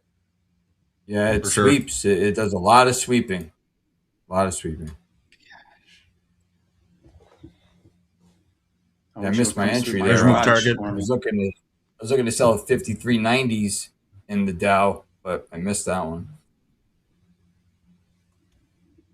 So, Yusuf, you mentioned a double top in the NQ. A measured move target based on that technical pattern would take us down to around 28,130, somewhere around there. Wow.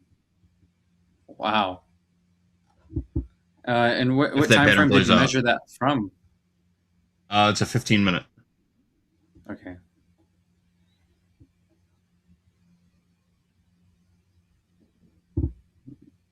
Yeah, I mean, I don't see why we wouldn't flush here.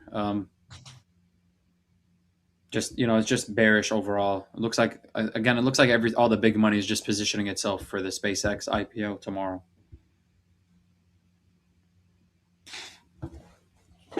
So you're going to participate in it or what? Yeah, I'm gonna participate by watching Topstep TV while it happens.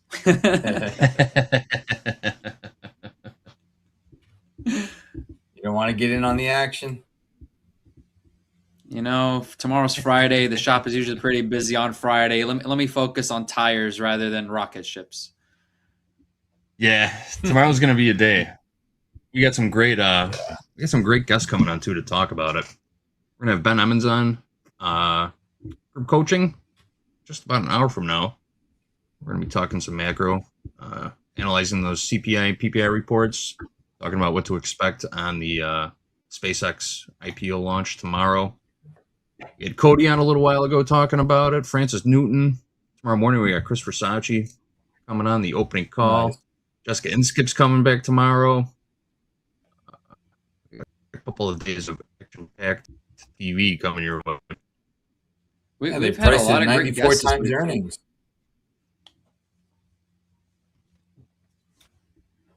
Royo in the chat. Go be a bum somewhere else. Vince and Yusef both took shorts and profited off of them.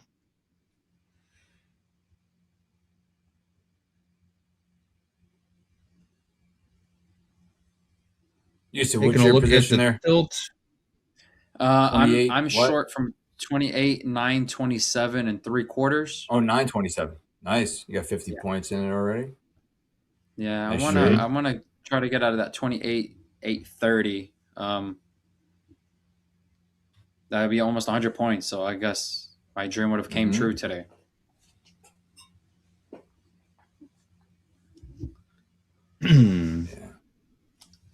Mandy's 100-point position yesterday was my inspiration for today to do this on stream with you guys. So. That Shout was out her to first Mandy. 100-point banger, she said. Yeah. I believe it was her first 100-point trade. banger on live. Oh, just on live. Okay. Yeah, I thought it on was. live, yeah. I thought it was her first big trade in general. Man, Mandy's Misunderstood that. growth. Yeah, Mandy's growth over the past 6 months has been insane to watch. It's all documented How live here long on did she Topstep hold TV too. How long did she hold that trade? That's a good question. Probably 100-point move in the Longer. NASDAQ. I could have been 3 minutes. Could have been 15 minutes. Yesterday could have been she's usually in 25 and out pretty seconds. quick. So yeah, I know she's usually a scalper there. So I'm wondering She's if it not as took a quick while. as Ted. Ted, you got no idea what he's doing sometimes. Ted gets in and out so At a time- quick, the system only says order Yeah. filled one time. Wow, it's like the reversal By the challenge. time he gets it out of his mouth that he's short, he's already reversed position 3 times. Nice. Man, the Russell's dead today. Russell ain't go anywhere. 30 points. Crude tilt was average true range in Russell today. God. Man, look at this crude oil. What did we say? That tilt was above 80. Look what it's doing. Is this coincidence or is this a pattern? I got the chart up right now. Last trade 91.04. It's totally rolled over. See what happens? You see what happens, Lebowski? Feel like selling it.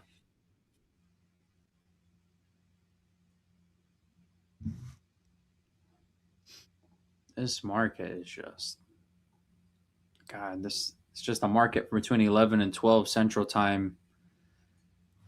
Just there's not always too much follow through due to the low liquidity during this hour. Texas Red says 15 minutes is a swing trade for Mandy. That's funny. It must feel like an eternity, though. If you're in the market, a couple minutes at a time and you're holding it 15 minutes, 30 minutes, I'm sure it feels like an eternity. Mm-hmm. That was the flush we were looking for. Yep.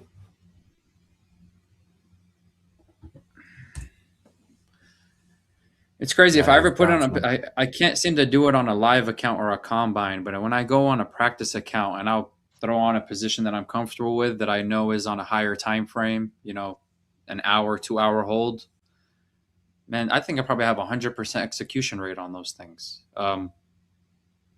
But there's that part of you that when you're actually in the live accounts of the combines, you want to watch the trade occur. And an hour and 2 hours of staring at the screen, watching a position, whether you're in profit or not, it can get pretty exhausting. Mm-hmm. We got a little more selling coming in here.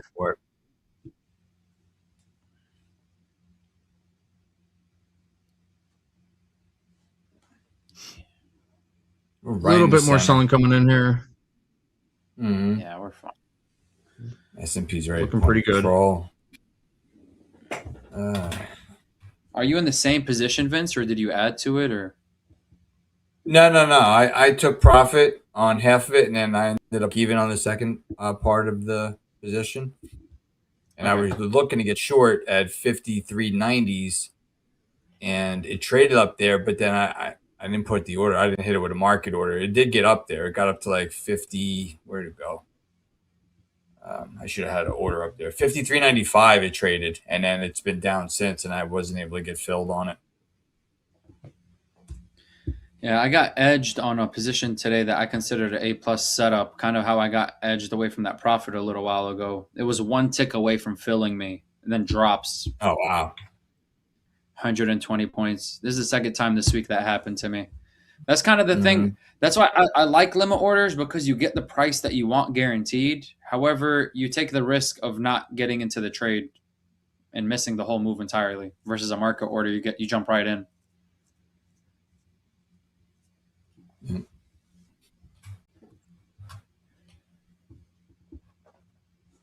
And we are just right in the center of the range here. This is we're settling down a little bit now.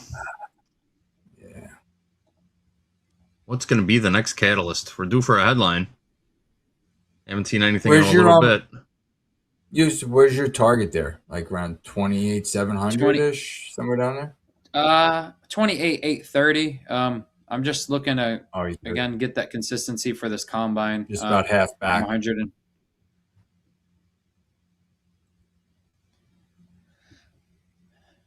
That's not bad. One of controls right there. Yep. It's a pretty solid stop. It's a low risk, $88 for 195, a little over 2 to 1. There we go. Very nice. Very nice. It's always awesome when you have a defined location to put a stop to know when your trade is invalidated. But with NASDAQ, does that really mean anything? Because again, like you said, NASDAQ loves to sweep a lot. It does. It's got to put in a really good location away from, the majority. Yeah. That's the toughest part too, Everybody sees where a trade's going to be invalidated. Everybody knows where the stops are. You either got to wait for better trade location or be able to hold on for a long time, which means scaling down position side and widening your risk parameters. Like when I trade the NASDAQ, my stop is usually, I would say, 30% larger than it is in the ES trade, like figure-wise. I got to risk more on it to give you that little extra room.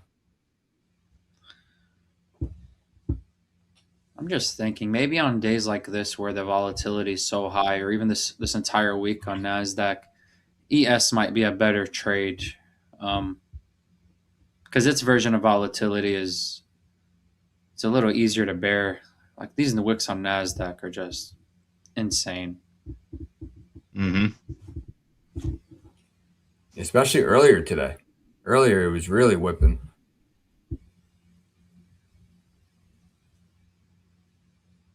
I had on, I think it was only 2 micros, the trade I was in earlier in the NASDAQ.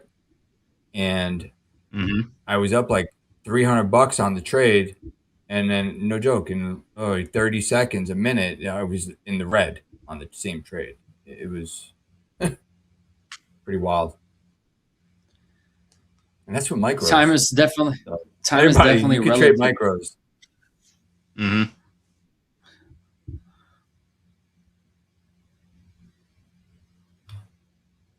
What were you saying there? You said time is definitely relevant? No, time is relative when you're in drawdown versus in profit. Yeah, they absolutely, just time absolutely. feels like it moves completely different. Mhm.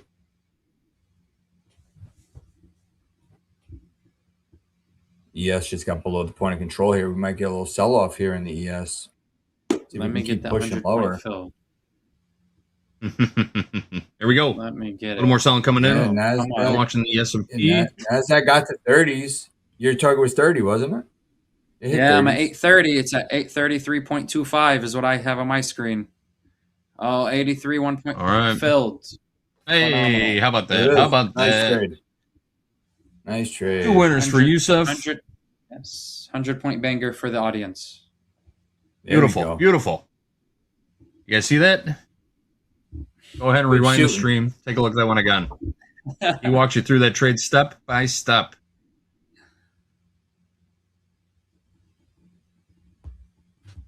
Nice trade. All What's right, let's look next? for the What's next next? Man, I could see us hitting 750, or even I could see us hitting 750 before another decision has to be made as to whether to continue to flush or go back to the long side. Mm-hmm. I was just gonna get short the ES, but not gonna chase it now. I wanted to get short right there, right under that point of control. I wanted to take short here in the ES. I could push down to 72.80s. 85. All right. How deep can this go, you think? We're talking about a measure move target all the way down at 28,130. Can it get that low today? It's a stretch. Oof. Topstep might have to. That might be way past our percentage 28,130. marker on being able to trade. JD, the overnight low is 28,265 and 3/4. I mean, if we try to target that overnight low, it's pretty close to the measured move. It is. So as I was out of the saying, realm of time is relative, but the candle sizes are relative too, based on the volatility. Because I mean, the candles still look the same. You know, the patterns look the same as we're accustomed to trading. However, when you go and look at the volume or the ATR, or I guess the range in each candle. I mean, this 15-minute candle is 220 points for 10 o'clock this morning. But it looks the same as the 75-point 15-minute candle we would have viewed last week. In regards to visualization. Interesting.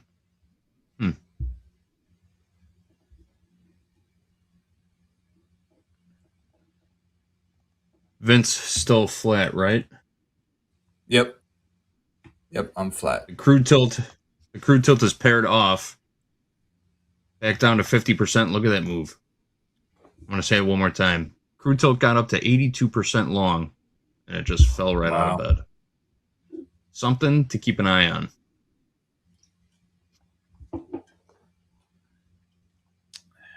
Yeah, that 750 level is where a golden pocket is located. Obviously, that golden pocket doesn't work 100% of the time, but there's also a VWAP there. So that could be where we see maybe a bounce, kind of a pullback before the continuation of a flush. Because my overall bias is still short, but I mean, nothing ever goes straight down, nothing ever goes straight up. So that could be a place of a bounce. All good call. There was my little scalp trade I was just going to take. I'm watching it play without me. Here's ES 88s. Let's see if we get to the level. At least I know I'm seeing the market decent. Yeah, it's a good look. 85, 80 level. Yeah.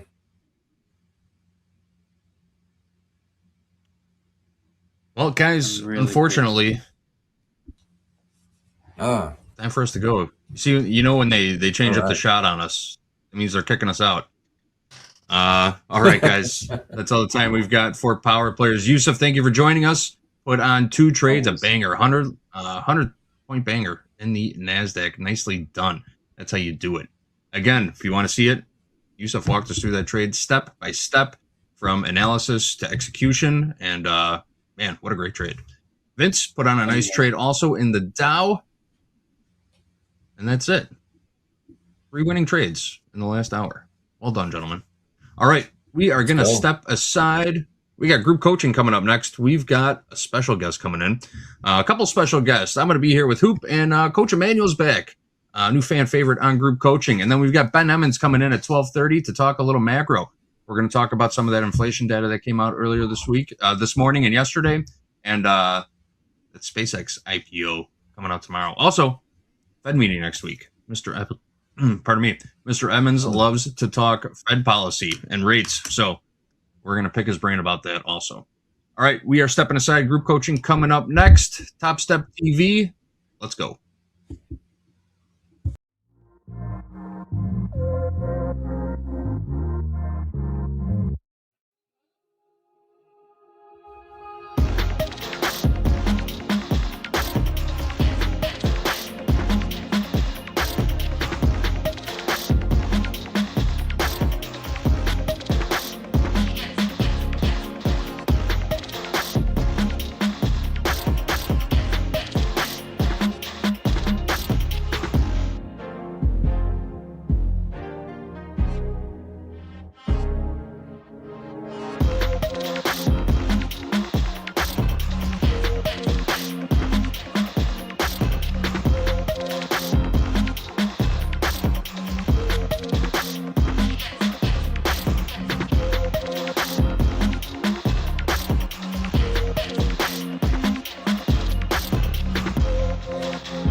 Good afternoon, friends and traders. Welcome back to Topstep TV. Guess what time it is?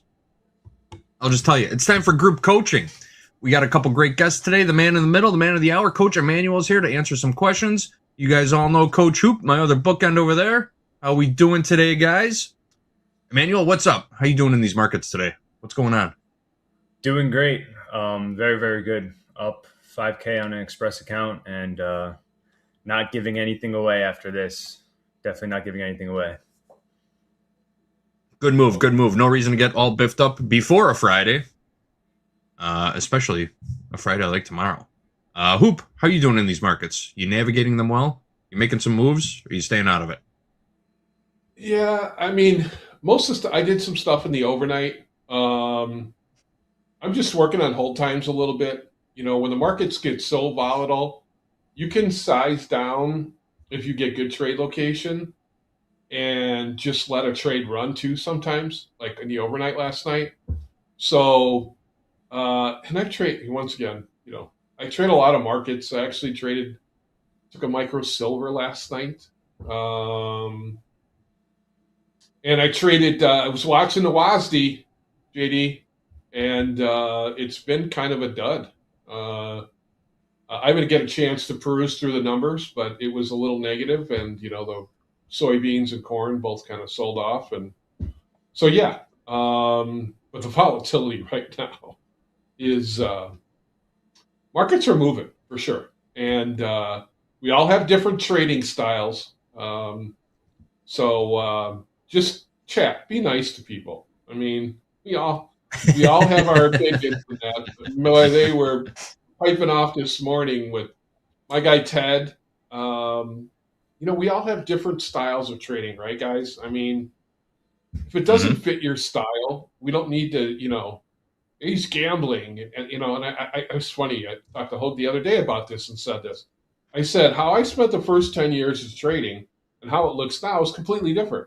So do I just scrap that and, you know, just let all that go? I mean, there's a lot of information that you take in as a trader along the way, and you just try and adapt around it. So because it's not this, you know, perfect thing that plays out this way, we all look at the markets different. So be patient. Don't let somebody else gets in the way of what your trading strategy and style is. That's my rant. Sorry. I was in from fast markets today, and everybody had their sticking their 2 cents in, and I'm like, you know, Oh yeah. your style, yeah, you know what I mean, JD. We see it every day. You know, it's nothing new. Some people just I don't know. They can't exist without making somebody else miserable, right? That's okay. It's human nature sometimes. 100%. Yeah, yeah. Are we gonna lose money? You know, Mo didn't have a good day. People have bad days. You know, if you don't, I'd love to just tell you we get on here and every day and say, I mean, have great days. That's just not freaking trading. So, you know. Dan Emons in the chat. Yes, misery begets misery. It's 100% true. So true. We're getting a little bounce. We're getting a little bounce here in equities. We bounced right off the midline. I drew a channel during the previous segment, and we held that midpoint in the NASDAQ pretty well. We're bouncing off of it right now. There it is. Got a 9 period EMA right here at 28,805. Look like we want to test that. See how strong this buying is. See if these buyers really have actual conviction. But Yusuf and Vince called this down move pretty well in the previous segment. Let's see where it takes us from here.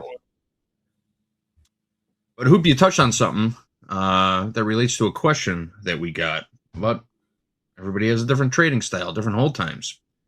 This is a question from yesterday, a leftover question. Oh, by the way, before I forget, if you have a question for Emmanuel, Hoop, or me, there is a form into the chat right now. You can grab that link, fill out the form, click submit, and we're going to answer your question live right here on Topstep TV. So get your questions in. We've got about 20 minutes or so until Ben Emons comes in. So get those questions in now. But the question held over from yesterday, Hoop, from Leo said, I'm trading NASDAQ, but I'm having a hard time taking profits.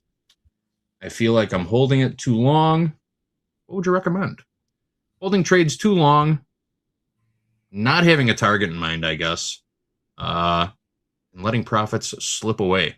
It's a pretty common scenario, right? It's happened to all of us. Yeah. Mm-hmm. How do you slowly start to build a trading plan for taking profits, right? So, if you've been coaching traders for a long time, what's the first thing you would tell this guy? So, like in markets, like I think the biggest thing, depending on how long you've been trading, is you have to be careful of, and I always talk about this, is coming in, and this is for me, and once again, this is just how I look at it. I have to be careful of coming in with some massive bias into a day. And there's some traders who want to come in with it. Whatever. I'm just going to talk about me. So what I have to do at times is, especially like in different accounts, like I'm up decent in my 50K today. My 100K, I took a DLL because I had made a nice recovery from drawdown, and I have to worry about controlling loss days. So when you get into the NASDAQ and it's got 800, 900 point ranges, I mean, you're going to have to be, there's so much, like you saw it in fast markets, how quickly that market moves right now. Mm-hmm.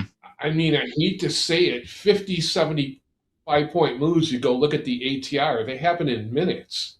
So I'd be careful being too hard on yourself that you're not being quick. I mean, the market's moving extremely fast. So once again, man, we talked about it yesterday, size down, widen out. Maybe look at a longer time frame to catch maybe a deeper, more permanent than looking at a 1 minute or 3 minute. I just think sometimes if you widen out a little bit, and I'm a guy who trades shorter term, so I would just say maybe widen out a little bit and get better, better trade locations. But NASDAQ's a different beast, man. I mean, come on, Manuel, you traded a lot. You tell me. I'd be curious to say, how do you talk to a guy now who's getting caught not taking profits when the market's moving 50 points every 3 minutes? I mean, I can only add to what you said. I don't think I ever disagree with what you say at all, to be honest. But I would look for areas that you would see where the market could possibly reverse. So, for example, if you're long in the market, if you would see an area that you could possibly get short, that would probably be an area that you might want to look to take profit if the market starts to weaken. So, for example, you can see some zones in here that I have. These are my take profit and my entry zones. So I'm looking from zone to zone, right? This is, we can get an exact number on this right here.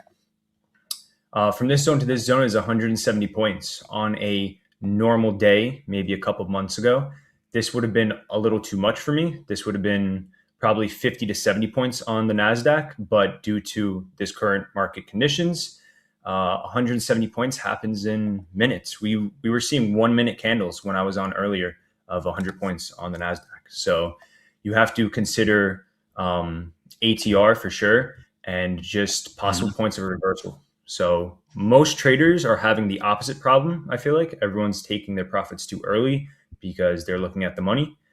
But the number one thing I would look at is where you could possibly reverse your position to look to then exit if you see some sort of reversal happening through volume or structure. Mm-hmm. That's a great point. Possible areas of change in market state or market structure, right? That was one of the earliest lessons I was taught also, you're getting out of this trade. Are you getting out at a spot that you would reverse it? That's something to consider. If you're not going to reverse a position here, why are you getting out of your position? But also at the same time, I know for beginner traders, it's a totally new animal, right? Maybe starting slow and just setting a profit target and sticking to it. Someone in the chat mentioned trailing stops. Trailing stops is a bit of an art form. Hogue will tell you all about trailing stops. For some people, it's great. For some people, it's just the worst thing on the planet. But you got to have a little bit of experience to properly trail a stop and know how deep to trail a stop, depending on what product you're trading. So there's 1,000 ways to peel an onion, right? Let's start small. Speaking of starting small, Gilly, has a question. I found this one interesting too. Gilly's looking for tips on charting. We just went over a couple of charting tips, but Gilly says, I'm new.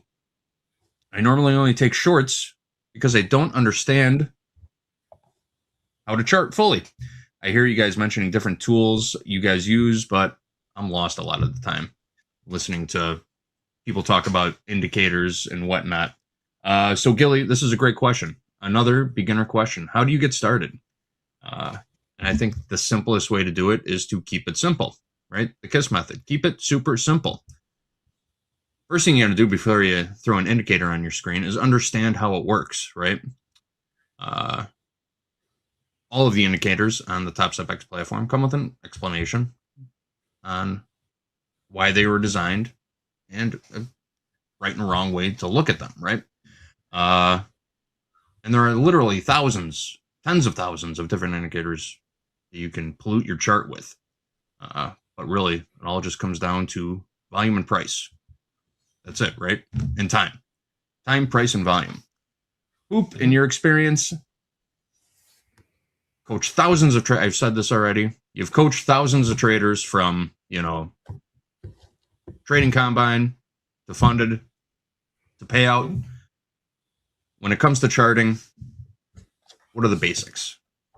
Give us something simple. You and I came from the same class. John J. Murphy. Look the book up. I know, JD, it's probably sitting on your shelf around you somewhere. There's so much content out there. Yep, I knew you had it. I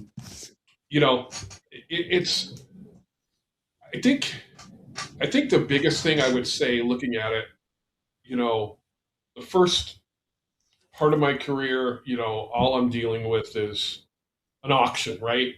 Guys yelling and screaming, bidding and offering in the pit. You tried to come in today with your levels like Ted was talking about, right?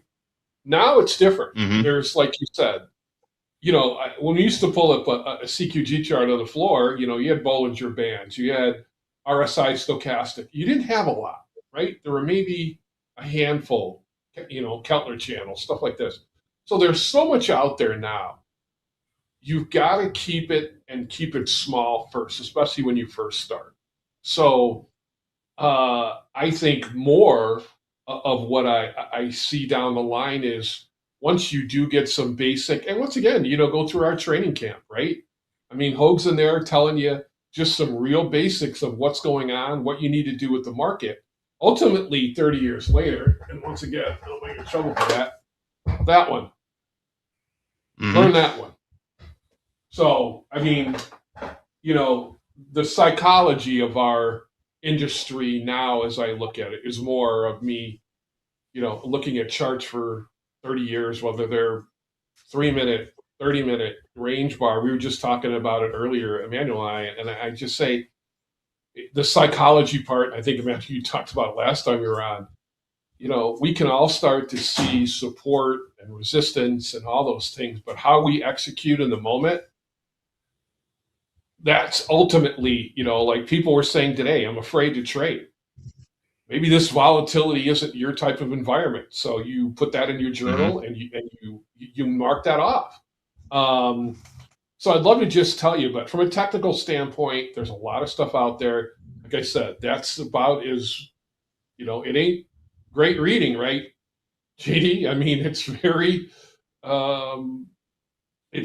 just, hey, this is, what your channel looks like. This is where, all these different things. So getting the basics of it, you can get anywhere. But I think ultimately, as you will learn, boy, this market's really starting to sell out, is going to be, I think, how you handle the markets psychologically is going to be one that, you can get so focused on the technicals. Don't forget about the psychological side of this.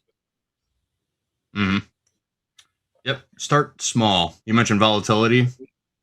I think, I'm from the school where volatility is a trader's best friend. You get more than one chance, you're in the right market, right? You're not going to win every single trade. The odds are just against you there, stacked against you. But if you have an opportunity to get in again on the other side of the market and make that money back and a little bit of profit, that's what we're here for, right? We are not here to move markets. We are here to make markets. We are retail traders. Olga calls us the smaller time frame pea shooters. Our one lots are insignificant in the big picture, right? But you get I don't enough of care this what together. Everybody thinks they care Emmanuel, about us. They don't. Yeah. Yeah, right. Emmanuel, in your experience, coaching traders, how do you get them started when it comes to charting? Somebody's completely new to a trading platform. What do you tell them to throw up on that chart? I would say, first off, you need to learn what the chart actually means, what the candles mean. Open, closing, wicks. That's the bare minimum. There's millions of videos on that on YouTube. And I would just say seed time while the market is open. Look how the candles interact with each other along with volume and time. Look at your 1 minute, your 5 minutes. I think actually understanding charting fully, you have to start with that. You have to understand what these candles mean, because that is obviously your foundation of everything. And then you can start going into drawing key zones, lines, trends, Fibonacci's, whatever you want for the more advanced stuff. But you need to fully understand what it means when a candle opens in an area, closes, big and small wicks with volatility and volume. And once you understand that, I think everything else comes very, very easy very soon. Very true. Very true. Very true. So yeah, start small. I know it's got to be tough for a beginner to jump on a stream like this and you see a chart with all kinds of lines and drawings and bars and whatnot, and you have no idea what you're looking at. So yes, start small. Start with one indicator. That's all you need.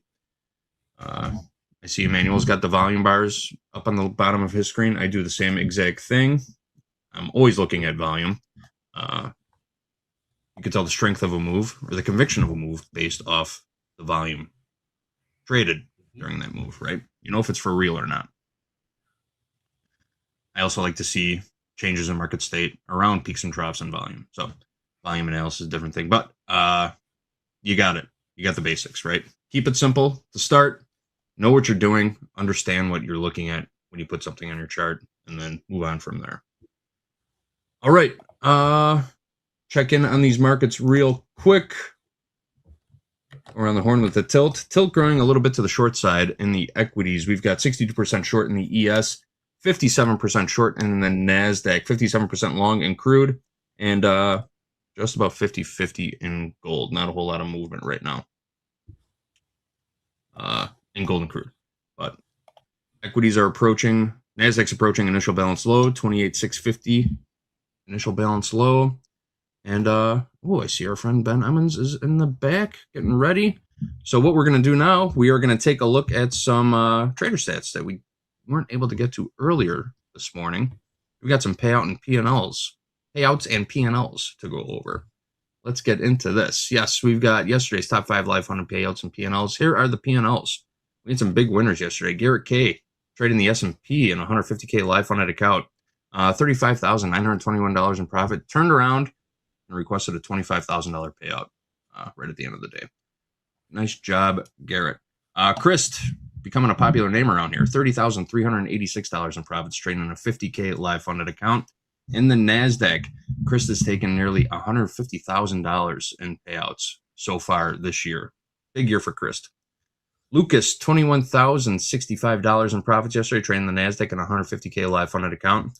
Lucas is sitting on 21 winning days, getting closer to that 30-day number, which gets you daily payouts. 30 winning days in a live funded account unlocks daily payouts. Scott M, $16,867 on a 150K live funded account, trading the NASDAQ, took a $16,000 payout just last week. Matthew B rounds out the top 5, $15,354. Trading the NASDAQ in a 150K live funded account. Just started in this live funded account last week. Already sitting on 3 winning days. 2 more winning days away from that first live funded payout. Go get that money, Matthew. Nice job. All right. Payout numbers. Decent payout numbers. Up at the top, Masuma, $26,100. Garanjo, 23,356. I looked up that name and learned how to pronounce it phonetically. Ryan B, 15,939. Jifan, 13,470. And Gabriel, 13,186. Those are the top 5 live funded payouts from yesterday. We had a whole lot of traders in 5-figure territory on the payout side yesterday. So big day for payouts also. There are some trader stats. All right. One more trip around these markets. And we're going to bring in our friend Ben Emons to talk a little macro. We got some questions about CPI, PPI, Fed meeting next week, SpaceX IPO tomorrow. There's a lot to talk about. A lot of moving parts. We got geopolitical events. There's so much going on right now. Headlines flying, a lot of information coming out. How do we maneuver these markets? How do we navigate these markets? We're going to talk to Ben in just a couple of minutes. All right, guys. Let's go around the horn. Emmanuel, Hoop, gun to your head. Long or short right now? What are you doing in these markets? Long. Who wants to go first? Long for sure. Yeah. I think we're just ranging. I mean, we've been ranging the whole day. So nice buying power coming in now too. I would say long. Yeah. Can Seeing a little bit of a pop. Say it again, Hoop. Looking at my chart, can I say long? It's at 72.80 like 10 handles ago. Yeah, it just I saw it pop up when we were on here, and I'm like, okay. But yeah, I think once again, it just I don't know if this is all positioning ahead of a big release tomorrow, like everybody said all week. But it's the indices. We're 5%, a little bit more down from the highs. Yeah, it's got a sneaky, it's got this sneaky feel like it's going to trap a lot of shorts here sooner or later. So why not? It does have that feeling. Mm-hmm. Yeah, 100%. Mm-hmm. All right. Oh, we're seeing a nice little rip in equities right now. NASDAQ just popped. Last traded price, 28,790. 790. It's hard to keep up with that market. 72.91 last trade in the S&P. We just checked in on the tilt. Tilt's not moving so much. We'll go around the horn, though. Last price in Dow. Dow is popping also, 50,267. Another little dip in the micro Bitcoin, 62,395. Gold slipping a little bit, 4,099, and crude oil holding steady at $90.18 a barrel. Ooh, here we go. Tape bomb just hit. Hello. Who's watching this? There we go. Who's watching this? The Dow just skyrocketed. The Dow is ripping. NQ up. NASDAQ's ripping. S&P is ripping. Gold is ripping. Wow, we saw that in real time, didn't we? Yep. Crude's getting hammered. Stocks are going to the moon. I'm looking for a headline right now, and I don't see one yet. You just said trap some shorts. Yeah, right? Look at this rip. Holy cow. We're back to initial balance high in the S&P and NASDAQ.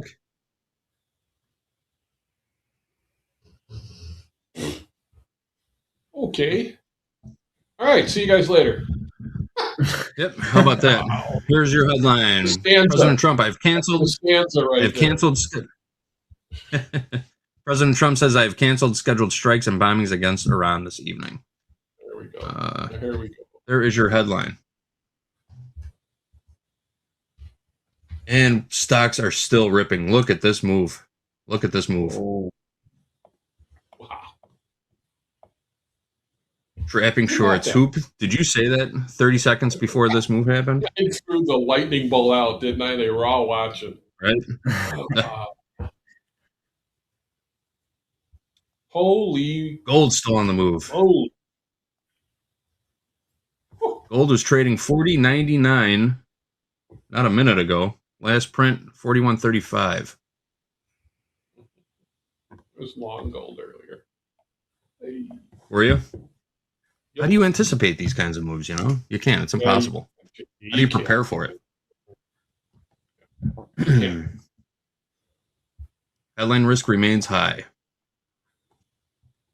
Waiting for some more news. I think that's it though for now. Look at gold go. Gold is off to the races. 441 points in 3 minutes on the NQ. So that guy who was talking about worrying about holding on to a trade, take that as an example. Exactly. How? Right. I mean,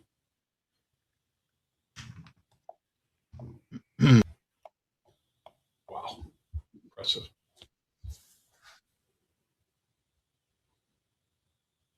Maybe take a long 20 handles lower. All right, guys. We are going to take a short break and bring in our friend Ben Emons. Talk a little macro. What he thinks about these markets. What a time to come in.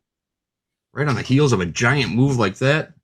Mr. Emons, welcome back to Topstep TV. I'm JD filling in for our good friend and mentor, John Hoagland. He's feeling a little ill, so we gave him the day off. Okay, But nice. welcome back to Topstep TV. Ben is welcome. the... Thanks for having me. Oh, appreciate having you here. Ben's the Managing Director, Global Macro Strategy. Managing Director of Global Macro Strategy. All right, I think I got that right. Is that correct? I am the CIO founder of FedWatch Advisors, and I do act as a managing director at a wealth management firm, Highline Wealth Partners or Highline Asset Management. So yeah, you almost were there. I was almost there. We made it. We got there. Yeah, All right. we got there. When we see a move like that, let's talk about current events. What just happened in the last 5 minutes? These moves that we see in these markets, how do you maneuver these? I mean, I know you're not looking at day trading so much, but man, we get these spikes that come out of nowhere, and it's tough on day traders. It really is. It's either it's sink or swim, There's no middle ground when you see something like this. It's difficult. No, yeah, and that's because we're at the mercy of a president who continues to jawbone market, so to speak, right? That's the word for it. Like we're coming in and he starts threatening with really escalated, military action, right? To essentially say that you're going to capture the Kark Island, which is the central energy system in Iran, and that oil doesn't move on it, indicates that a lot of people feel like you're back to jawboning and bluffing to get the deal done, which we're now seeing on the screens coming, perhaps for the second, third, or fifth time, whatever it is, hopefully through. And all with this idea that he's obviously forcing Iran on his knees to get this deal done. But he also knows, like, if you're gonna go after the Kark Island, that energy hub, you risk a major spike in energy prices, right? Because that's not a small deal to do that. So yeah, for day trading, this is tough because it swings around, right? We got actually we were up early this morning, but then fizzled out. And now pop back up, and I actually day trade myself somewhat, but I just bought gold myself. GLDs had been selling off quite a bit. And this is probably the gold trade, right? Because now you're getting the relief here if this deal really gets signed, because we've been tricked like this before. Remember a 2 weeks ago on a Saturday that he tweeted out like, yeah, the deal's largely negotiated and we're moving it forward, and then turned out not to be, right? So so you have to kind of trade it in these ranges. I track I trade a lot of tech and and NASDAQ futures, for example. So I keep a really good eye on that. And, the dynamic there was different than had actually less to do with Iran. It's more to do with SpaceX and the IPO and the rebalancing into that IPO. I think that's really what happened. And a lot of hedge funds, were getting short tech, ahead of all of this. I think I started away. But if I take it to the macro, right? So we got now yesterday CPI data, which is stronger than expected. And then we got PPI today, which was hot too. And now the question is if this conflict truly gets resolved, are we flipping the scenario? Are we going to go to a scenario where CPI and PPI are going to start declining again? Because it's really the energy effect that is caused by, right? Like we have, if you look and drill into both reports, the energy component has exploded. Annualized energy is now over 50% increase, if you're looking at over the last few months. So that contributes on I'd say a good 3-4% to CPI in itself, right? So the whole change of CPI that we've seen, I would say more than half of that is just energy. So this means that if the conflict does get resolved, that energy prices should start to decline further, and then the shock eases off, and then markets will change, right? We'll get like the gold rally comes back. We're going to get a little bit of yields and treasuries going lower, so you could trade TLT on the long side, for example, or it will lift probably again tech stocks, so QQQ or IGV. Those will be easy trades to make. As we clear the SpaceX IPO, that's kind of what I'm looking at currently. Because inflation was I think the other worry on people's mind, like starting of last week, that people start to feel like if we're not getting out of this conflict and inflation starts to continue to rise, this Fed has to raise rates and they start signaling that they may want to, right? And that's the macro overhang. As a day trader, that's tough too, because Fed speculation. I'm a Fed watcher. Fed speculation is going to swing the market around a lot. Yeah. So kind of my thoughts here. Yeah. Yeah, I was going to start leaning into that. The FOMC meeting next week, you talked about energy prices. Consumers are getting hit with these costs, gasoline prices are up, travel costs are up, transportation costs are up. People are still traveling, though, and they're swiping their credit card to do it. So consumer credit is on the rise. Inflation's on the rise. What does this mean for the Fed meeting next week? We came into the year saying rate cuts, and now we're talking about rate hikes. Yeah. How does the data that came out this week, how does that translate into, how is it going to affect the Fed's decision on rates next week, if at all? Yeah. So next week will not be any change. That's largely expected and consensus and essentially signaled by all the Fed members. They're not going to move at this meeting. But what has changed is that people like Chris Waller, who was before an advocate of rate cuts, changed his mind and started talking about like, these inflation numbers are not looking good. And if this continues, if we're seeing these inflation numbers coming through and this number that we just got is actually not a good number for him, then we're going to have to consider possibly a rate hike. And that will be the debate in that FOMC meeting next week. Now, we all know that Gavin Walsh is now the chair of the Fed. He got this really unique swearing in ceremony, if you may have watched that, with Trump there speaking. And the takeaway I had from that, if you think of the Fed meeting that we're going to get next week, is that Trump made it really clear to him in sort of his opening speech, let it boom. Don't stand in the way of the economy. Don't raise rates just because the economy is strong, because we have a little bit of inflation in his mind. Like, I love inflation, what he said yesterday. Let it boom.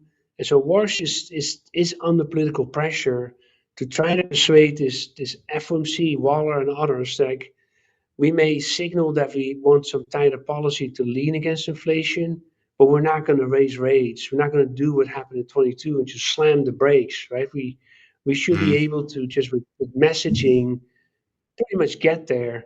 And I think this is the big deal. I think next week is that he will try to find a compromise with those in the FOMC that want the rate hike sooner rather than later. And he will talk about like, okay, we can get there in a different way. We can start shrinking our balance sheet again. And they just stopped doing that a couple of months ago. So we could restart shrinking the balance sheet and get to the same outcome. Our policy will be a bit tighter. It will put downward pressure on inflation, if anything, because the dollar will get a little stronger and it just puts pressure on commodity prices. And you get some sort of like an easing of the headline inflation. And we don't need to raise rates. And then most of the FOMC say, okay, there's some room here to let the balance sheet shrink. Let's go that direction for now and see how things play out, right? And I think that's what you can expect next week at the Fed meeting. That could be messaged. So it's a Fed that cannot do anything. It's kind of boxed in some way, unless inflation accelerates, and that is still to be seen, despite this conflict, potentially ending. Because one thing as a final point, I will say on the CPI data yesterday, including PPI today, if you drill in these reports, not just the energy component is huge, but there's a lot of underlying torque there and prices. Like, there's a huge amount of categories are now above 5 to 10% annualized inflation. Now, I counted roughly about 30 to 35% of the CPI index is actually running at a 5 to 10% annualized inflation. That's really high, right? That's actually worrying, because if that continues, then inflation is going to run away from us, right? And that will be a really bad scenario. Yep. All right. So what we're looking for next week, no change in the Fed fund rate expected. It's highly anticipated, no change. But we'll be sifting through the rhetoric to see what the future of rates holds for us. Thank you so much for that, Mr. Emons. We've got about... Oh, go ahead, please. Yeah, maybe one final point there. Like, of course, there's projections, right? The dot plot. A lot of speculation if that actually will be presented next week, because Walsh is about, I want to get rid of all of that. I do think they will present it, meaning that we'll see the rate projections, and you'll likely see a whole group of people just this year alone in 2026 shifting with their rates higher projected out. So potentially they're showing a rate hike, right? That will be another big deal for the market, because people will count how many members actually are in favor of that rate hike. And if there are a lot of them, then it will cause some volatility, I think. Just to watch that too. I am looking forward to Warsh's very first press conference also after a Fed meeting. It should be interesting. All right, Mr. Emons, we got about 1 minute left. I know the question everybody's got on their mind, the SpaceX IPO. We talked about it briefly a few minutes ago. What are you expecting? How are we going to trade around this tomorrow? Is it going to be a giant knee-jerk reaction in the NASDAQ? Is it going to be a delayed reaction? What's the approach to it? What do you think is going to happen? So I just saw the news that retail will not get 30%, but get 20% allocation. So that will make a little bit of a difference, right, in terms of trading. You got, of course, all these venture capital firms and insiders that have held these shares for years or a long time, so they cannot immediately sell. And the float is small, right? We're going to get 4% float initially. So what really will happen, I think, is that the order book will be very volatile, all over the place. People trying to figure out like who are the biggest get the biggest allocations. Now on Hyperliquid, I don't know if you follow that decentralized exchange. SpaceX is trading there at roughly about a pop of about 15%. That's actually been declined. It was before trading like almost 30-40% pop on IPO day. So I think that perhaps what's happening is that there's a little bit of consolidation here, that we're going to get a pop in the price, right? It's not going to be 135. It's going to be higher. That's right. That seems likely.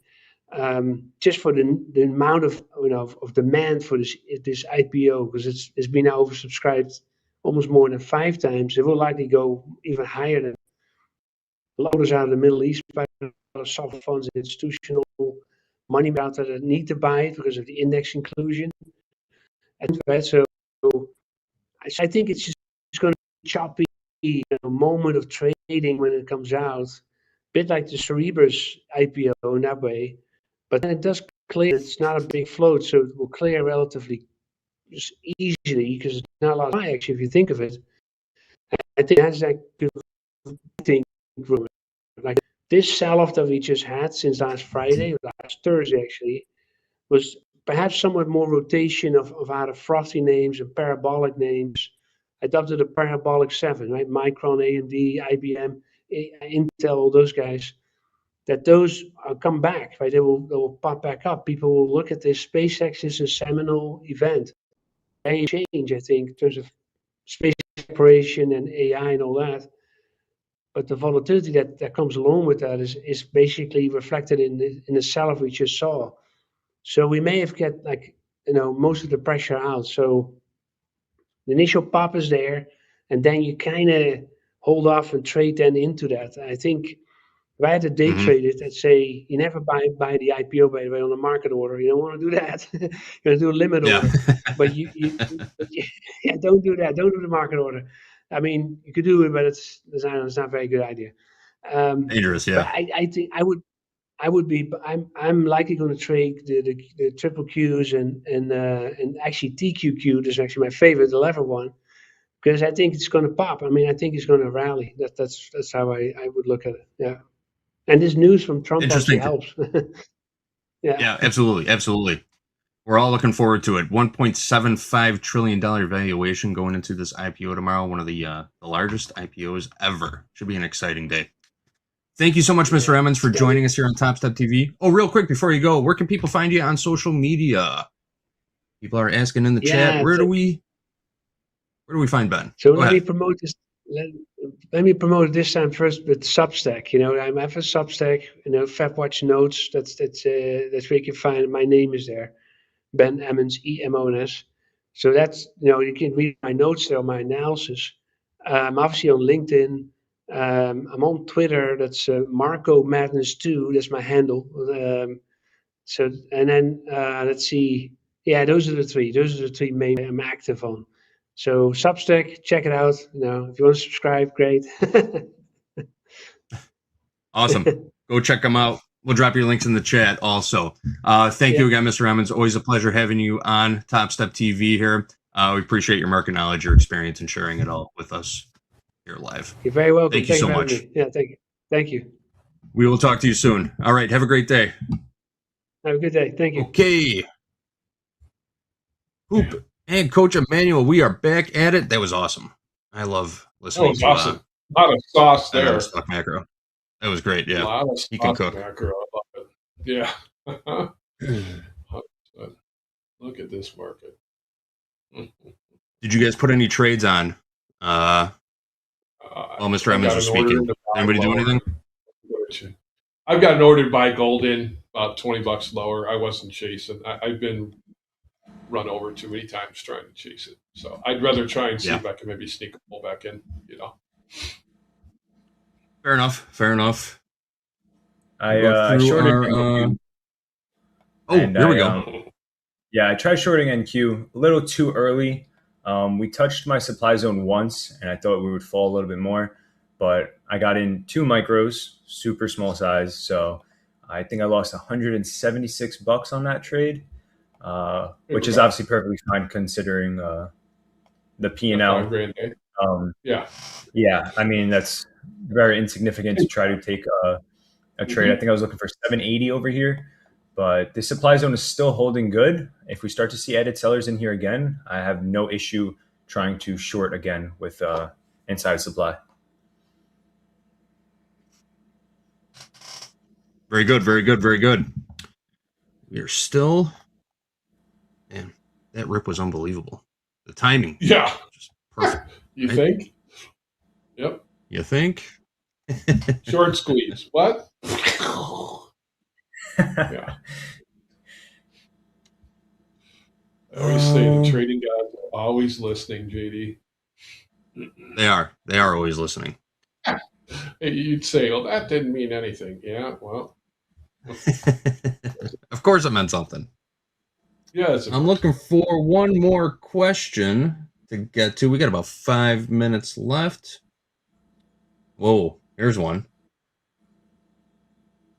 This question's a holdover from 2 days ago. I'm looking at line 2134 in the doc, guys. I see you both in there. But Joe A says, I've blown about 100 combines. I quit. How do I get back into this thing? How do you start trading again after blowing 100 combines? Well, first of all, 100 combines, that's, if you were trading a real live account, that's roughly what, $200,000 in margin that you would have just blown. So first of all, be happy that you weren't trading your own personal account and it was just a trading combine. And by 200,000, I'm going from based off of a 50K account. Don't know what size account you were trading. But yeah, that's a rough start at it. You drop some dough on 100 accounts. How do you start over? What's the first step? What do you do to get back into the game? How do you change your mindset? And I guess change everything. Because everything you were doing turned out to be wrong. How do you right the ship? What's the process look like? Who wants to start? We actually did answer this question, but I'll go over it. You did? Yes. Yeah, we did. Someone didn't mark it down. But for anyone who didn't hear it, I guess, blowing 100 combines means chances are you're sizing up way too drastic. Use the practice account, use it ineligible until you can start to find some success. Instead of, that's at that point that you're that unsuccessful, you're wasting some money. So get on the practice account again, find where your edge is, and then start to tackle the mentality side of everything with small size. And that will definitely save you a lot of money. Well said. Well said. Oop. Any advice? It's what created prop. I mean, the reason prop is here is because of that trade, of what that trader went through, right? Because if not, that was you putting in today's world, which is nuts. You can put 500, $1,000, $2,000 in an account and start trading. So you go through $2,000, you write a check. You go through $2,000, you just go through the vicious cycle, right? That's what a combine's for. And I think sometimes, traders get caught. And once again, we get caught. Oh, we can just reset. Oh, we can just purchase another combine. And people used to give a lot of slack when we all go in our thing about, writing a check or, however you replenish to your account as a trader. I mean, you got to respect it. And at times, I think all of us get as traders of not respecting a little bit of what it's there for. But just sit there and say, hey, 100 combines, even if we were spending it $50 in a crack, so it's $5,000. I mean, once again, I get it. It's a lot of money. But, make sure you're, like what Emmanuel said, your strategy. Are you over leveraging? Are you gaming it too much? Yeah, it's a whole. There's a big one to that. I would just say make sure you're respecting it. The practice account is there for a reason. You just have to. And once again, mental side, don't forget about it. It might not just be the strategy. It might be how you deal with emotions too. So, yeah, there's a lot in that one. And yeah, I'm probably gonna take some heat for this, but I'll say it anyway. Set yourself a budget on evals, man. On our accounts, that ain't peanuts, right? And you start rage clicking that reset button, you're going down a slippery slope. 100%. Learn to step away. You don't have to be in the markets all the time, So, right. Markets will be there tomorrow. Yeah. They ain't going anywhere. All right. That is it. I did mark that question as answered now, so we won't skim over it again. Let's take another look at these markets. We got about 1 minute left here together. We're seeing a nice little pullback in the equities. Emmanuel is still short the NASDAQ right now? You got this trade on? No. I was waiting for 29,212, but we just came shy of that before falling again. So if we get back to it, I'll try it. But if not, it's just going to have to go down without me. Mm-hmm. No FOMO, and don't chase it. No FOMO, no chasing. No. All right, guys, let's go around the horn. Oh man, was that a move or was that a move? Insane. Nuts. Chris just showed up in the chat saying, "Whoa, what happened?" How many of us have had that happen, right? All of a sudden you just pop in. What the hell just happened? Yeah. Huh? Rewind the stream. Mm-hmm. Rewind the stream. And we just got another headline out a minute ago. 3 sources briefed on the talks told Axios key gaps were resolved during talks between Iranian officials and Qatari mediators on Wednesday. An NYP reporter says, Trump just told me an agreement with Iran has been pretty much all wrapped up. How about that? An agreement has been all wrapped up. It comes after an exclusively reported this morning that Tehran submitted a finalized MOU to Qatari mediators last night. So wrapping up a deal, maybe, that we could see a rebuttal from that statement, very shortly. But yeah, there are more headlines coming up. Headline risk remains high. Always keep one eye on the ditch, right? Always keep an eye on the news. All right, guys. Another excellent day of group coaching. Thank you, Emmanuel. Thank you, Hoop. Thank you to all of our friends and traders in the chat for submitting questions. We'll be back again for more group coaching tomorrow at 12 o'clock p.m. Central Time. I'll be here with Coach Ray and Coach Hoop again. Until then, I bid you adieu. Trade with Topstep coming up next. Gabe is driving the ship. He's going to be here with Terrence and Vince. Driving the ship, driving the truck. I know I messed that one up. Driving the bus. All right. Emmanuel, thank you. Hoop, thank you. We are going to step aside. Trade with Topstep coming up next. Topstep TV. Let's go.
What is going on? Welcome back. Good afternoon. It's time to trade with Topstep. Man, we got a couple studs with me today. We got Terrence in the middle. Welcome back, Terrence. We got Vince coming for the second time today. Terrence, what's happening, man? How are you? Not much. Let's go, man. I'm getting whipsawed in this MNQ market, but I'm hoping you can guide me to a profit. Well, let's find out. You're the prophet of profit, man. Let's find out. You're the prophet, Gabe. Gabe's the prophet. I am not. I am just a mere mortal. But I appreciate it. Vince, what's going on? Vinny 2 ticks. We got twice in one day, man. Actually, right? Twice? Yeah. 2 times in one day. What's going on? Man. Feeling good. Doing all right. I mean, I'm up a few $100 in the combine here. I'm down slightly in the XFA. I'm down like $70. I was short NASDAQ earlier, then that Iran news came out and we rallied off of it, which was weird. So, but I'm, looking to maybe get long here in the ES. I was just long gold right before the pop and I exited, no joke, within 5 minutes of that pop and missed that entire move to the upside. But I am looking for a long right now. So I might get long. Actually, I might get long gold too. We'll see. Okay. I'll let you know if I get into a trade. Sounds good. Working. All right. Well, let's take a quick peek around the markets here, and then I know we had a couple headlines coming across during the group coaching hour. The biggest one coming from Trump saying canceled scheduled strikes and bombings against Iran this evening. Obviously, we saw the U.S. dollar index absolutely get pummeled by that, and then in addition to that, S&P equities essentially rallied, gold rallied, Bitcoin even rallied.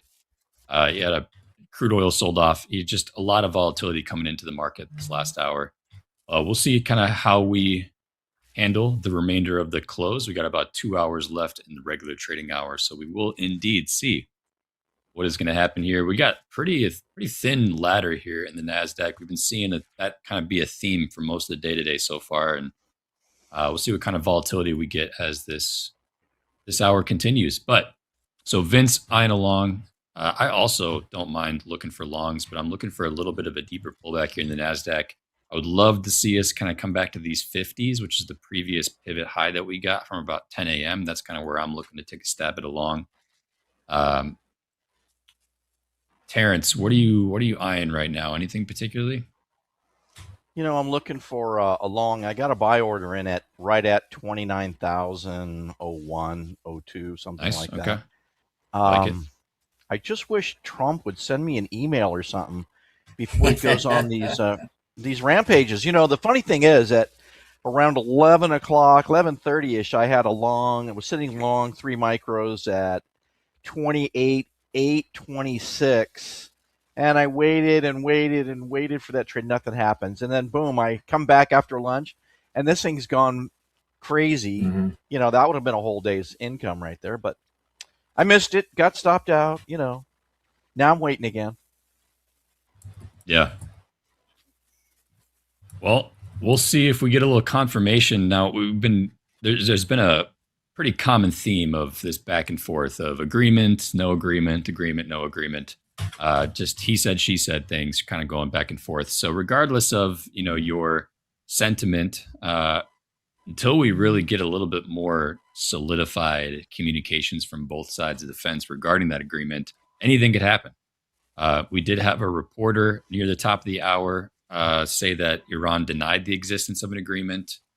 Israel also said no such agreement exists.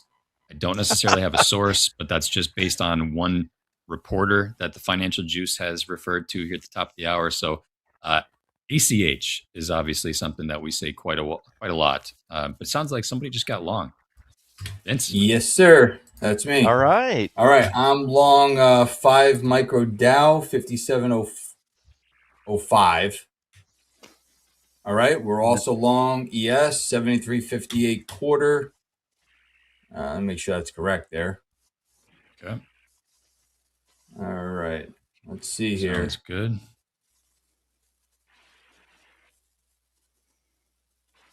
All right, let's see. I don't know. We're playing some momentum here, so.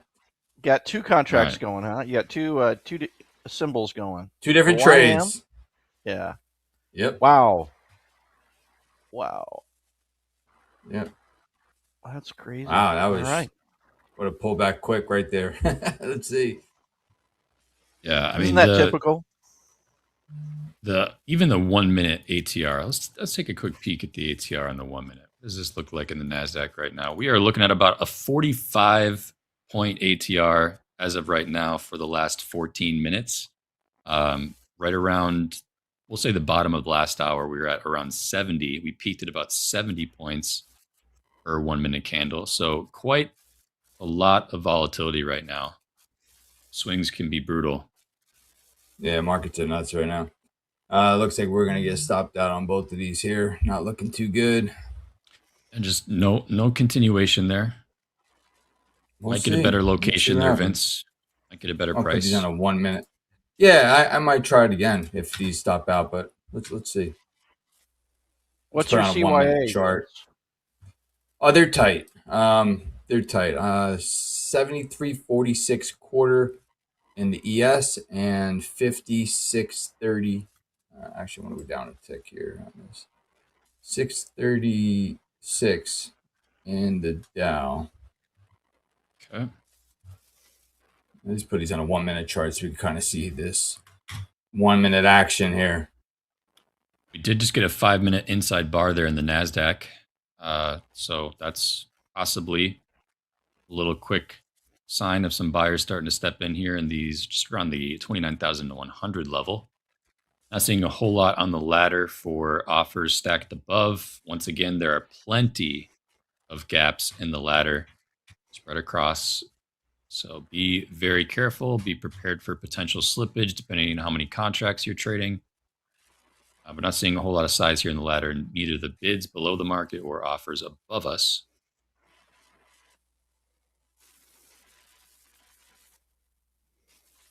Let's see if we can get a little bit of a pushback higher here for Vince. We got both an ES and a YM long. Come on, everybody, hit that like button so it goes up. Looks like you're getting a Every time little you hit it, push. it'll tick up. A little push. I need a lot of push, Terrence. That's right. Yeah. Well, my big butt isn't going to help. I'll take a little It's bit gonna at weigh a you time, down. though. As long as it keeps going in the direction we want, I'll take it. Looks like you're about to break out a little bit above a trend line there, so you should be. Hopefully, you're going to be real good here in about 2 minutes. We have this EMA that we're dealing with. Every time it gets to it, they're selling it. You know, and these algorithmic systems, they look at all these exponential moving averages and that kind of stuff. So you get a lot of stuff going on. But here we go. All right, let's see if we can get a little close above it. Love to see this thing pop. I don't want to see it lingering around. I want to see it bust out of here. Oh, you in? What do you got for targets, Vince? Oh, geez. You know what? I don't even have targets. Okay, Let's see just here. new highs. New session highs. Yeah, I'm going to put it way up here just in case something happens and we get another rip rally. Put that up there. Let me see here. In the Dow, I don't know. Let's do like 51,000 something here. Just above 51,000. Right there. All right. You need a rip rally, man. Now, did somebody get in the market? Because I heard something. I did. Yeah, I got in long on okay. MNQ Nice. at 150, 157. All right. 29, 157. I saw that little surge in the ES, and I'm thinking you're breaking out and heading higher. I think this might too. Just crossed that 9 EMA and closed above it. So, what EMA are you using, Vince? It's a 20. I usually use 20 or 21. Perfect. All right, let's see You if and we all can the get some algos.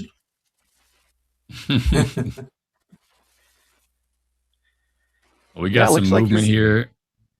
Possibly some buyers. If we can get and stay above these 150s in the NASDAQ, these 7360s in the ES, I think we might be looking good for maybe another attempt higher here. I would be very curious, though, about what we do above the current session highs. I mean, we rejected the 29,300s pretty well, and that was there's a level that I've been eyeing for. Let me take a look at the 15-minute time frame. There's a level that I've been eyeing from a couple sessions ago. This is from Tuesday morning, kind of like 11 a.m., 11:15. We had a little bit of a base develop between these 140s and 300s in the Nasdaq, and that's kind of been holding so far for the remainder of this week. This is actually the third real kind of quality attempt and probably the strongest attempt from buyers to get above those 300s. So depending on what we see take place here for the rest of the afternoon, this could just end up falling right back into this longer term range we've been seeing. And maybe we go retest lows from Tuesday, 28,200s. But if we see strength through the 300s, then I think we might have some more room to the upside. I agree with you. Yeah, we're banging on this overnight prior day's high, and if they go above that, then there's a lot of room up there. We're not there yet, but we're getting closer. Yeah, definitely getting closer. All right, 180s trading right now in the Nasdaq. We got the 60s in the ES trading, kind of approaching the 50,750s in the Dow here. Vince both long the S&P and the Dow. Gold also getting a little bit of a bid, retesting the 4170s. Crude oil 8760s trading per barrel, and Bitcoin 63,530s trading out right now. We do have a little bit of a long tilt scenario here, primarily in crude. We have about a 63% long tilt building out in crude right now, 56% long tilt in gold, 52% short in NASDAQ, and 56% long in the S&P. So heaviest one being crude to the long side. Been a lot of that today in crude, huh? Yeah, absolutely. All right, back above 200. We need a push here. About 100 points higher from where we were 10 You're minutes looking ago. good, Vinny. You're looking good, man. I'm going to add into this at if it comes back a little bit and retests 200, 29,200, I'll be back in another one, so I'll add there. But otherwise, I'll just watch this one keep going. Yes, sir. I like it.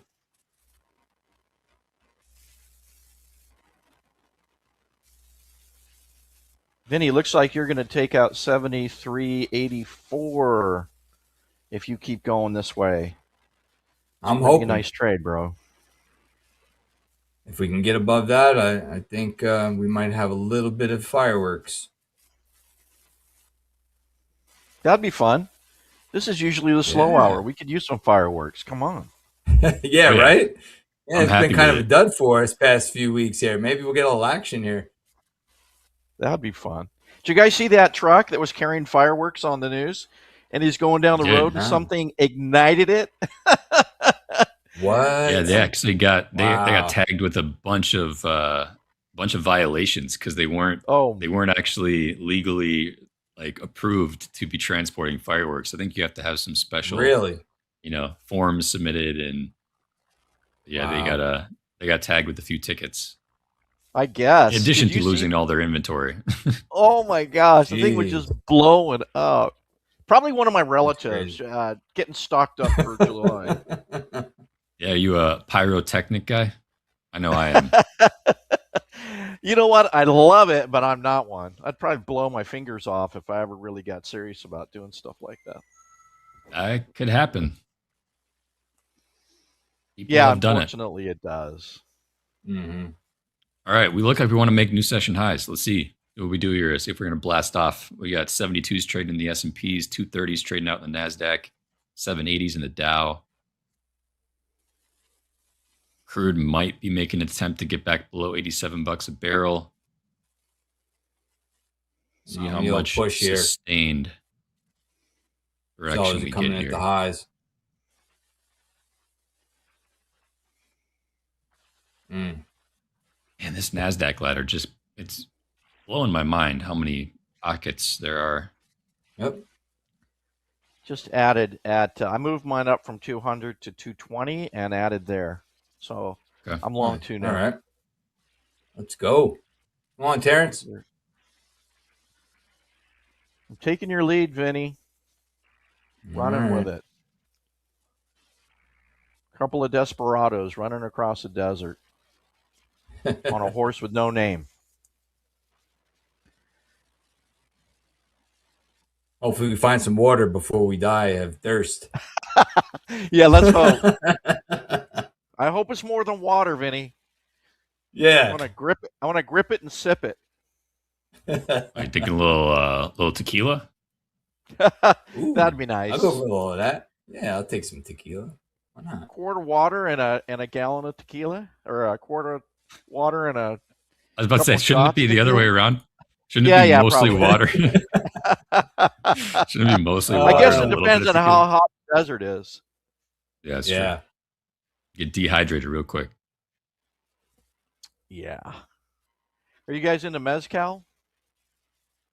I've You tried like it. Yeah. I've had it a couple Wasn't too times. bad. Yeah.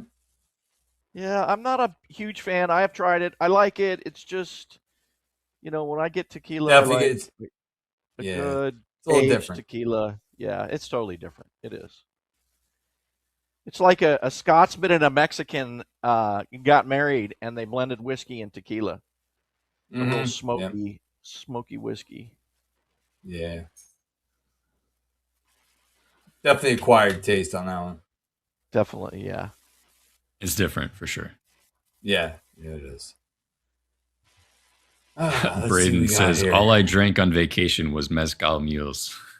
I will say though, Yeah. I do like tequila based mules rather than vodka, like the typical Moscow. Like Okay. Mm-hmm. Yeah. Tequila mule, hands down, There you definitely go. my go-to. I'm gonna have something. I'll have to mixed try like that. A little ginger beer. And yep. That Mhm, would really yeah. actually be delicious, a mezcal mule. Now that I think about it. You gotta get the copper cup. Copper cups a must. I got a couple of them home. Nice copper cups. Mm. Keeps the ice nice Makes and a cold. difference, huh? Yeah, oh yeah. You can buy them right online. Oh yeah. Yeah, Kentucky mules are pretty good too. Really, I think just for some reason, ginger beer just goes really well with liquor. But anyway, we're off on a tangent. These markets are cooking still. We Hey, are. ginger is very good for you, Gabe. It's very super healthy. good for you. I eat a ton of it. You ever just bite into a raw ginger root? That's all I'd be doing nowadays. Just be chewing on ginger. Yeah, ginger is very healthy for you. So Super good. Ginger tea, candied ginger, and anything with real ginger, fantastic. My girlfriend, not so much. She's not a huge fan, but trying to get her over to the dark it could side. be strong, right? It's definitely it's a strong root. Once you get used to it, though, it's really pleasant. So Getting handy a for wiggle everything. here, guys. Oh, come on, man. Uh-oh. What's going on? Yeah, I know. All Come on, right. man is right. What's Got the going wiggle on? here. A little bit of selling coming in here, back below 200 in the NASDAQ, 7360 trading out in the S&Ps. We were just 15 points higher, literally just a minute ago in the S&Ps. So definitely a little bit of rejection up here near session highs. 700s trading in the Dow again. Gold coming off the 4180s, about $5 an ounce lower. Crude pop just a little bit, about 75 cents. Trading 87.50s right now. What was that? You have any news here? Oh, here we go. Yeah, so there's just a little bit more. Iran has Could be not an yet algo. approved any text for the agreement. So still the whole approval, no agreement. Yeah, the same song and dance every day. It's rather annoying, to be honest with you. But this is what we're What it dealing is. with. Yep, we got to deal with Yeah. it. It's either risk on or risk off, right? And That's that right. I wanna changes every 20 participate. minutes. I know. Yeah, it's quite consistent. Yeah. I'm going to add to this if it comes down to 29.11. I think it was kind of a news algo run for stops. It's a good reason to run stops. So now we're pulling back and going higher. Let's see if that continues. People chasing those longs after a couple 5-minute green bars, getting caught at the highs, getting slipped about 50 points. Oh, not quite. After a Yeah. couple of mules, man. That's Yeah. the problem. We got too comfortable. Yeah, I'm not talking about liking this mules. price action here. I might just exit this damn thing. Definitely need to get That's back so above frustrating. 200 in the frustrating. NASDAQ here. You're in profit anyway. This is how it was earlier today when I was short NASDAQ. Same thing. I was in a nice, comfortable trade up a couple hundred and then pow, right to the stop loss. You know, it's just like, yeah, it is what it is. It's real trading, everybody. I used to blame the summertime doldrums on that, but now I don't know what to blame. It's got to be this crazy news with Iran. Sure as hell aren't going to be blaming ourselves there, Terrence, huh? That's right. I can't blame myself. This isn't golf, man. Yeah. Got to have excuses, right? Yep. Can't be. It couldn't be my trade location, right, Gabe? If it's not your location, it's probably risk, right? It's probably management. Oh yeah, it's something sizing. I'm doing wrong. Yeah. These 2 micros are too much. They're just too much at risk.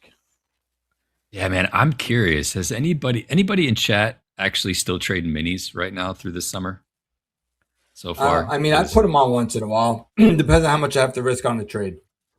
I So did it this still morning, trade and I was down. Yeah. Yeah. I traded especially some my S&P personal minis. accounts. Yeah.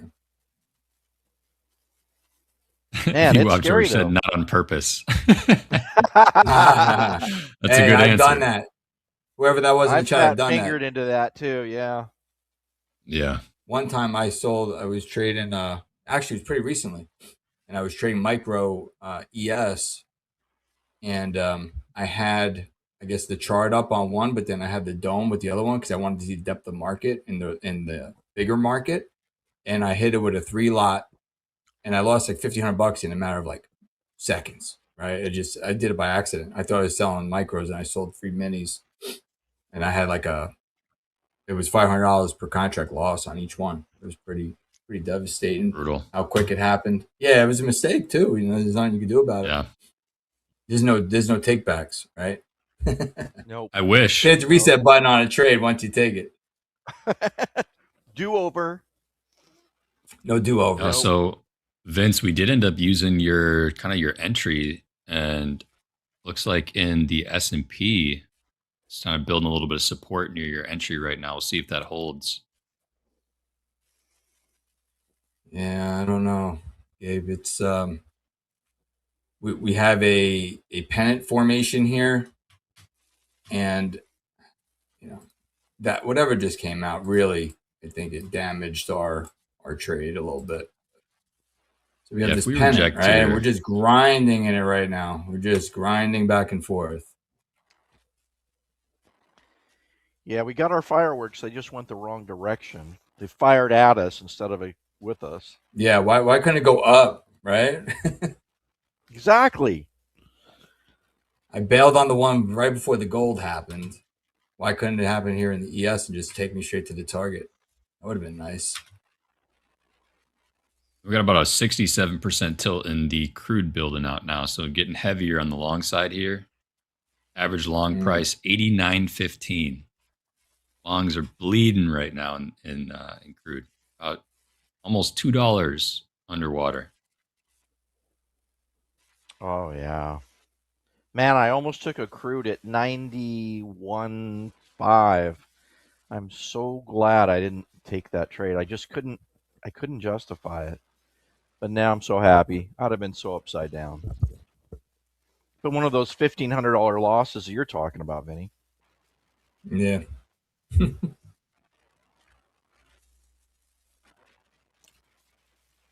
What do you think is going to happen with crude, Gabe? Do you think it's going to be higher by the end of the month?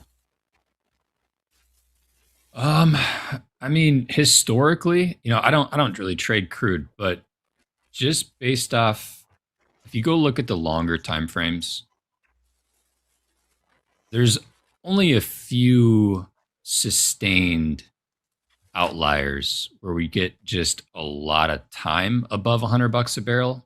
Beyond that, though, we tend to settle back underneath and build a range out underneath. Like $80, $90 usually is like a high of a range in the longer term. If you really zoom out. So realistically, could we get another move above $100 a barrel? Yeah, absolutely. I mean, volatility right now, I feel like that's one of the probably the more manipulated markets right now. But we very well could see demand kick off again if something escalates and we back above $100 a barrel pretty quickly. Do I think we're going to get another parabolic move like we did just recently that brought us out of that long-term range above $108 a barrel? Personally, I don't think so. But I guess it's just a matter of what how happens. much demand there actually is. Yeah. Yeah. I mean, usually in the summer season, you get demand, right? Yeah. And crude tends to inch up a little bit because of a lot of people traveling during the summertime. But, this war thing is something else. Super volatile. You don't know what's happening day to day. So true. Yeah. Yeah, I'm not a super big fundamental guy. I'm more of a technical guy. I'm sure there's plenty of people out there with way more context and experience based on kind of geopolitical atmosphere. And, I'm a chart guy. So I'll just allow the charts to tell me the story. Now, granted, am I going to keep my ears out for potential headlines and things surrounding the market that I'm trading in? Absolutely. As we always say, keep an eye on the ditch. But for the most part, I'm just going to allow the market to trade. And if I'm willing to engage, take on some risk, manage it effectively to the best of my abilities, and not get too attached to a particular bias, because I think we all know biases can get proven wrong pretty damn quickly. Oh yeah. Those stubborn biases, they never help. I'm in the chapel marrying a direction every day, man, and I regret it. You cannot get married to your bias, that's for sure. No, you can't. You got to be flexible, man. I was like the other day. I mean, the other day I did pretty well. I mean, I think I was on fast market, and I actually got long like during like kind of the open area on the Dow, and then I ended up taking a short. I was NASDAQ. Yeah, and I ended up getting short later on, right? So I adapted to the market, so can't always do that sometimes. Sometimes we get stuck, right? It's like, oh, it's going to the moon. And, you just got to be careful. You don't keep shorting into a rally. Did you? Nice. Yeah. Let's see if we can get a little push here, Terrence. What do you think? I hope so. Turn on the helium button. So. The Vinny push, it's going. I mean, it seems to be like, okay, that's over now. Let's get back to business. Here we go. Come on. Let's break out of this pennant. So we have this pennant right here. I would love to see us pop it. Maybe we can get a run. But you can see right now it's a little stubborn here. So we did just get settlement, by the way, in crude, diesel, gasoline. Just a heads up, settlement has now come and gone. Crude back above $88 a barrel here. So we're getting a little bit of a bid here in crude, which is making me want to hesitate a little bit on getting long at these session highs here in the equities, but I might nibble on a short here pretty quick if we fail to see any sustained buying.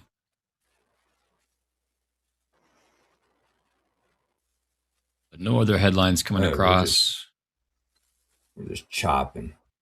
For now. Barcoding. Yep. Yeah. Just chopping independent here.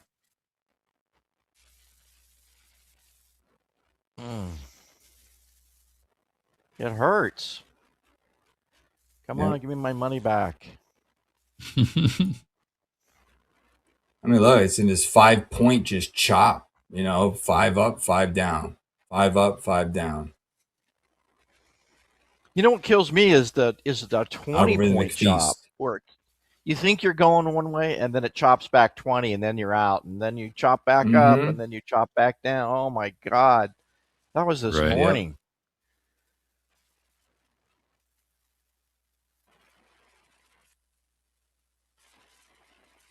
I'm trying to think. We had like a 100-point chop for a while. I don't know if that was last night or that was this morning. It was like, I can't believe that was this morning. That NASDAQ was insane this morning. 50 to 100 points in a minute, I think it was. 1 minute That was candles I think were pre. 50 That was points. pre-news. That was before PPI. Yeah. Yep. PPI actually did less to the market in that 1 minute report hit than the previous, what we had 10, 15, 20 minutes before the PPI report came out. The market moved more.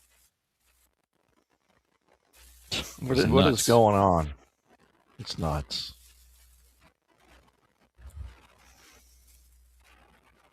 We're just going to hang out here at 200, I think. We are hanging out. I don't want to, but it's like, what is so attractive about 200? I don't know. Hard to say. I'll have to get another 5-minute bar close here. I'm really leaning towards trying to get short here, but I kind of want to wait for a little bit of a blow off top for me to get short. I'd like to see them take out 550. If they do that, then it's anybody's game because they could. But 300 be nice to hit that swing high. I don't know. I don't know if they're just messing with us right now or they really want to go lower. Right. Yeah, I mean, I could see the ES pulling back to like 73.40s. I might get out of this thing. You're green, aren't you, Vinny? Yeah, I mean, we didn't get what we were looking for here. I just hate exiting out, but the way that this market is trading right now, I mean, we could get out, look for another opportunity, Yeah. Let me see here. I know it'll happen, right? You get out. What happens, Terrence, when you get out? The market moves, right? Oh, yeah, for sure. As soon as I close a couple of contracts, boom, the thing takes off. And I'm like, what the hell? I could have just taken the extra $150. All right, I'm short. Short NASDAQ? Yeah, I'm going to nibble on a little short here. Okay. All right. Look for a breakdown back to like lower hundreds. Stop's going to be of this recent high.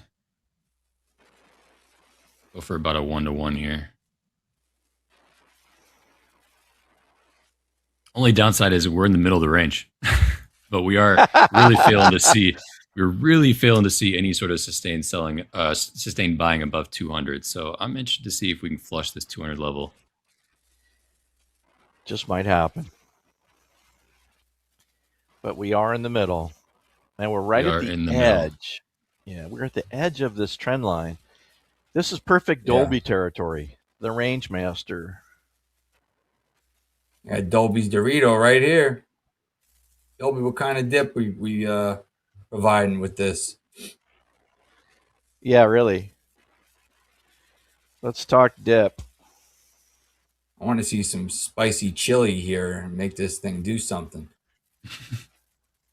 I just made it a really right mean it's batch with of Cool chili. Ranch right now. It's just got to just get sitting here.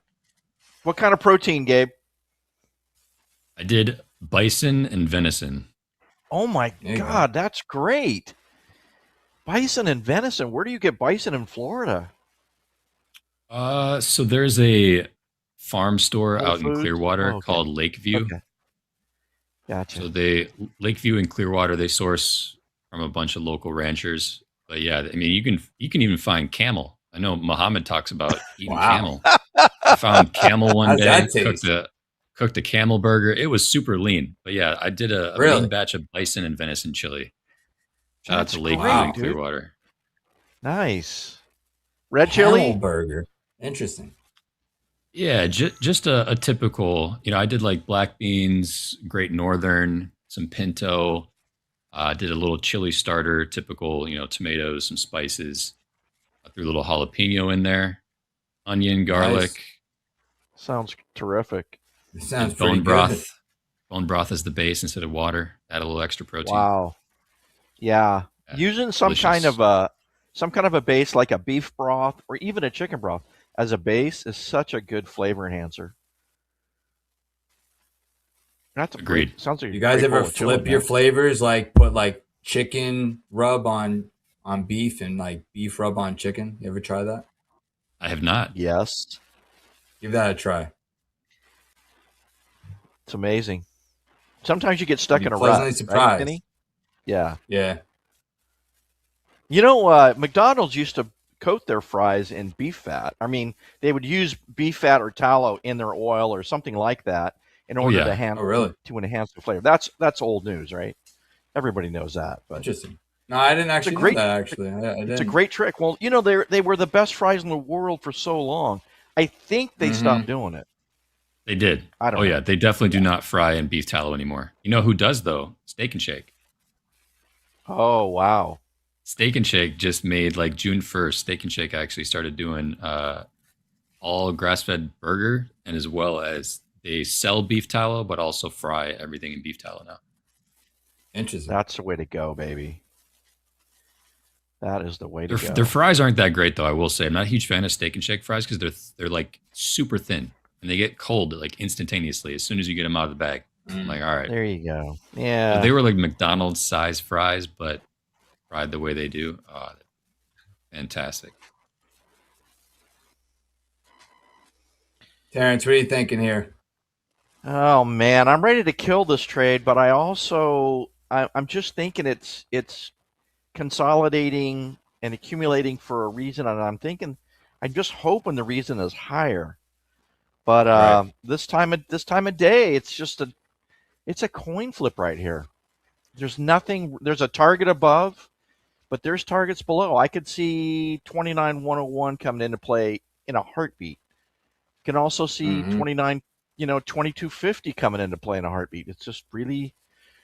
I should probably get out and just wait for a better location because right here I'm just barcoding, doing nothing. Yeah, I'm not seeing the movement that I wanted to see here either. We're just continuing to base. Yeah, it's just chopping around in this 5-point range. It's actually a little Well, that's bigger now. Now it's about 8 Basically points. 15 minutes. Yeah. I'm going to start to trail pretty aggressively here. Are you green? Flush these Gabe? 180s. You broke that. You No. broke the pen in here, so.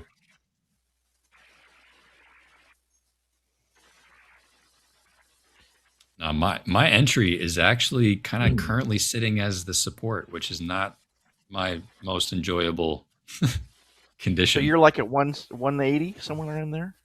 Yeah, 176. 176. Gotcha. Yeah. I sold the low. Yeah, sold yeah. the low of Okay. the 1 minute range. Yeah.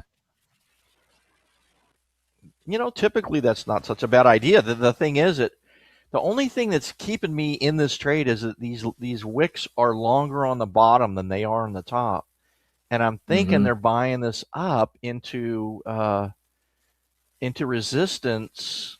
There's got to be some liquidity right in here that's getting eaten up. Well, it's got like an hourly range in here, but I don't know, man. This is just kind of depressing watching this up and Right? down and up. And it was looking so nice for a minute until whatever happened there. And it was until we said something.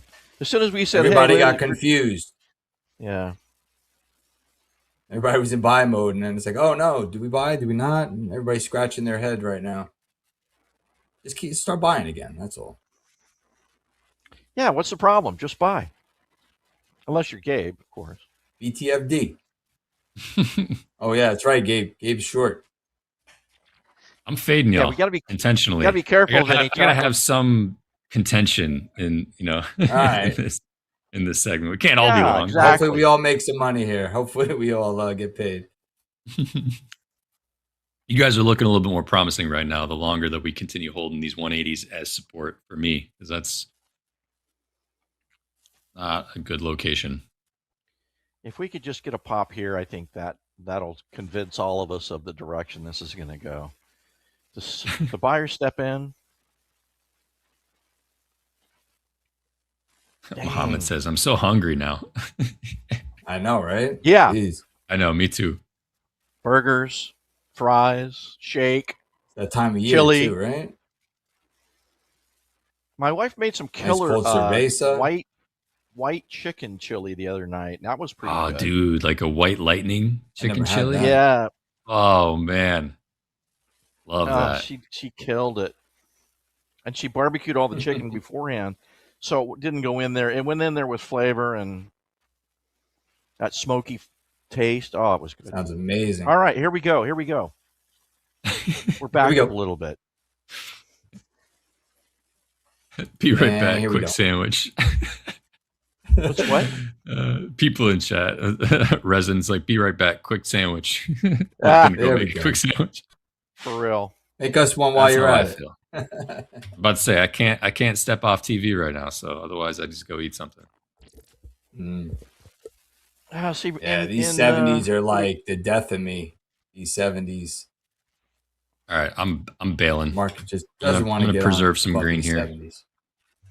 All right. Took a $900 L. See if I can get some better location. Still green. Were you trading a mini? Yeah, I was just trading one mini.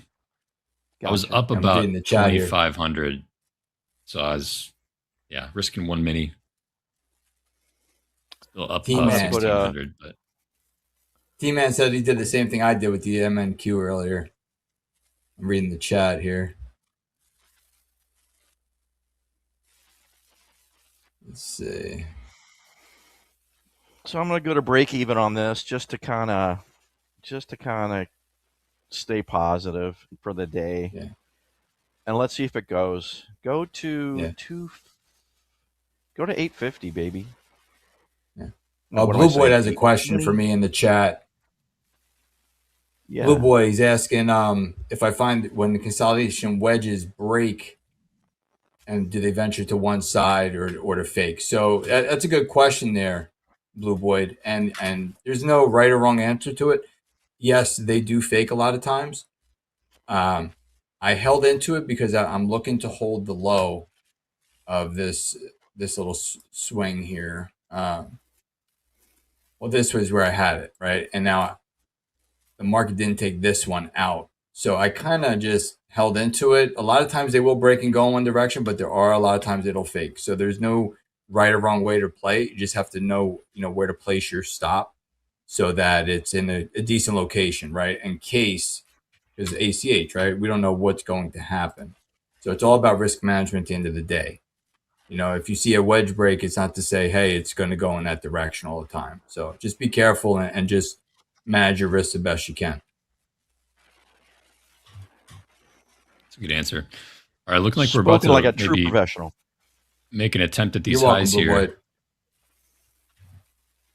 S&P's trying to push through these mid 70s. NASDAQ about to tap on the 250 level.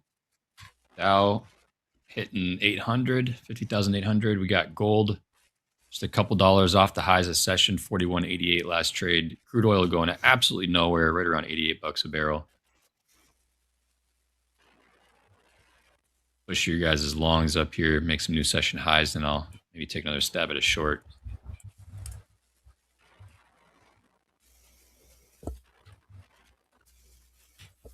Where would you do that? 300 or down here in the 65 range? Yeah, I'm looking for just a 300 rejection essentially. Yeah. I think that's a smart I know one. you guys have volume up right now. Anybody watching the volume? Is it picking up? Is it? I don't, but I can add it quickly. Volume's Just, pretty low. Right about that's what I thought. About 2,500 contracts traded this 5-minute candle. Currently 2 minutes left. About the same essentially as the last 5-minute bar. All right, You know what I Terrence, let's use, see if Vinny? we get the moment of truth here.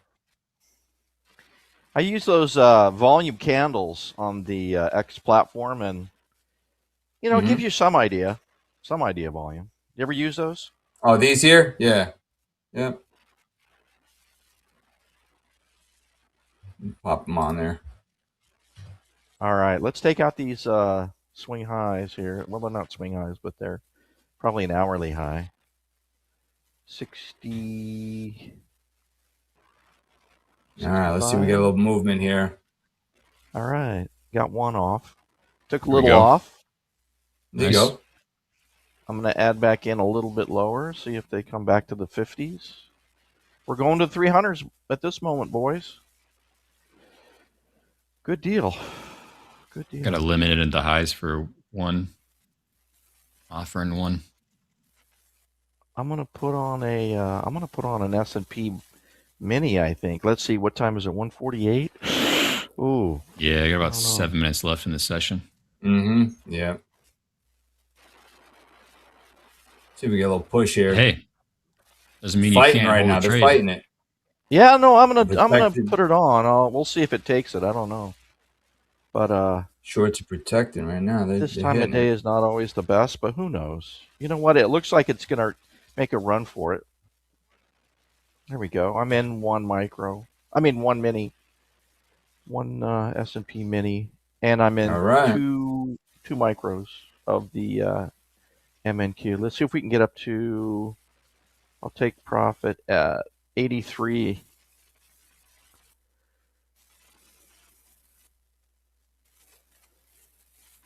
Stay green, baby. Stay green. Run like you stole it. We do have some. We size just need to activity. trigger some stops, Terrence. We need to trigger some stops. It's like firecrackers. 100%. By the way, there's 180 contracts being offered in the NASDAQ at 295. That's the largest size I've seen this hour. You guys know those 1,000-shot bandolero firecracker things? And they just stop filled. ones are like, They it's just like lighting filled. one of those up.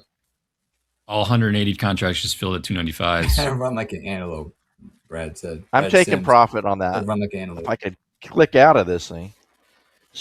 So I'm out of my MNQ. Got a couple hundred out of that, so that's good. Nice trade. So you're way up, Vinny. I mean, I'm hanging in there. Hanging in there. All right, come on, Hanging man. in Take there. out this, cash out this S&P contract, this mini for me, please. We're at 81.75. Oh, here we go. They're coming back to get me, bastards. Where's your what's your target on? I don't have 83s? it. What's that? My target is 83. Yeah. 83. 80. Oh, you just missed it, right? 83.75. Oh, you missed it by 2 ticks. Yeah. Let's see if we can push up here. Uh-oh. I hope. Let's hope we They're can. defending it. They are. I got filled at those Did you get- 302s. Nice. That's a nice one. Yeah, right on the 180 contracts that traded out through those 90s. Nice. Got me right up to that previous high of the session. Oh. 302 half go. was my fill on that. See if we I'm can gonna get I'm gonna see if they retest that and sell that with you.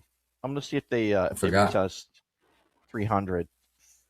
I gotta move my stop here, break even. I don't want to lose on it. I'm up. All right. Nope, they're gonna run away.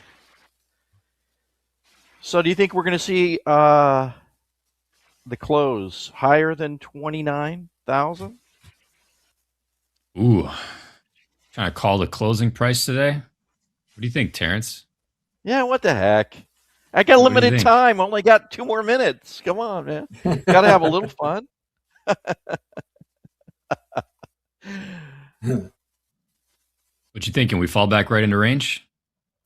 I'm thinking we do. I mean, I'm Is the thinking we Delta do. Don gone for the day? I wish you had a Delta reading right now. Og is chilling. Mine's been He is off for resting. some reason. Yeah, that's what I thought. You may be watching. Hogue, if you are back there watching,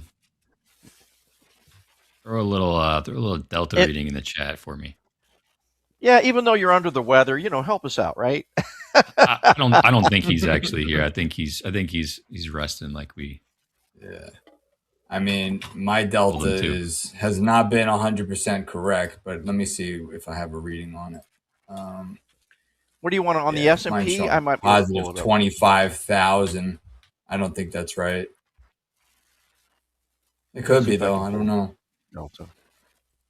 By the way, got 100 contracts being offered at 290, 115 now. Just another 15 popped up. 290 even, 115 offered. Nasdaq. Okay. You might get that retest that you're looking for there, Terrence. I'm just going to sell it. I'm just going to get in with you if I do. I hope I do. But I don't know that I'll do that before the show's over. I was kind of hoping to get cashed out on this S&P, and it's struggling, but seems like it wants to go higher, at least take out that swing high.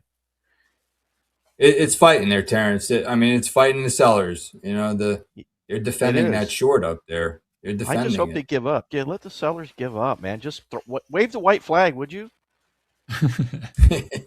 Wave the white flag, you stinking sellers.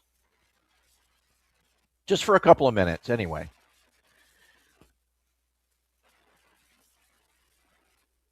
Looking at. So, are you in a mic? Are you in a mini on the 300 sell, Gabe? Yeah. I'm in one mini. Nice. Billy in chat says plus 300, 3,800 delta, plus 3,800 delta for Nasdaq, plus 15,000 delta for S&P. Regular trading so hours. S&P is very high still. Okay, so there's a lot of delta, and it's not blowing through the high. That's interesting information. Yeah. Bryce in chat asked, how do you get those vertical sidebars? So you are looking at Terrence's charts on the left, and that is going to be volume profile. Yeah, I can pull that over if you want. Right, those blue and yellow off to the left? Yeah, That's the volume on the profile? left screen, yeah. Yeah, it's just up in the indicators. Right here, VP, VR, number of rows, that indicator. Oh, darn it. They're pulling it down. Man. Ooh. I don't like it. All right, we're selling. I don't like it. We're back I'm around those out. 250s. Good job, Gabe. Dude. Nice trade. I mean, it was looking like a trap. We had what? 1, 2, 3, 4, 5, 6, 7, 8, 9, 10 green bars in a row in 1 minute. Peaked just ever so slightly above the highs on low volume. Filled about 190 contracts in those 290s. It was a cheap short. Not saying we couldn't just rip face higher, but it was a cheap short to try again. It was a better location than my first short. That's for dang sure. Oh my gosh, it was a great location. Are you kidding? That's the perfect Nice trade. short right there. Did you cover that, or are you still short? No, I'm still short. I'm going to hold in the power hour Still here. short? See if we can head back lower for the rest of the session. But gents, it's been fun. Been a good hour. Hey, man. Yeah, nice had trading, a little bit of everybody. volatility at the front end. Kind of went range bound in the middle, but yeah, had some laughs. It's been a fun hour. Grateful for you guys. Terrence, you I'm so sure we'll much. maybe see you next week, maybe. And Vince, I'm Maybe, sure we'll who probably see you knows? the next couple days. Yeah. All right, Sounds guys. good, Hey, guys. thanks, Vinny. Take care, Hey. bro. Hey, good Stay being on green, with Terrence. Vinny. It was fun. You too. All right, take care, guys. See you All later. right, guys. We're going to be right back at Power Hour with VWAP George and Braden in the house. We'll be taking a brief break. It's Topstep TV. Let's go.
All right. We're back. It's Power Hour. We got Braden and VWAP George joining me today to close out this regular trading hours of Thursday, June 11th. Braden, what's going on, man? How are you? Welcome back. Yeah, I'm doing good. Still trying to claw into some of these XFAs, man. It's been tough. This market's been tricky. But we'll see if I can take it maybe just a simple trade. I think we're pretty extended to the upside here, but the trend is obviously up. I'm going to try to follow it higher and see if I can catch a nice trade. Okay. Awesome. Sounds good, man. George, what's happening? I couldn't agree more. These are different markets. It's strange. Like the last few days, the moves have I don't know. I'm a little gun shy. I've called out some moves that worked to a T. I mean, they were perfect, but I didn't take it. You know what I mean? Because the downside of some of these news events on Truth Social, or just news from the war or whatever, they move the markets. I'm up like $300 in the XFA. I'll try and find a trade. We'll see, but it's going to be pretty light. We're talking, one, maybe add one to get up to 2 micros, but that's it. Okay. Sounds good. Well, we're seeing a little bit of selling coming into those highs again. I ended up scratching that upon a retest of those highs because I didn't like what I was seeing. And now, of course, in hindsight, he's 60 points back in the money already. But moving on, we got to quote some prices here before we get into some trades. We got the S&Ps kind of rolling over. 73.75s trading out. We got NASDAQ trading 29.240. Dow's rolling also off the highs. It failed to make a new high of session. Both the S&P and the Dow, I believe, failed to trade higher. S&P's high at around, 140 was the 86 half handle. And we actually traded 87, just a couple ticks above the previous session highs in the S&P, and we're rejecting. NASDAQ obviously did make session highs. Dow failed, though, now trading 50,800s. We got gold that made new session highs, now trading 41.92, 93s now. Crude also back below $88 a barrel, 87.76. And Bitcoin just kind of consolidating in the middle of a range that's developed near these session highs, around 63,545. We got G-Man in chat says, Braden, go Knicks. That was a You're horrible You're not even in New York. But you are in Texas. No, are you a Spurs fan? Yeah, I'm in San Antonio. You are a Spurs fan. Okay. Yeah. When they're in the that was a playoffs, rough I'm game. a Spurs fan. It was tough. Okay, buddy. That was tough. So when they're in the playoffs. Yeah. I will say playoffs in general are way more exciting than regular season for basketball. Even if you are a basketball fan, playoff basketball in general is just hands down way more exciting. Same with NHL. Like, I'm a hockey fan and a basketball fan. Regular season, it's a little harder to stay consistent in watching games because there's just so many games. And there's a lot of, games in general that are just kind of lame, to be honest with you. Just not fun to watch. But playoffs, exciting. But quite a series we've seen so far between San Antonio and those Knicks. Yeah, it was pretty it feels pretty good. just out of reach a little bit. Close to winning. And Braden, but no I've win. said it before, as kind of jokingly, but I was born in San Antonio, so I like to tell people I have dual citizenship with the Republic of Texas. You know what I mean? Oh, okay. That's cool. I was born in Houston, but moved out here like probably 5 years ago. So, how you like it? It's better than Houston. That's really the only thing I have to compare it against. I've lived in Houston, I've lived in San Antonio, and it's just much more chill here in San Antonio. So I like it. It's nice down here. I got family. I got an aunt over there. My sister actually lives there now. I'm in San Antonio here and there. It's a nice area. I will say, though, that Riverwalk in San Antonio has gotten much worse over the years. Over my childhood, I used to go vacation down there with my aunt and uncle, and the Riverwalk was great. Now, for some reason, I think it's lost its edge. I don't know if you've ever, I'm sure you've been down there knowing you've lived there for a few years. Yeah, I've been down there. I actually don't go downtown much, but I definitely have. I'm not really a downtown guy. I stay out of the Stay out of downtown as much as possible. There's too much going on. And Yeah, burbs. for sure. Are we going to make some new highs here? Braden, I know you're talking about eyeing a long. I know you're kind of more of a breakout looking for momentum. You eyeing a possible long here upon these session highs? What are you seeing? I do like to take those longs into breakouts. I'm looking at the 5 minute. This market just feels like way too rotational. If I buy here, maybe I can get 10 or 20 points out of it, but it's very rotational. I don't want to get caught in like maybe we break a little bit and then reject. If I were to take it, it'd be a quick scalp, but I wouldn't look for much at all. Maybe 20 points. We'll see. If it looks like we're about to break, maybe I'll try to get into a quick scalp. All right. Well, we got about a 50-50 tilt here, both the S&P and the NASDAQ at these highs. Crude oil has calmed down drastically, was heavy long, about a 67% long tilt at its peak last hour, now about 52% short, and it's 62% long tilt in gold, actually. That's the heaviest tilt right now. Looking for longs as well, Gabe. I was kind of eyeing the 29,330 half. I have an anchored VWAP from the swing low on the 1 minute, right at about 108 central. Held some support through this consolidation from the 180s to 218. So I was looking for price to actually get down here a little further, maybe sweep down to 200, test that a little bit before I got long. Didn't quite make it down there, so I was hands off. It's like I was saying, maybe a little too careful, but I don't know. I'm up on the day, so I'm gonna be a little tight in my entries. Okay.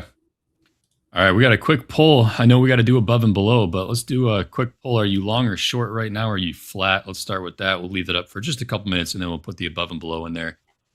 Gents, you guys want to flip a coin, or who wants to call the close today? I'm never usually on with that, honestly. What about are you better at that, George? I'm pretty far off. Man, I don't know. It's hit or miss for me too. Oh, my screen just went blank for some reason. There it goes. I don't know. I got anchored VWAP at 28,930 or 913. I doubt we get down there. So let's go 29,100. Maybe we get a little pullback.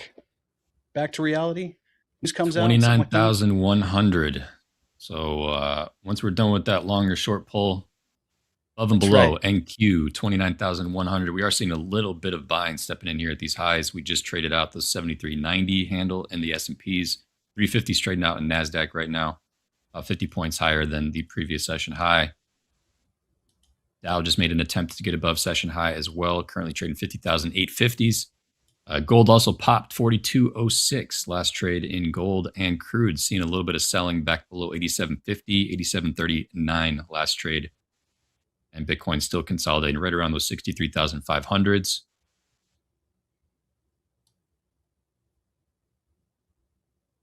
Braden, you're a good trader, man. I like popping into your stream every once in a while. And I'll just say it's not because, you're successful and profitable. It's that you're honest. I mean, you make some good trades and some bad ones, and you're first one to acknowledge like any kind of mistake or something like that. I really appreciate that, especially with the world of Raris out there and stuff like that. You know what I mean? So I appreciate it. Yeah, I appreciate that, man. It's just so much easier mentally to just be honest about stuff.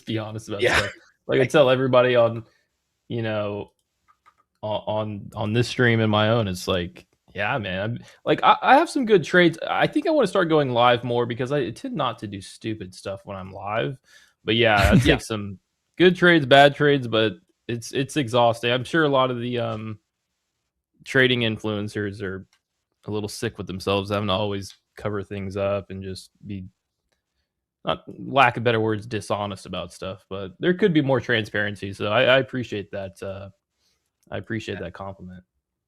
Yeah, and I'll be the first to admit, I mean, there's some weird stuff happens when no one's looking. You know what I mean? Just exercise here and there, or oh, I didn't miss this move. There's still plenty of room, stuff like that, But when you're on air, it's a little different for sure.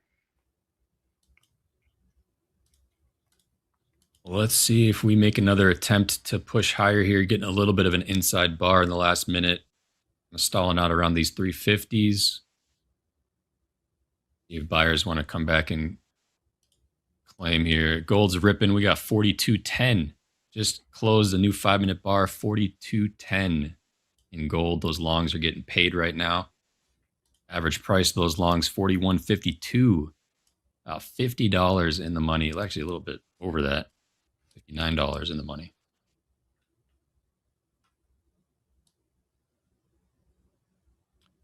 All right, above and below poll is in the chat. Will NASDAQ close above or below 29,100? Shout out to VWAP George for the call today.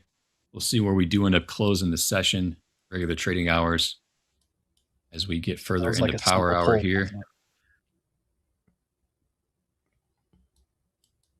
I'm thinking above, but I do want a little bit Right? of a... I'm thinking never above, know. but I wouldn't mind seeing a little bit of a pullback back into this kind of session high range that we've been building out between the 100 and 300. I don't know if we're going to get quite below 100. We'll find out. We're about 80% so far leaning higher than 100. I think I missed the boat. Couple headlines just coming across the juice. We got, given that the U.S. has accepted the text proposed by Iran, the likelihood of this text being approved by Iran is high, as per Fars News. Following that, Iran has not given a final response yet.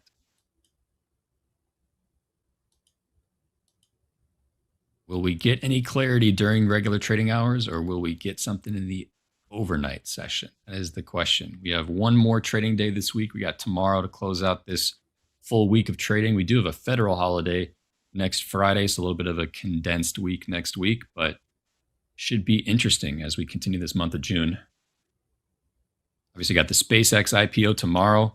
Either of you guys have any thoughts on the SpaceX IPO? I'm not sure if either of you are really going to be dabbling around in that area, but I mean, I actually don't have a stock trading account at the moment, but I remember it wasn't SpaceX. It was what's his name? Starlink? Virgin. No, the okay. Virgin. What's it called? Airlines? He has a stock. I forget what it's called. It's a little penny stock, but it's his space. Richard Branson's space company. Oh yeah, Remember Yeah. trading that back in the day. Nice. My opinion is like, you know how I wait the first 15 minutes before I trade anything on the New York Open. It's that, but longer. Wait for the IPO noise to get out of the way and for the dust to settle, and then I'll see where it's at. Yeah. Virgin Galactic, by the way. There you go. Yeah, you were on par there. All right, NASDAQ just made a high of about 394 quarter, backing off by about 25 points here, 370s trading. S&P is also kind of looking like we're exhausted a little bit around the 73.90s. Who just got in? Anybody? Or is that neither of you? Nobody. Not me. I keep hearing somebody's that. got their chart shared still. Yeah, usually I don't hear Terrence, that, but or Coach Vince, yeah. Either that or it's JD in the back. I don't know. JD might be slinging some size back there. You never know.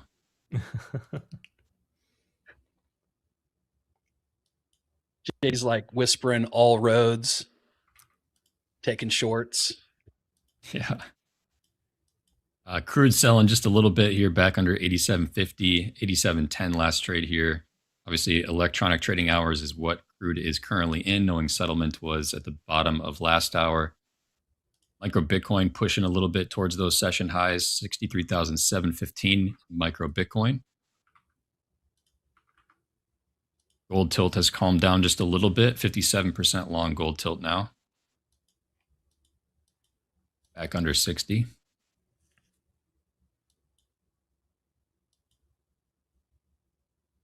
Quick on 5 minute.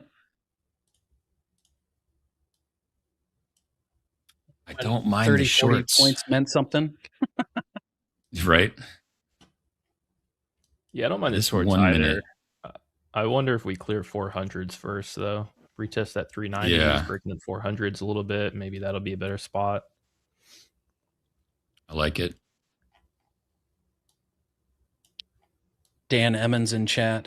Did I put an anchored view up on the big catalyst candle today? It's very interesting. Yeah, I did earlier. This guy right here. And I actually put it one below, about right there. Look at that. It's a pretty good buy. Indecision wick right at this anchored VWAP with volume. Pretty good long there. Good eye, Dan. Yeah, that was quite the move.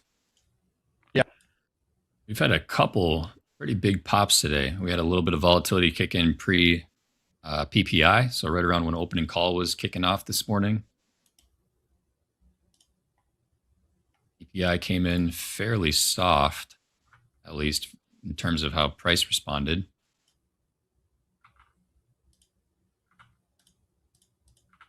All right, rejected 399 quarter. That was the high tick in the NASDAQ. 399 quarter, about 20 points lower now. All right, I got long here on NQ. I'm going to try to see if I can catch the break into 400. Okay. Just snag for a price there. 380. How many times? 3 micros. Okay. Braden long 3 MNQ, 380s. Looking for 400s.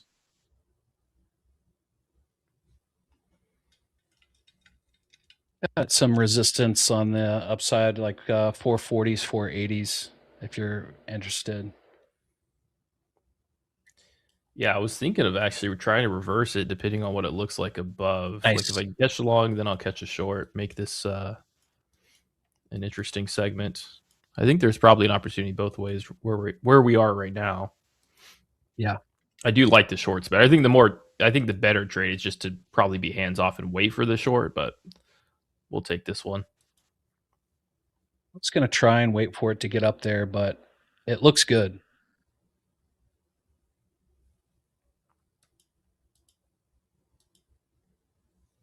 That big round number, 29,400, there's might be a few stops a little bit above, but I think it'll be all right. Yeah, I'm not seeing a whole lot of size on the books here above. Obviously, we've been talking about how thin the ladder's been in the NASDAQ, but we had some size kind of trade out earlier last segment, about 190 contracts in the 90s, in the 290s. So we're about 100 points higher from where the size previously came in the NASDAQ. Not a whole lot below us as well. Just a bunch of singles. Braden, do you use any order flow or book map or anything like that? I tried to, and honestly, if I took a day to commit to like learning everything about how to use it and what I'm looking at, but I feel like a lot of the times maybe it's me being lazy, but I like really need a very friendly, easygoing interface or whatever it is to understand what I'm looking at. Right.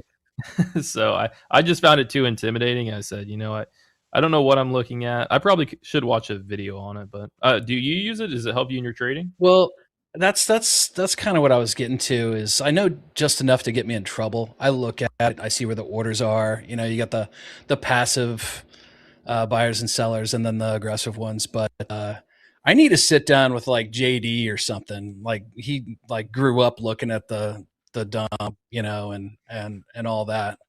I'm trying to get better at it, but you have your own trading, and then you're trying to study this, and it's just intimidating, kind of. You know what I mean? It's nice to know where the orders are, but other than that, I agree. Braden, how's that algo coming along? It's doing good. It's I don't know if I was a little too early to like putting it into the battlefield because I had started running it on one of my combines and it got smoked. I mean, it was like risking 250 a trade. The trade frequency is nothing crazy. It probably takes a trade every couple hours. But okay. I think I ran it on one of the nights that we dumped like 1,000 points. So trying to give it some grace, but it got smoked. I think there's still some discretion that needs to be in place is what I'm learning, because there's just certain things that a bot can't really understand and things like For sure. that. And maybe when not to trade. Oh, is Trump about to talk? You can't really code for stuff like that. So it's doing good. It's very good at signaling pivots in the market, and so it's kind of an indicator. And within that indicator, if I want to enable kind of the automation part, then I can. That's still in the works right now. I don't have it Yeah. because it's getting smoked. And honestly, this market environment's.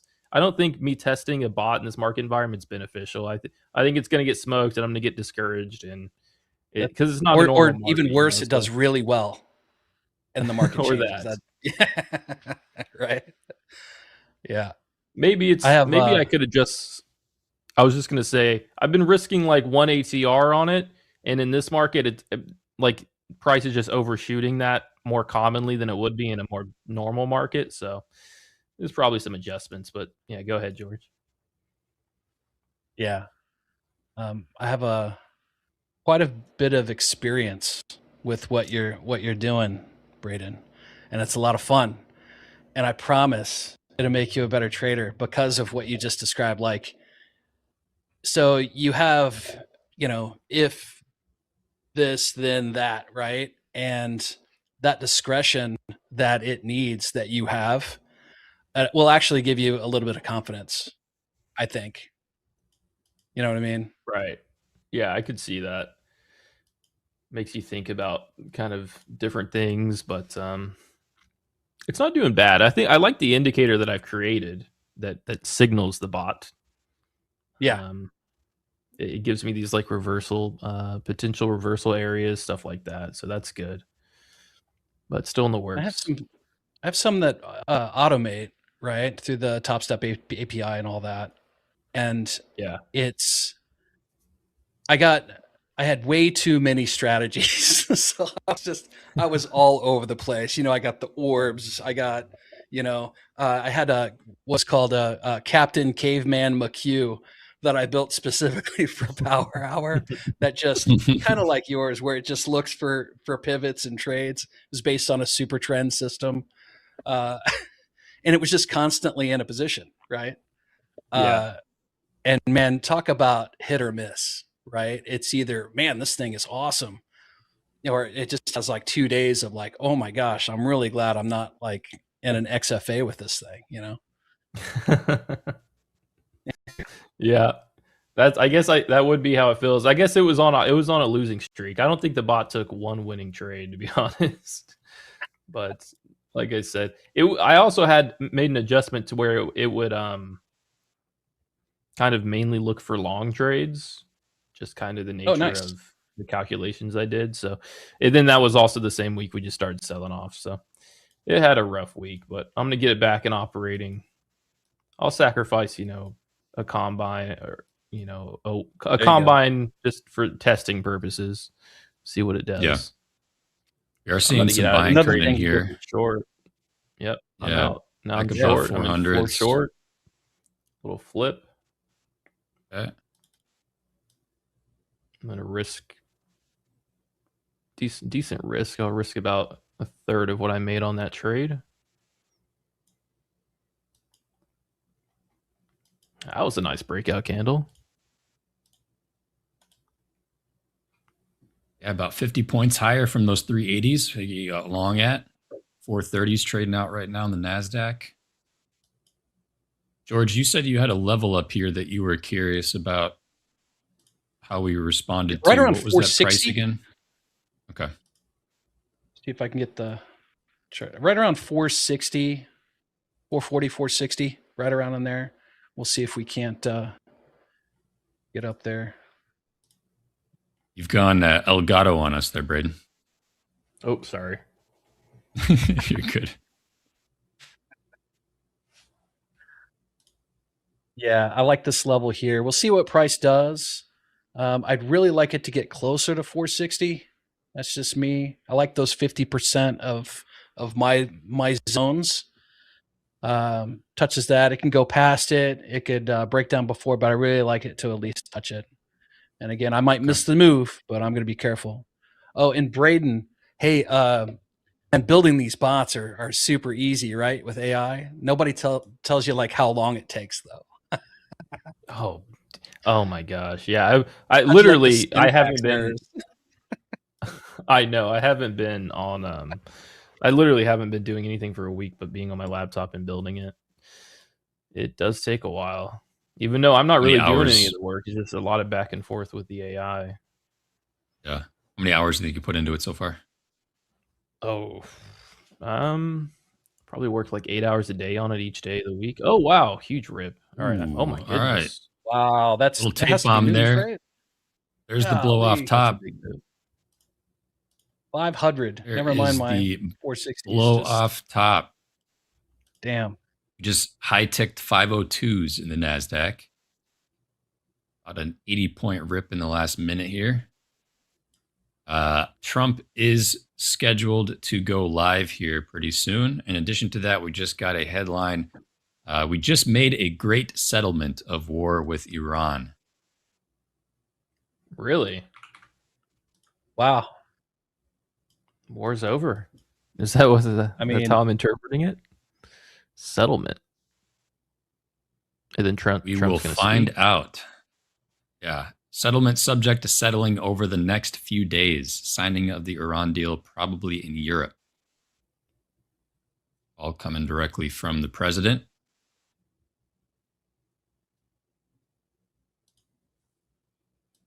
I'm looking for a pullback. I'm not pushing the button. Yeah, I kind of want to get short, but at the same time, Right? Yeah, I mean, it'd be a hell Now scalp, it's- Gabe. At least that was 50% of this quite the candle, little right? rip. Was quite the little rip. I want to see how we handle this 500 handle. We reject it pretty sharply and get back below 450. I'll look at short. For now, that was quite the little tape bomb. So, like, a for couple more example, right comments. now, Go ahead. I was just gonna say a bot would you wouldn't want a bot running right now, probably. That's right. But it doesn't know that. So It doesn't true. know that. It doesn't know when Yeah. news comes out. It just does what Nope. it told you to do. Right. All right, he's just rattling off comments. Listen We too have well. a deal in Iran won't have a nuclear weapon. We have a Iran deal signing soon. Documents are in pretty final shape. Just spoke to Netanyahu. Deal should be done pretty quickly. Also spoke with leaders of Qatar, UAE, Saudi Arabia. Strait will open as soon as the deal is signed. Wow. Feel a little bit of deja vu because I think these comments have been said before, but we will await an actual signing. Are back above 500 here. Back Yeah, above crazy. 500.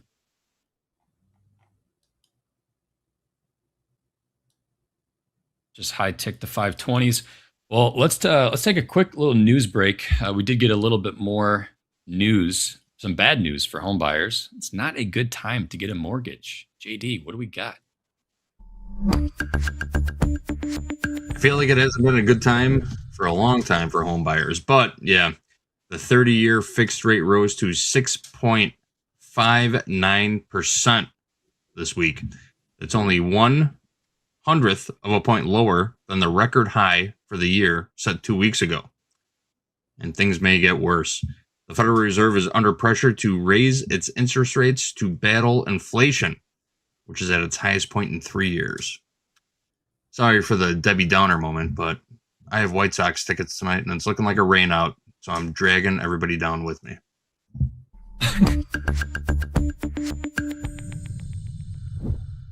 Nobody likes a rain out there, JD. All right, more buying. More buying coming in. We briefly just high ticked 541 3/4. Dan Emons, I know you were looking at those 500s, 550s, I think is the price that you saw put in chat earlier. But we are clearly seeing some continued buying here coming in. The NASDAQ ladder is still fairly thin, so be careful. There are some air pockets coming in pretty quickly. various prices where we are now. It's been the common theme today. Not seeing a whole lot of size come in on the ladder, though. 25 contracts is the largest that I'm seeing.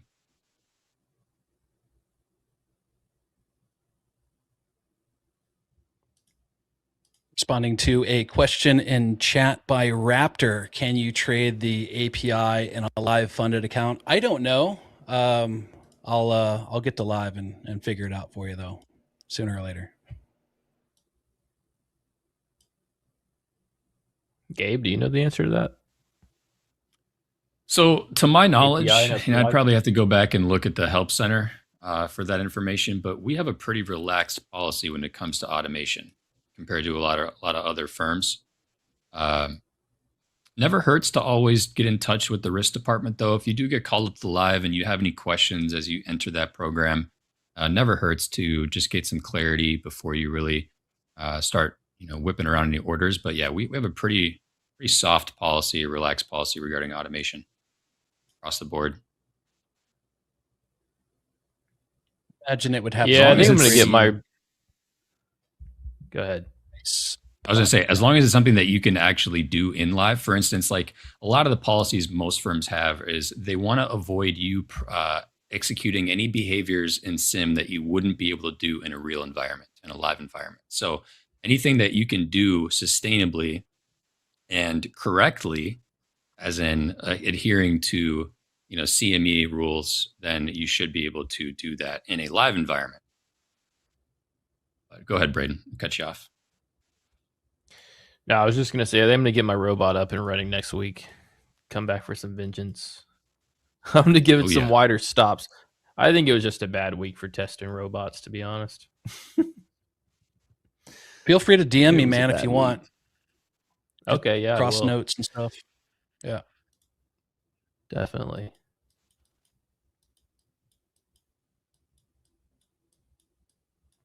By the way, according to some of these levels that... Sorry, Gabe. According to the Help Center article, as of right now, API is not available yet in Topstep X for Live. Okay. So,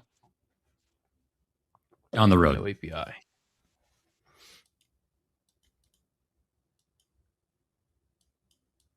Sam Braden? You know what? I was going to say, like, some of these levels that the bot should be taking these trades off of, like, are pretty solid, but whenever it actually takes the trade, I seem to go on a losing streak, and it seems to not. You know what I mean? When you do the back testing on, it's like, yeah, this looks like it's gonna. Oh, I'm gonna be rich. This thing's never gonna miss. Right. And then it just doesn't. Forward testing is important for sure. Yeah.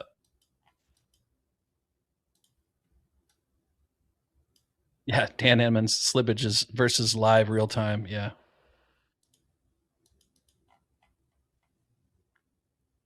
These markets. Yeah, I put a little meme in Discord. My buddy Vic revamped it, and it was like, "What if I told you you don't have to trade?" And he made me like into Morpheus. It's funny, man. But you don't have to trade, right? Just wait for a setup. Yeah. Markets are crazy. The slippage too.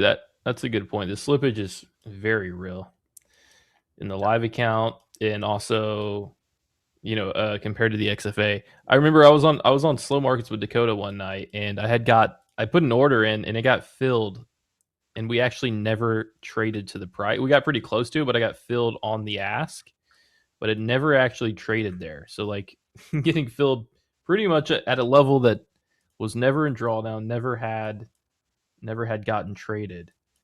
It's pretty crazy how different that is. But of course, in a live account, that would never happen. Yeah. All to say, the fills are more generous in the funded accounts.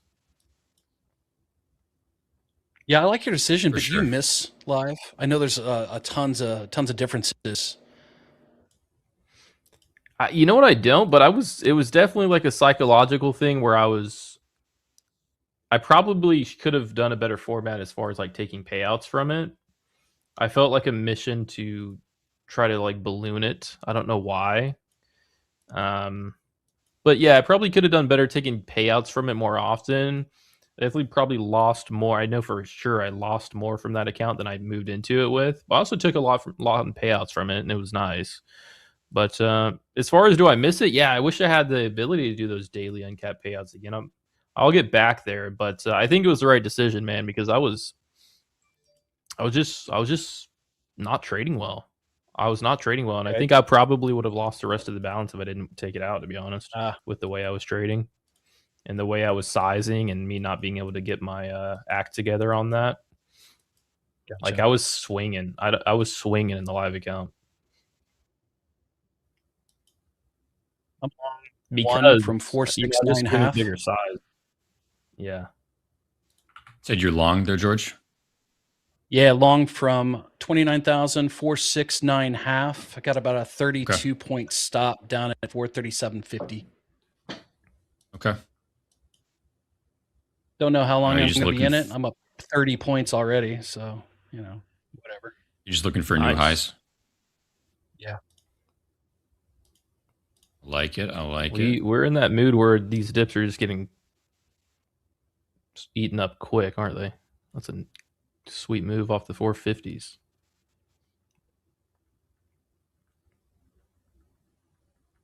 And so much for that 29,100s there, George, huh? No kidding. All right. A little bit of resistance at these 500s. Piece of cake. Easy money. Not greedy. All right, so George is flat. You never know, Gabe. It could get down there, buddy. It could. It very well could. That'd be crazy.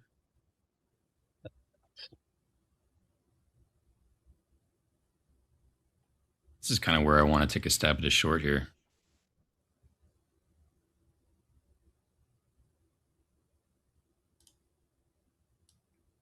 All right, I'm short one.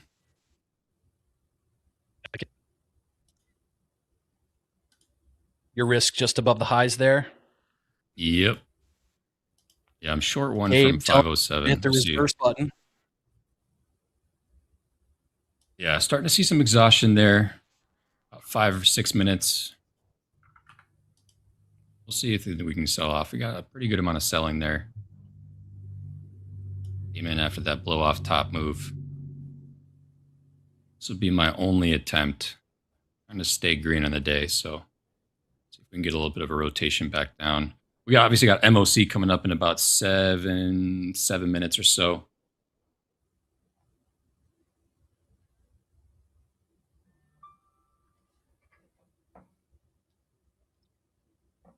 Seems like the theme right now, though, with those headlines coming across, because there were a couple other comments that won't be able to be there for the signing. Vance will be at the Iran deal signing, most likely over the weekend.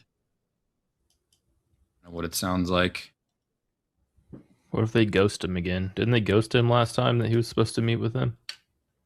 I believe so. They did. I'm pretty sure. The first time they were going to meet, that he sent Vance and they didn't show up, right? Or maybe Vance didn't go, but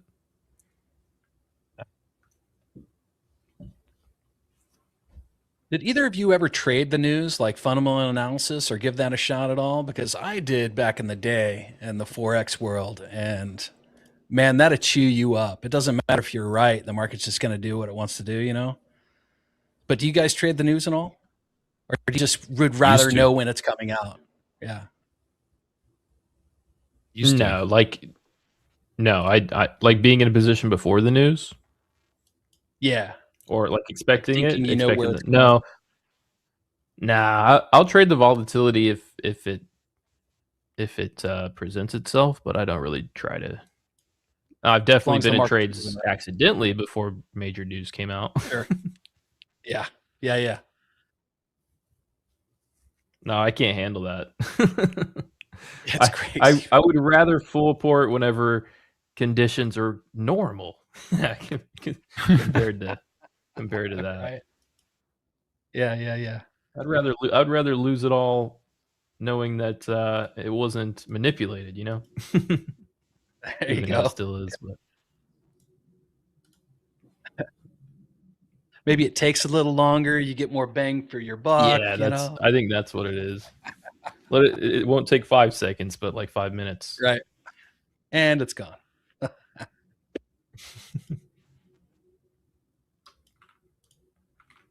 All right, we got about 5 minutes or so until the 45-minute mark, or 5 minutes or so. Excuse me, it is the 45-minute mark. We got 5 minutes until MOC. Currently seeing the Nasdaq trade back underneath 500. Seeing a little bit of selling. 480 is currently trading. Yeah, we'll see. Don't forget though, tomorrow, big day here on Topstep TV. It's Friday. We're in close out the week strong. Andre's back in the driver's seat for Fast Markets. We're doing a little bit of a SpaceX watch party.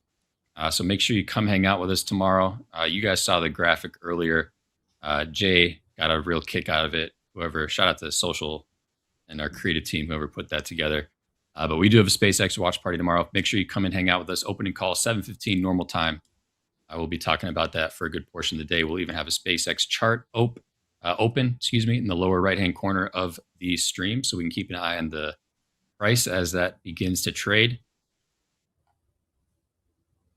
Also, looks like I think JD pulled the meme that you were talking about, George, from socials. JD, what you got back there? We found you, George of the VWAP. Remember, all I'm offering is the truth, nothing more. Look at what George put together. What if I told you you don't have to trade? That's something you'd be interested in? Nice job, George. Power Hour content. Took him a long time to figure this out. And it's true. You don't have to be in the market all the time. The market's going to be here tomorrow. So always trade for tomorrow. Thank you, George. We appreciate it. I had one more Matrix quote ready to go. Oh, you take the blue pill, the story ends. You take the red pill, you stay in Wonderland, and I show you how deep the rabbit hole goes. Yes, SpaceX watch party. Who remembers the old cartoon, Space Goes Coast to Coast? That's what I keep thinking of when I hear about the SpaceX IPO. But yes, we're going to have a watch party all day long tomorrow. Make sure you stick around for it. We're going to start at 7:45 a.m. Central Time. We've got Chris Versace coming on during the opening call to talk about it. It's going to be a great day. The most important day of our lives coming tomorrow. The SpaceX IPO. Back to you guys.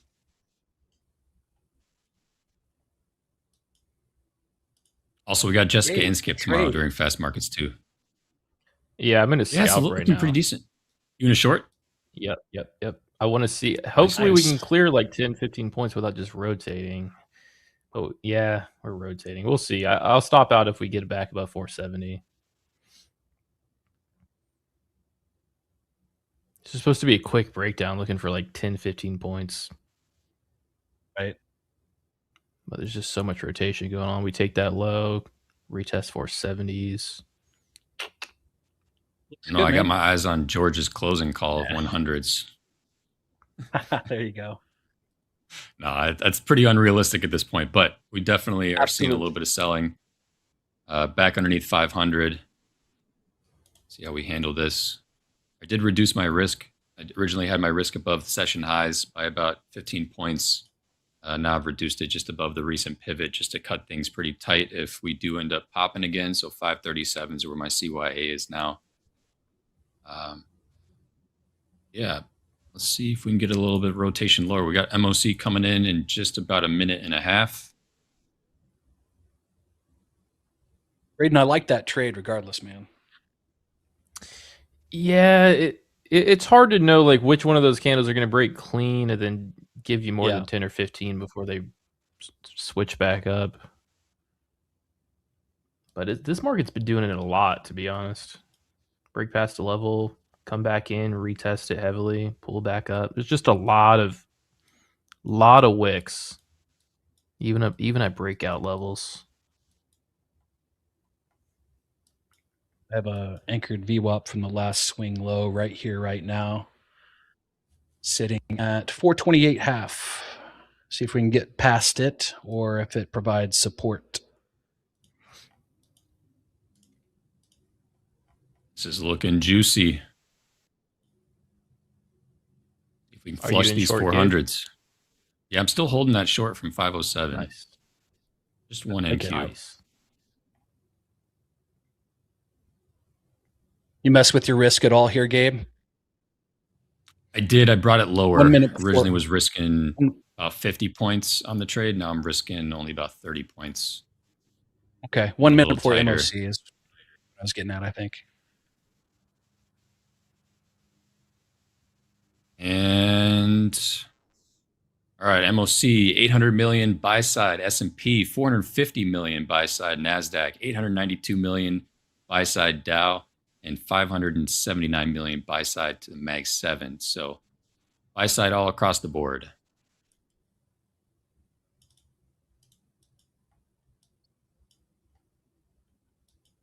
What was the total on NAS?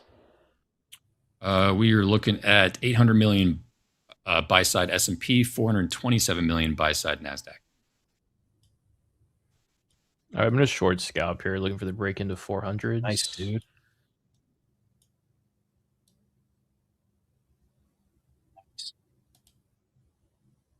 Like it.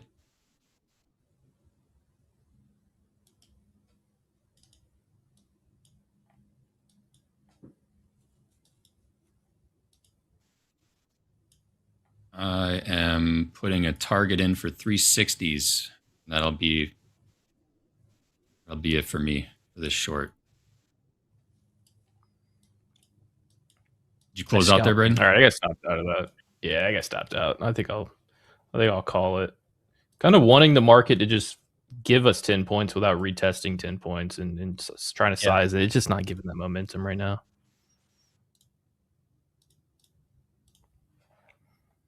Once I start getting in that mood, it's like I want the market to move this way before it comes back this way.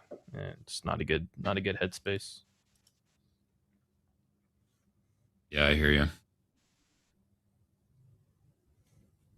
All right, a little bit of buyers coming in, bounced off the 400 handle. 404s traded out about 30 points higher here. Did just go break even on this trade as we get closer to the end of the session here. Got a bid in to cover at 360.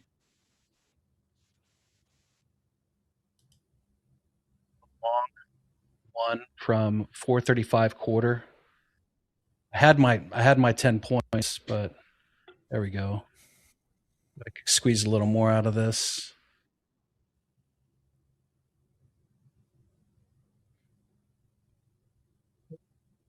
No.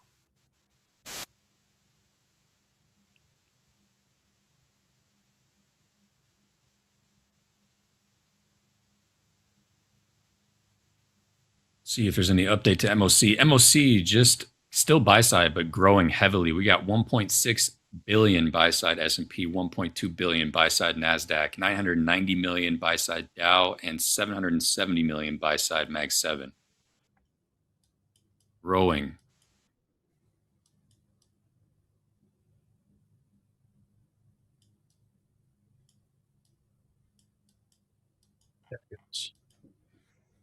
George, you said you got in long? I did, and I got out pretty quick. I was looking for like 10, 12 points. I got there. It's like kind of like what Braden was saying. You get there like 7 times before it retests your entry, another 7, and you just kind of, get stopped out here and there. Just looking for little scalps. Yeah. It's basically a scratch trade. I wanted it to go, right?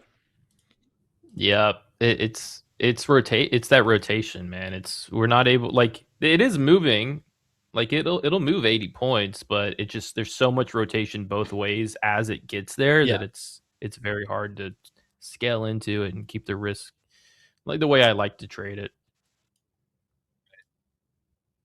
Like I was about to get tagged out here, break even. The right way to do it, smaller size, give it some space, but I'm over here trying to be aggressive. And I think that's part of it, is just the differences in markets from the last week or two, even the last couple days, where it's a different market. So I kind of traded a little different, and right or wrong, right? I try and shore up the risk maybe a little too soon, just because you've had a couple trades where it just rips your face off real quick, and you're like, I didn't have a chance, Yeah. Oh, there's like so many nuances in trading that aren't even talked about. Like, yeah, like people are going to be probably more emotional and more nervous in this market. There's more headlines that changes everything about how you manage a trade. Okay, if there's this much rotation in each candle, it's hard to think about going break even because you're just going to get stopped out 5 times as much. There's Right. just so many things, never ending, really.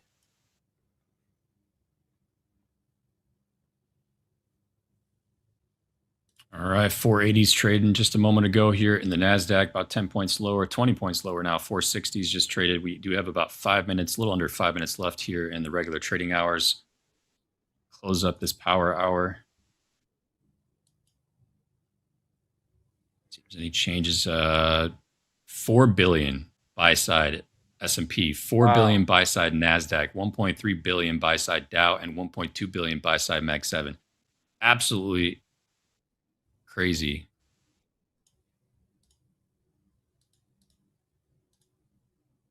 They want to Price get back isn't in. doing a whole lot here. Let's do it.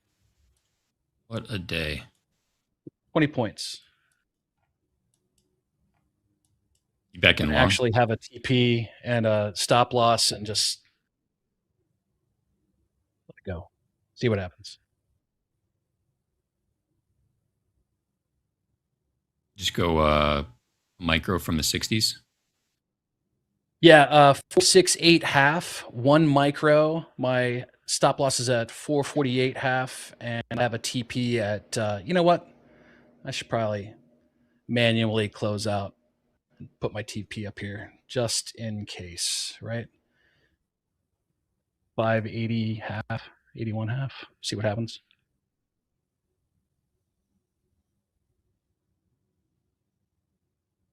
All right, so George is long. Still short from those 507s. What we're going to do here, we got just a couple minutes left.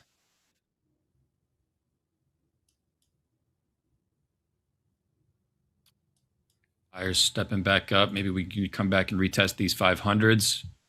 Probably about to get tagged to your break even.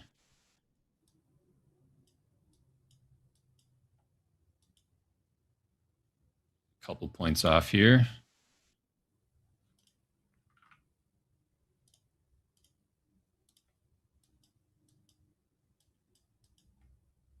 Man, what a day. What a day. These 500s to break.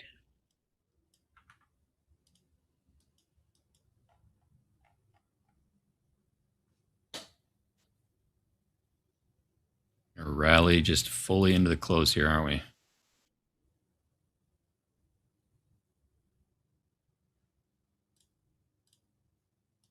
Seems that way.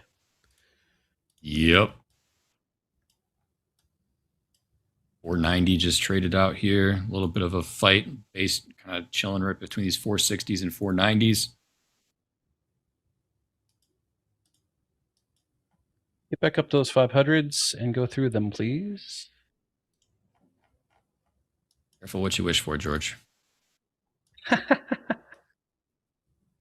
Barking up the wrong tree. It's all right. Well, one of us is. I'm green on the day. Yeah, I'm green on the day. I don't care if I can stop break even and you get a winner out of it. I'm golden. I'm happy. Fair. I'm break even too. We're good. We're both good. Either way. Your trade's more important. You're in an XFA. I don't know about that. That's payout eligible. I'm in a combine. Right. All right, a little bit of selling. Got about a minute left here. Last minute. It's going to go to the moon much.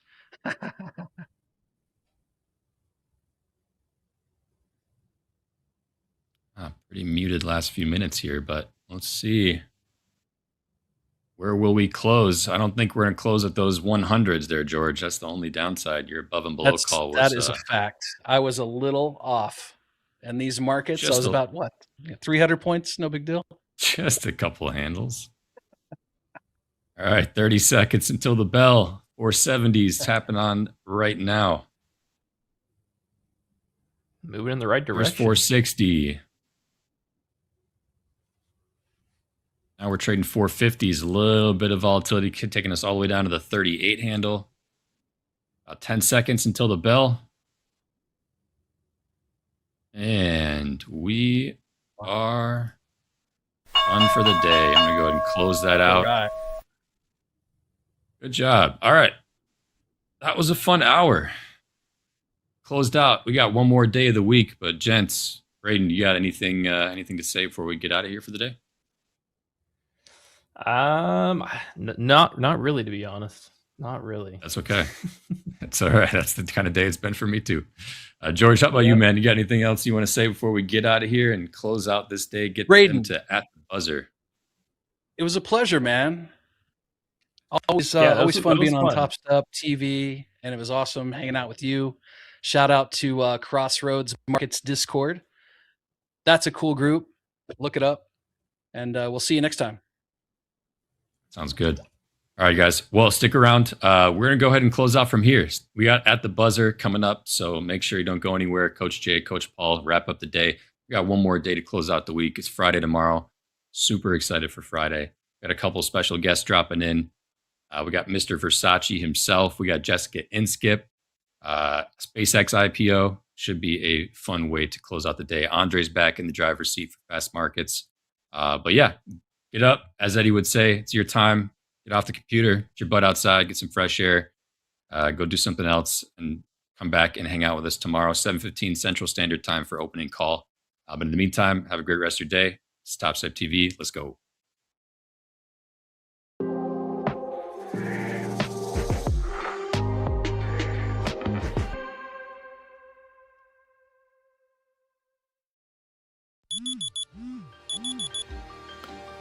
Most people won't see it. Not the wake-ups, not the weight of repetition, not the days that start cold and quiet. They'll see the win, the 1 second that worked, not the hundreds that didn't. This isn't about hype, it's about habits. I write it down, every run, every trade. Not to remember, to refine. I've missed, I've fallen, I've lost, but I've always come back sharper.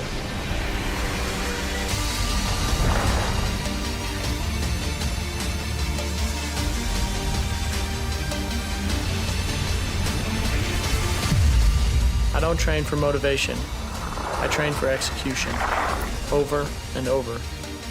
Whether I'm in the pipe or in the market, I'm chasing the same thing.